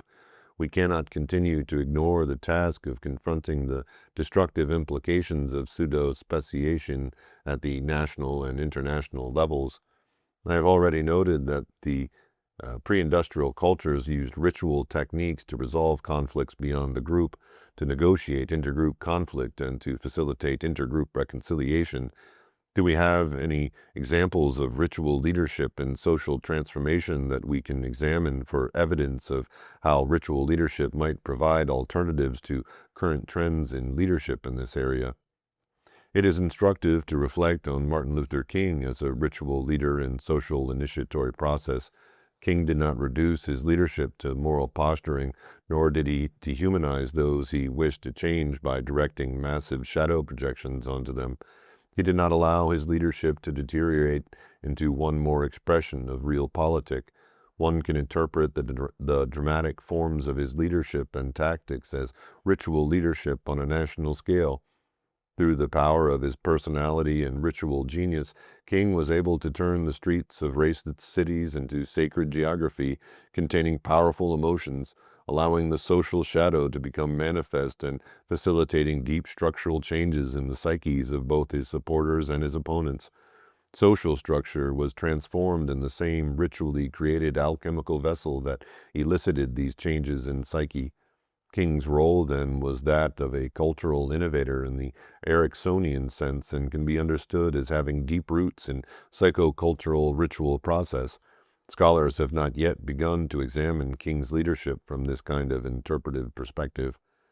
Many social problems and social justice ministries need to be examined from this same point of view. Take, for example, the problem of gang violence in urban life. Multidisciplinary studies of this phenomenon abound, but none of them addresses the significant initiatory role of gang life in the lives of these young Americans. The belly of the beast, the inner world of the American prison, is one of the most powerful manifestations of sacred space in contemporary cultures. Yet the stewards of that space, criminologists, wardens, guards, even prison chaplains, show little or no understanding of the nature of the space created by barbed wire and turreted walls. Since the stewards of prisons do not understand the space they have created, the initiatory processes carried out inside their walls leads mostly to pseudo-initiations and thus serves only to push its wards deeper into the underworld. Young men of promise are transformed into warriors, but since the larger society and its representatives do not understand the space-time pods they have created, these young warriors blindly turn their powerful energies against their own people and communities rather than using them to confront the demonic realities of urban life. We cannot then begin to fathom the tragedy of American urban life without facing the ways in which we fail to provide our youth with knowledgeable ritual leadership in initiatory process. Lacking this leadership, youth turn to those who cloak themselves in the trappings of ritual elders, but who in fact are the agents of chronic liminality. If religious leaders do not deepen their reflection to include these archetypal realities, they will continue to function chiefly as ceremonial leaders in persona religion and not as agents of significant social transformation. From this perspective, social action based on an Enlightenment theory of consciousness is doomed to failure because of its naivete with regard to the requirements of transformative process. In conclusion, we must face the fact that contemporary theological education has failed and continues to fail miserably in the task of preparing seminarians for ritual leadership. Confronted with the task of revisioning an approach to spiritual leadership appropriate for a 21st century global village, most seminaries still function as if clergy have no need for preparation in cultural anthropology, history of religions, or depth psychology. Without the training in comparative symbology that these disciplines provide, however, clergy will continue to use the Judeo-Christian symbols in a tribal way, thus contributing to pseudo-speciation rather than making progress towards alleviating it. For the most part, theological educators themselves have not made enough use of these resources for understanding ritual processes to be able to assist their students in coming to terms with the depth dimensions of ritual process and ministry. This essay has argued that the most serious omission is neglect of the archetype of initiation and the need for ritual leadership toward individual and social transformation in heterogeneous space. By neglecting the concept of transformative space and its role in a postmodern theory of change, seminarians can hardly be expected to see any depth relationships in their liturgical leadership, their pastoral counseling, and their activism in social justice arenas. A serious encounter with the work of Victor Turner and contemporary Jungian psychology would go far toward enabling contemporary theological education to address the critical need for ritual leadership as we approach the 21st century. Chapter 7, Masculine Spirituality and Initiation, the Global Challenge. Address, Summer 1995. I propose to share with you some of what I have discovered about the nature of dynamics of masculinity, the work of empowerment of the male soul and its relationship to masculine initiation. In short, the great work we all share. I want to recall us to the center of our work and offer a map for our work, the work that we as men face today. I will begin by describing the psychological structure of masculinity, what I like to call the plumbing, the hardwiring. Then I will focus on where we are right now in this work. What time is it now? What do we face? How are we doing in the world? At that point, I will be able to explain some of the reasons why we are doing things the way we are doing them. Then I want to share with you a few reflections on what I think is needed in the way of an inclusive, pan-tribal masculine brotherhood. The first thing I will do is pass this octahedron around and have each of you hold it. The meaning of this will become clear as we go. Put some good energy into it from your soul. I think this is a wonderful symbol of the God self that is in each of us. Even if all I say tonight is gibberish to you and totally confusing, your right brain will understand it if you just hold that octahedron for a minute. Your right brain will get it, and then your left brain will eventually catch up. The journey to the center.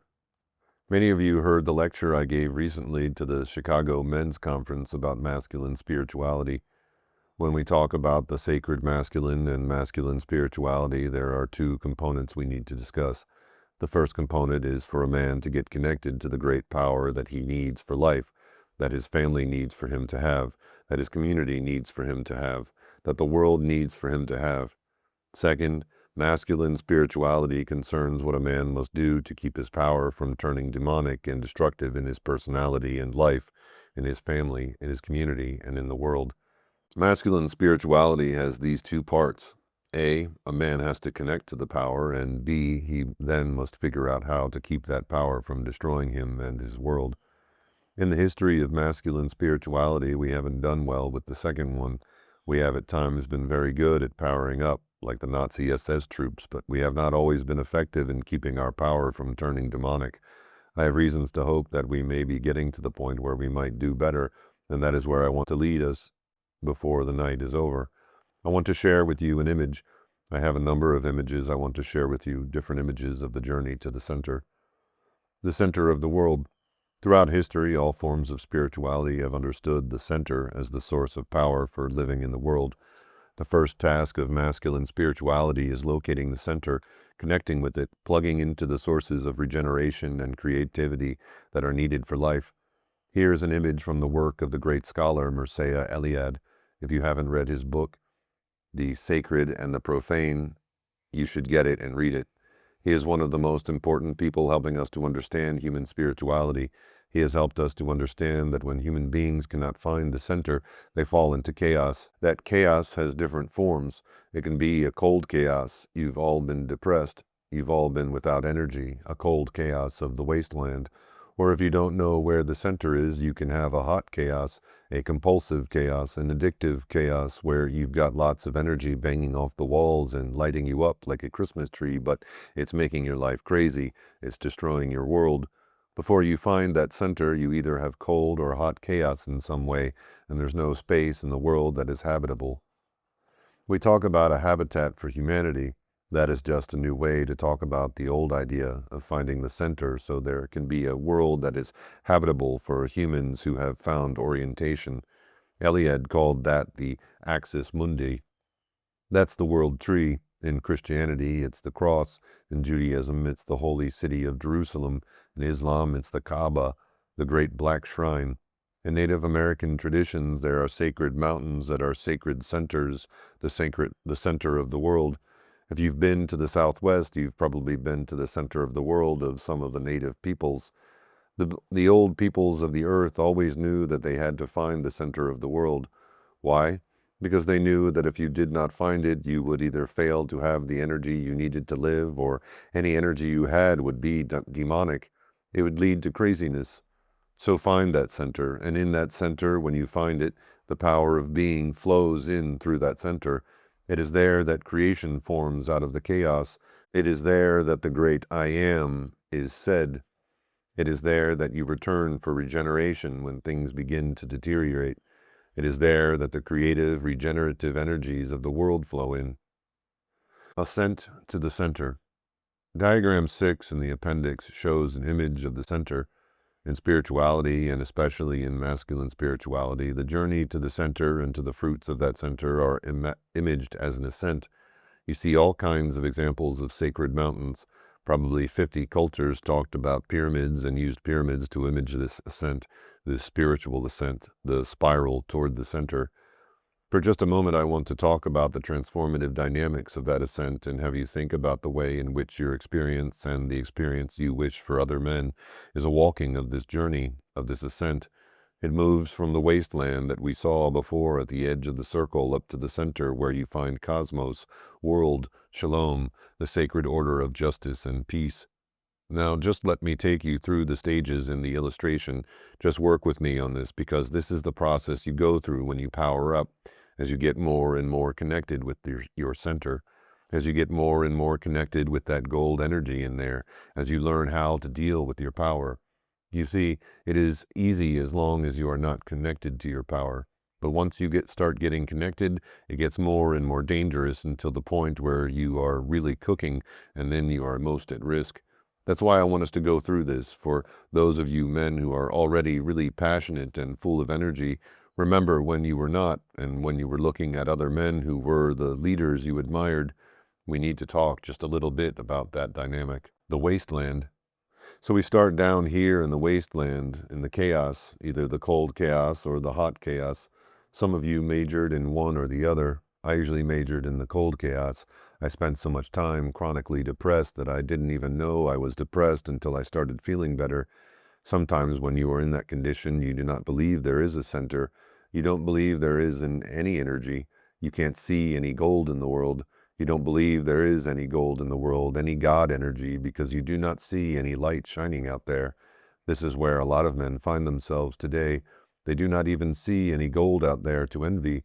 This is one of the great horrors of our time, that so many men are cynical and nihilistic and have absolutely no hope. There can be no hope when you are here. Epiphany. But, the Spirit moves on the face of the waters, and there will be an epiphany. Something will shine. Now all kinds of things can shine. It can be female, it can be a wonderful bourbon, it can be a job, it can be a house, a place in the country, it can be Mexico, it can be another man, but suddenly there is a gold that shines for you, and you can see that glint, and suddenly everything is changed, because you went all the way from not believing there was any such thing to actually seeing it shine. At this point in your perception, gold is not within, the gold is out there. So that is the first step. That is the beginning of a chance for hope. It usually doesn't feel great because immediately you feel what contemporary French philosophers and psychoanalysts call the lack. They say the reason we want to sacrifice human beings is because of our lack. At this point you move right to envy. I feel the lack and I see that shine and I will envy it, particularly if it is shining in another man. So you've got the dynamics. We refer to this in psychoanalysis today as idealization or idealizing self-object transference. That's the technical language. It just means you look out there and you see the gold, but you know it's not in you and you think it's not for you. When you shine, as all you leaders know, the idealization is going to come your way. For those of you that are not leaders yet, your time will come when men will look at you and they see the gold shine. Then they will envy you, because initially they did not believe they could ever have it. Then for a while they are going to hate you. I heard that there's a t-shirt in the network going around now that says leader on the front and has a target on the back. That's great. It ought to be passed around to everyone who is thinking about leadership or everyone who already is a leader, because this is a fundamental dynamic that you will face. Arsing. The next stage is when you connect with that person, when you form a connection with the source of that shining. This happens a lot in your leadership work. When that connection is made and a flow of energy begins, there is a technical term for that. It's called a tension arc. It's called arcing. Think about arc welding, or think about the arcing that goes on in electroplating. There is that flow of energy. There is an arcing of energy.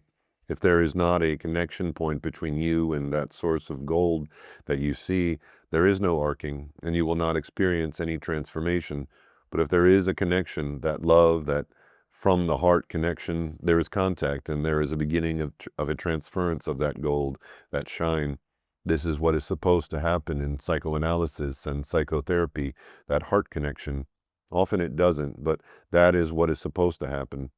If the relationship continues, then the one who felt he had no gold gradually notices his lead turning into gold.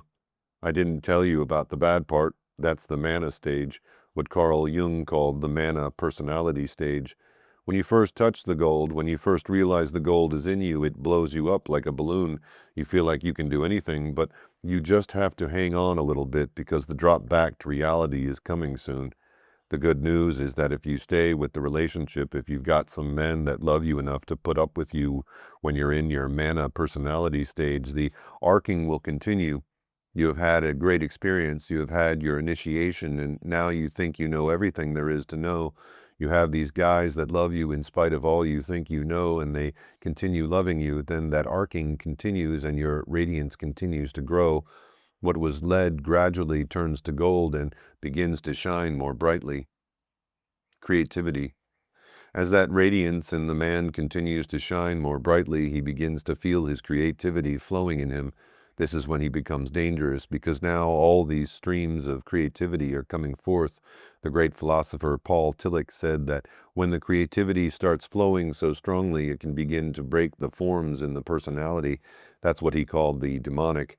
The demonic is not bad energy, it is often wonderful energy that has started to break the forms because it is not contained or channeled adequately. Containment. A lot of work with men requires the creation of adequate containment. When that creativity starts flowing from being connected and all that powerful, sacred, masculine energy really starts to flow, then the demonic is breathing down your neck. This is why you have to have the community.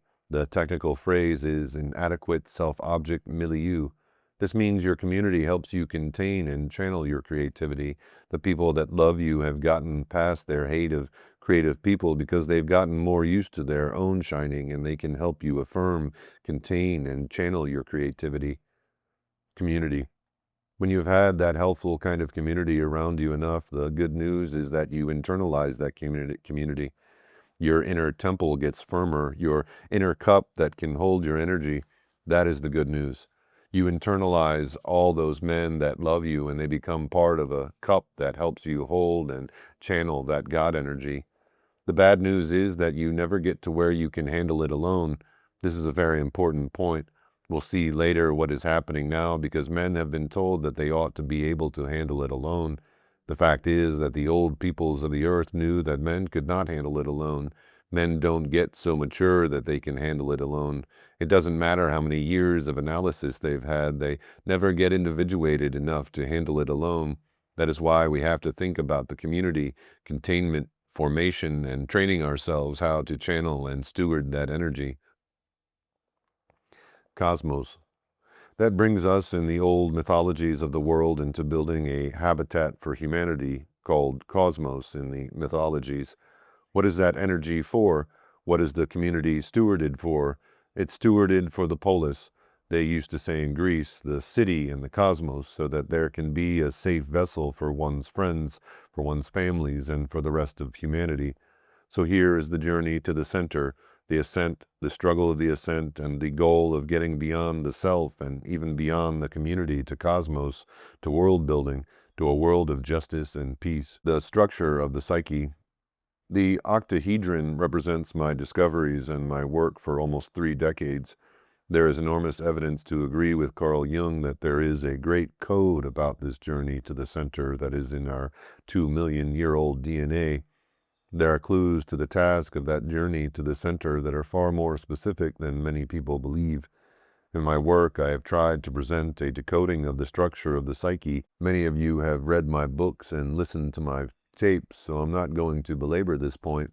Though we are talking about the male psyche, I want to take a few minutes to say how the female journey to the center is similar to the male journey to the center, and how they are different, critically different. The 4 powers. I agree with Jung that the 4 quarters of mythology show the world being quadrated, that there are 4 corners of the world, 4 elements. The Navajo say there are 4 winds. The Hindus say there are 4 faces of God. The early Christians said there had to be 4 gospels. Jung said myths and mythic images are the faces that instincts bring to the world. Humans quadrate the world in mythic images, so there must be a 4-fold instinctuality. Jung thought this referred to the 4-fold typology of intuition, thinking, sensation, and feeling. I found out later that Toni Wolff, his lover and teacher, thought it was something else. I find that I am in her tradition. She thought there were 4 structural forms of the female psyche, not 4 functions like Jung thought. I also think there are 4 structural forms and that they correspond to the 4 energies in the human soul. Men and women alike have these 4 energies and the task of balancing them. In other words, the energies that men and women must learn first to access, then to balance in their individuation, or in their pilgrimage, in their journey to the center, are the same 4 energies. But the way that men and women get to the center is not the same. This is the critical difference in our genetic plumbing that I think will help us understand why we are in the mess we're in today on this planet. Let me just go through these four powers. 1. The king and queen. The mythic images of the king and the queen represent an instinctual line having to do with nurture and centering in the human personality. I will talk about the initiation that goes with it later on. The line having to do with inclusive nurture is what I call the royal line of development. Notice that the octahedron is two pyramids, base to base, a male pyramid and a female pyramid placed together. The male quartet set of books Doug Gillette and I wrote discuss this eightfold nature, the octahedron shape. Jung believed the structure of the deep self in men and women had the form of that octahedron. I'm simply offering a decoding of that octahedron. This royal energy of inclusive nurture and centering is important. Without it, you are not calm, you are not centered, you do not have a vision, you do not have a sense of I am and I want. If someone held a .357 Magnum up to your head and said, "Tell me what you want or I'll shoot," would you be capable of giving an answer? A lot of men really want to know what they desire, but they can't find it. That is what the king image is all about. It is about achieving your sovereignty. 2. The lover. The mythic image of the lover represents another instinctual line of development that covers passion, sexuality, affiliation, intimacy, embodiment, and joy. If you don't have a connection with the lover within, you don't have any fun, no matter how smart you are, how caring you are in terms of your nurturance. Without the lover being accessed, you don't have any fun and it doesn't feel worthwhile. You can't thank D.H. Lawrence for being the high priest of this energy. What's that poem? Sooner murder an infant in its cradle than to nurse unaffected desire, from William Blake, Proverbs from Hell. The idea is that if you are just building good works out of duty, it's terrible. That's the absence of this lover energy. 3. The magician. Mythic images of the magician, high priest, or priestess represent the cognitive line of development. This has to do with moving from mere knowledge to wisdom used for healing of self and community. Notice that the cognitive line balances the nurturance line. This is the same in men and women. There's no difference there. In other words, it's just as hard to gain insight for men and women, just as hard to develop generativity and the capacity to bless and nurture for women as it is for men. We are alike in these ways. 4. The warrior. The other axis of the octahedral code is where the bad divine joke is. Jung thought that God had a bad sense of humor. The reversal here in the male and female soul is on the lover-warrior axis, the lover energy we talked about. The warrior energy is the energy of focused discipline, boundaries, service, and mission. Without a mature connection to this energy, a man will be passive, violent, or both. The asymmetry of male-female development. The asymmetry that we have here is that, unlike males, young females are flooded with lover energy in adolescence.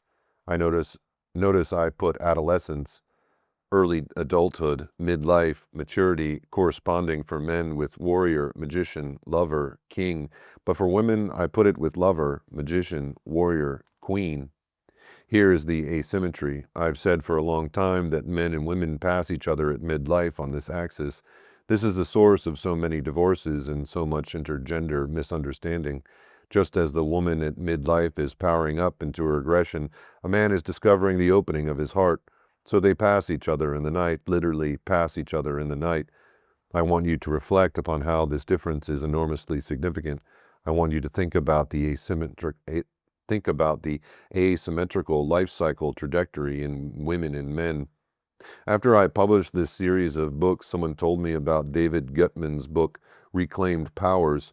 It is a cross-cultural study of men and women through the life cycle that gives empirical validation to my assertions about this cross-cultural movement of women to more aggression at midlife and men to more passivity in the hard wiring of men and women, and must be dealt with consciously and constructively.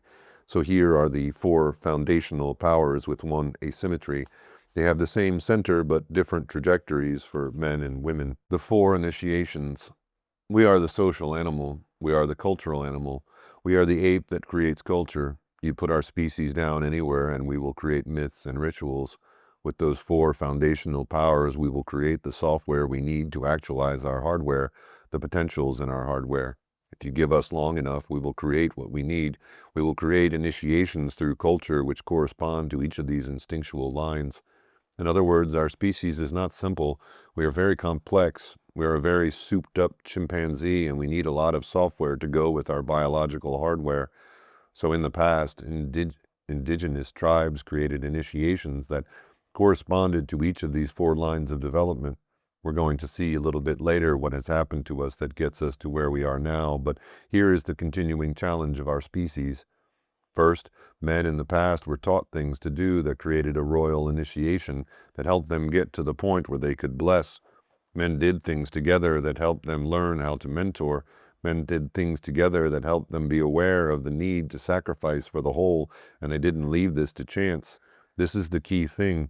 They didn't have our contemporary assumptions that you just let a person grow up and they'll somehow become mature. None of the indigenous people made that mistake.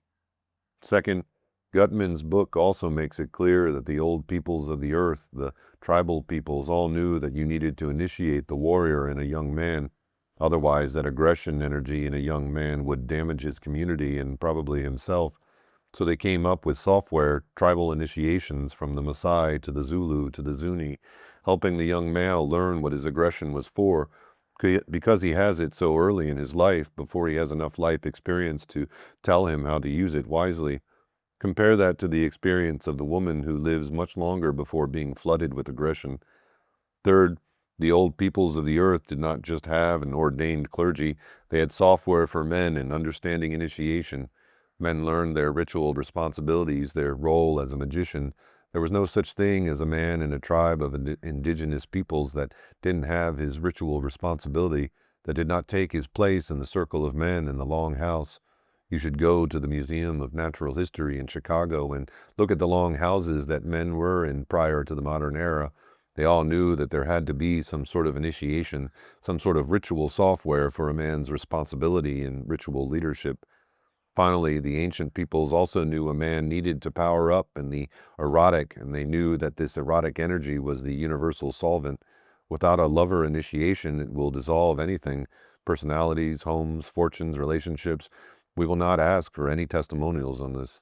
So there are your four initiations, the four aspects of initiation corresponding to the four powers. The role of the elder. All the old peoples of the earth knew that these powerful energies needed to be brought online, contained, channeled, and that men should not be thrown onto their own devices on this. They should have help from other men, especially from the elders. There were elders who carried the wisdom, and these elders were men who understood the wisdom of the tribe. For many of the tribes, this wisdom went back thousands of years into prehistory. So this is the inherited plumbing that we have as men, and the old peoples of the earth had a sense that you must create myth and ritual to help contain, channel, access, and regulate these energies. This is our past, and according to Carl Jung and Anthony Stevens and others, this past goes beyond into our evolutionary prehistory. This is the history of masculine spirituality. These are the energies that all men have to connect with and learn how to regulate and contain. This is our heritage. Audience member: what is the framework or container for all of this? Moore: for most of the old peoples of the earth, these issues were not seen as merely psychology. Theirs was a holistic approach. These concerns were not cut off from the spiritual and ethical vision of the tribe, so all of these agendas were related to the mission from the center. They went to the center to connect with all this energy, but it was never seen as private. In other words, this wasn't something you just went to an analyst for to get you powered up so you could be a better executive, be more successful in your career, and then retire and play golf. This was not their vision. All these concerns were seen as integrated: a spiritual world, a spiritual cosmos. All of these energies were stewarded. Once they were accessed, they were stewarded for the larger whole, for the cosmos. This is the critical distinction between the old traditions and what has happened to us in the modern world. Initiation at midlife. Let's talk a little bit about this midlife transition. We need to get really clear about this midlife dynamic and how different our midlife dynamic is from that of women. There's enormous heart work being done in the new warrior network, opening up of men's hearts and working with men at midlife in this heart work area. I think the genius of the founders forming this vision in the early days was not to call this the New Lover Network. We need to think about this now. Why not call it the New Lover Network? Men's hearts are opening up. One of the things we need to talk about together is this abyss, this male midlife emotional swamp. They used to call this the slough of despond in Renaissance poetry. For you folks who are not from the South, a slough is an old creek that is full of water moccasins. It's hot and wet and full of quicksand. The research shows that men move into midlife and they become depressed, passive, suicidal, and addictive worldwide. Did you hear that? Depressed, suicidal, addictive worldwide. You can just see this bad joke. Men at midlife move right into that heart energy, into the lover energy, and then many of them collapse in a puddle of jello. I've seen Green Berets that get to midlife and throw away everything they ever learned about the warrior. Why do we need to concern ourselves with the warrior initiation at midlife? Because even if a man had a good warrior initiation in the first half of life, he is in danger of losing connection with it because of his developmental programming. You've also got people like me who follow a trajectory more like that of a woman because of the way my family was. I knew that they were attacking my brother's warrior when he showed it, so I moved into the little trickster pattern. Some of you are academics and therapists. You know what I mean. You think you can bypass the warrior task by moving right into that trickster. You're smart and you think everything is good and fine and you've got that big grin on your face and you try to have a relationship and you wonder what the heck is wrong with you. You don't seem to be able to form adequate boundaries in relationships. The bad news is, even if you were a Green Beret, you can get to this place in your life, moving over this midlife threshold and completely forget that you ever had any aggression. Even if you remember that you did, you are ashamed of it. You're ashamed you ever had it. It's good to move into a new room in the house of the soul. The bad news is that when you move into this lover space without an initiation, it will dissolve everything that you ever tried to build. Everything that you ever thought you knew goes right out the door. We could have some testimonials to this, couldn't we? Talk about our elder problem. Now look at this. When the time comes for us males to accept a mantle of generativity and inclusive caring and empowerment of young men, helping them deal with their fiery, fire-in-the-belly warrior energy, about the time when we are needed for that, we have become passive, depressed, and ineffectual. Another difference between men and women. You and I know that there are a lot of women who have contempt for their husbands because their husbands have moved into this midlife limbo and are confused and disoriented. When women get to midlife, they say to themselves, I've had enough of this servant stuff for other people. I've learned about boundaries now. I've figured out how I have been taken advantage of. Now I'm going to get very clear about what I want, and if this pitiful excuse for a man that I'm married to doesn't get his stuff together, I'm going to leave him. And they are ready for that. They have warrior virtues at the point where their husbands have lost them. It goes like this. She says, just do it and stop whining. He says, but I want, couldn't we? Then she says, just get out of the way. I've got stuff I've got to do. So she decides to take the helm. She's not feeling wimped out and she is not overwhelmed with feelings of, oh, this is painful or this is uncomfortable or what will they think or will she leave me? When she comes up, she has that warrior energy that says, let's get the job done. I know what I want. I know where I'm going. If you can't come along, then I'll find somebody else. Can you follow this? This is the radical asymmetry. When you look in the world and when you look at Gutman's book, you notice that women elders are not having as hard a time facing their responsibilities. They're still having a difficult time, but not as hard a time as the male elders. Why? The female initiation is not in much better shape than male initiation. According to Gutman, they do better because they are not in a pool of feelings when challenged with responsibilities, while males at midlife are in that slough of despond, assuming the mantle of elder. When you talk to a midlife male about signing on to be an elder for the New Warrior Network and really building this organization, he says, man, I'm here to get my own wounds healed, and as soon as I get my wounds healed, I'm going to be moving on. This is why so many men at midlife treat their men's organizations like a cult. The research shows that most of the folks going into these cultic organizations move in, stay about 3 years while they heal, and then move on. So you can see the temptation in men's work in our time. I'm not just speaking of the New Warrior Network, I'm speaking about the whole international men's movement. Why has the men's movement been such a wimped out, largely disappointing phenomenon? In 1990, we had big dreams and we had so much love or energy, we couldn't organize our way out of a paper bag, and you can see why. There is no shame in healing wounds at all, but it's very difficult in that space to deal with talk about assuming the mantle of eldership.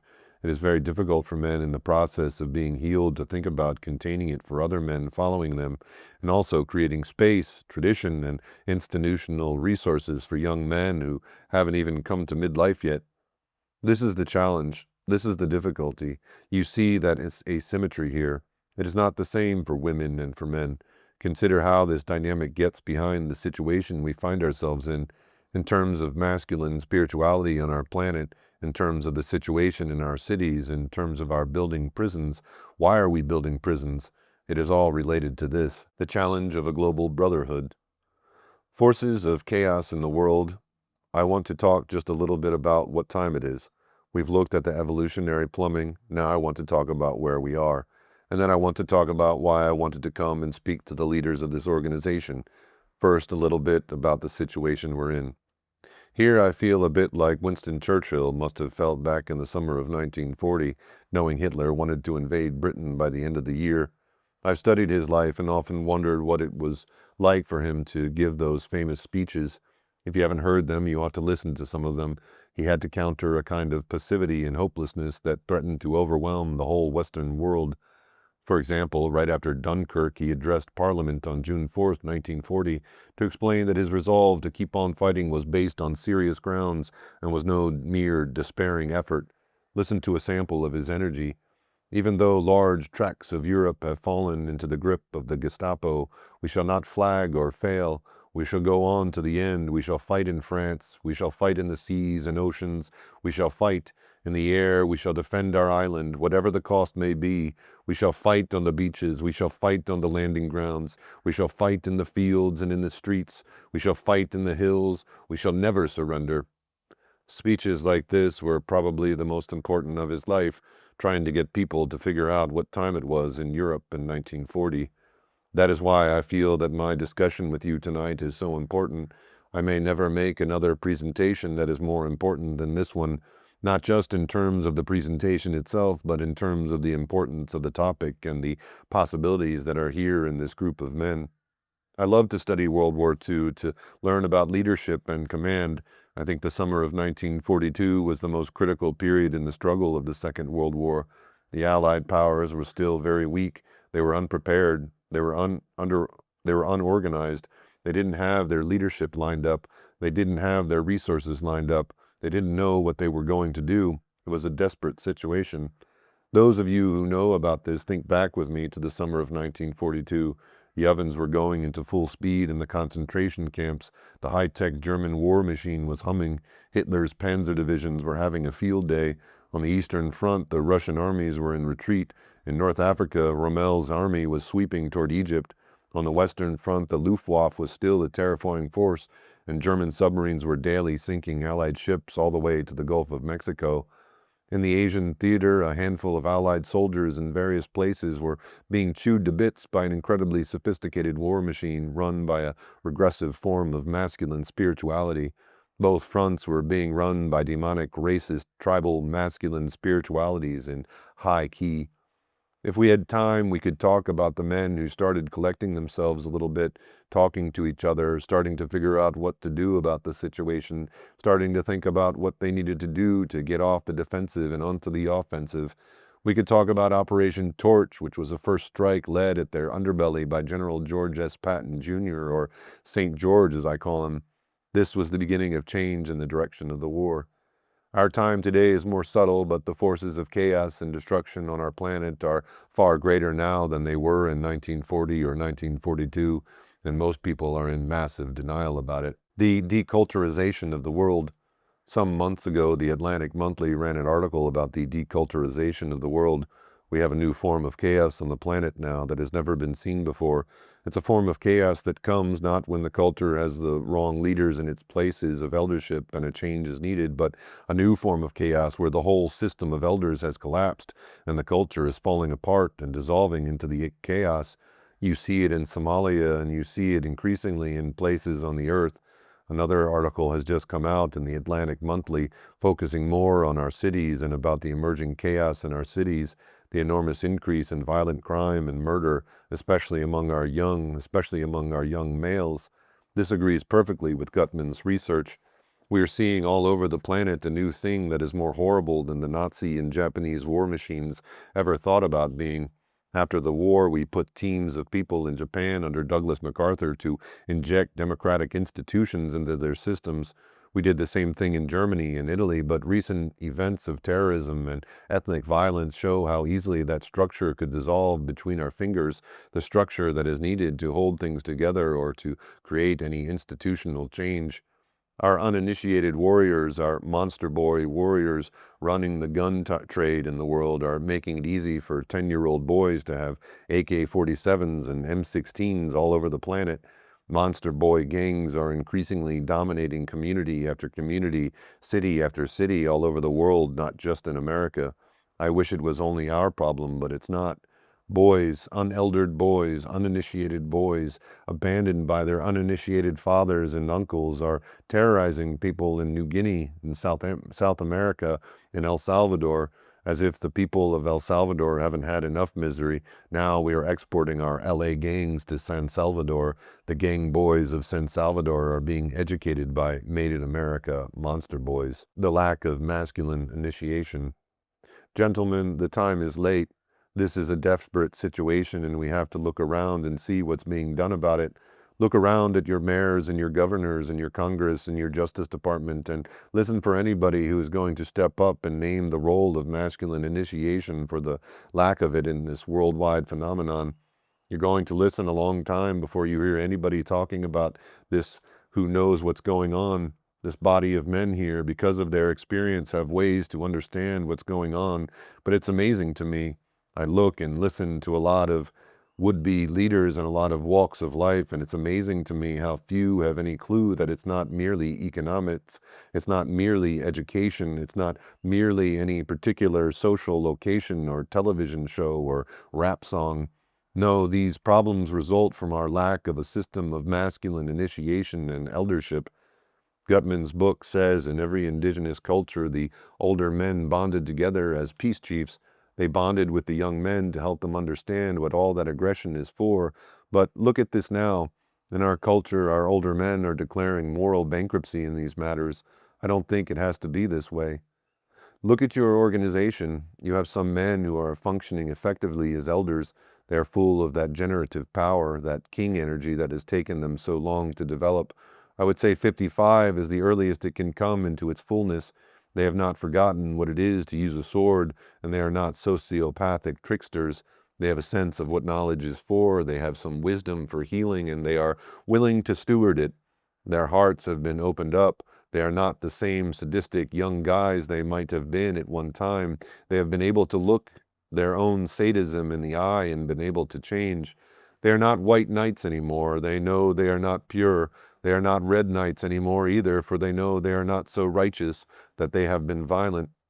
They are black knights, the highest initiation of a man in the warrior image. They are men who have eaten some ashes. They have eaten their shadow to the point where they can responsibly use that energy. They bring the heart, they bring the wisdom, and they bring it all to their elder task. These men are elders. Help young men find their way in your organization.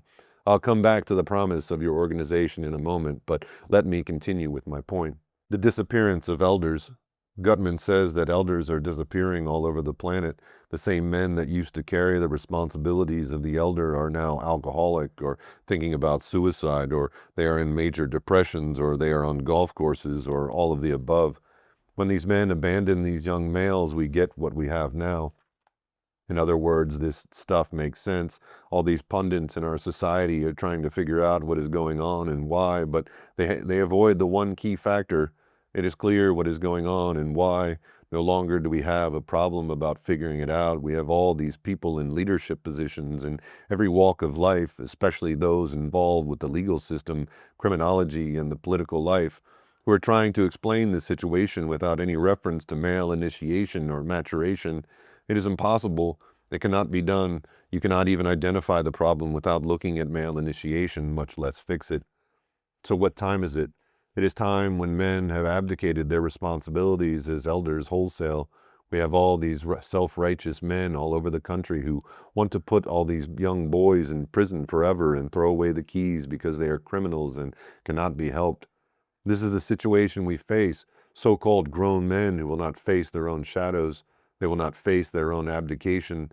They are willing to throw away the lives of thousands upon thousands of young males all over the country and refuse to take any responsibility for it. That's where we are today, gentlemen. That's what time it is for men in the world today, for our families, communities, for our planet. An order of Earth Knights. That gets me to the question of what we need to solve this problem. Personally, I think we need a brotherhood, what used to be called an order. What kind of brotherhood do we need? First, let's consider what kind of brotherhood we don't need. We don't need a clone of the Nazi SS troops. Why not? They were organized. They knew how to use technology. They knew how to use spirituality. They knew how to use mythology. They knew how to use ritual. They knew how to inspire men. They knew how to get men committed unto death. They knew how to make men proud. So what was their problem? They had a racist, tribal, demonic vision. They made the fatal error that our forebears have repeatedly fallen into over thousands of years, what Erik Erikson called pseudo-speciation. We have not been able to keep the unity of our species on the screen or to make it the basis for our vision. If I had time, I'd go into it more, but we make the mistake over and over. We take these magnificent young warriors and offer them a bogus vision, a tribal, demonic, racist, non-inclusive vision to serve and die for. I am the descendant of a magnificent Confederate cavalry officer. He was seduced by and gave his warrior energy to an unworthy cause. All through the history of our species, we have been doing this to our young warriors. We've been sacrificing these magnificent young men to tribal visions. We must break new ground, follow a new path, stewarding the vision. What do we need? We need magnificent young men, middle-aged men, and older men serving an inclusive vision worthy of them. We need to take that energy, that warrior energy that is very likely the most noble thing in the male soul, and bring it into the service of an inclusive, non-racist, non-sectarian, non-cultic vision of a world of justice and peace. Do you know what I mean? Speak to our brothers and the Promise Keepers. Warn them about the way they are repeating the errors of our forefathers. Bring all that wonderful masculine energy in serving another tribal vision. We have so many well-intentioned men today who have been seduced into racist militias because they know that warrior energy is important. The only elders and guides they have are men that do not have a clue except to repeat the errors of the past. What do we need?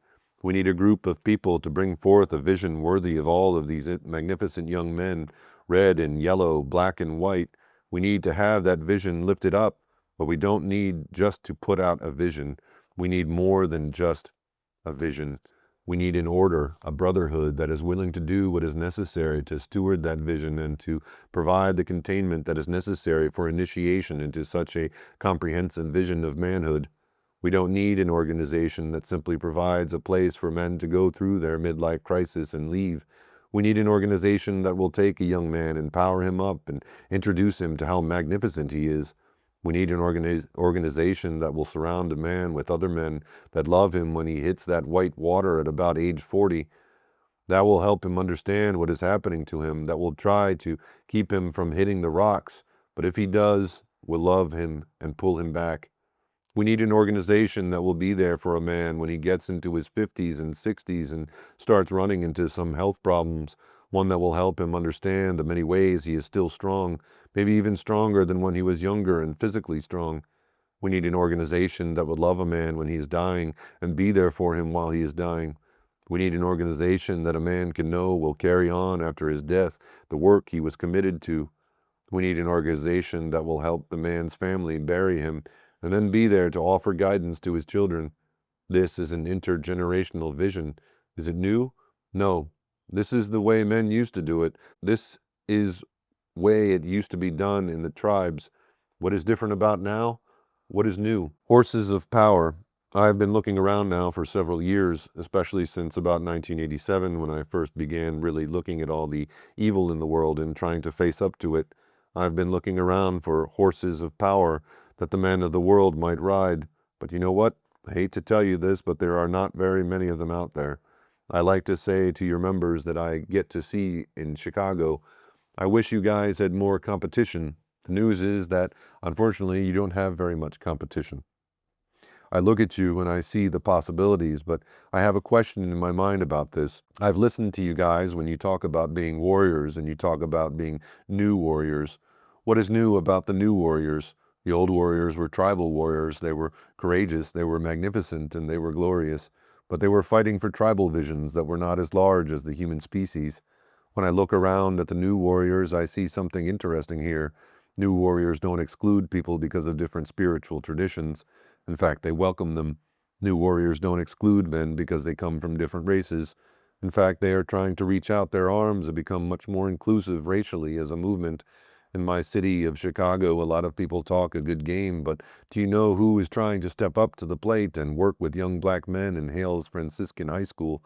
It has been men from the New Warrior Network who have put themselves on the line there. I'm just looking. I'm just observing.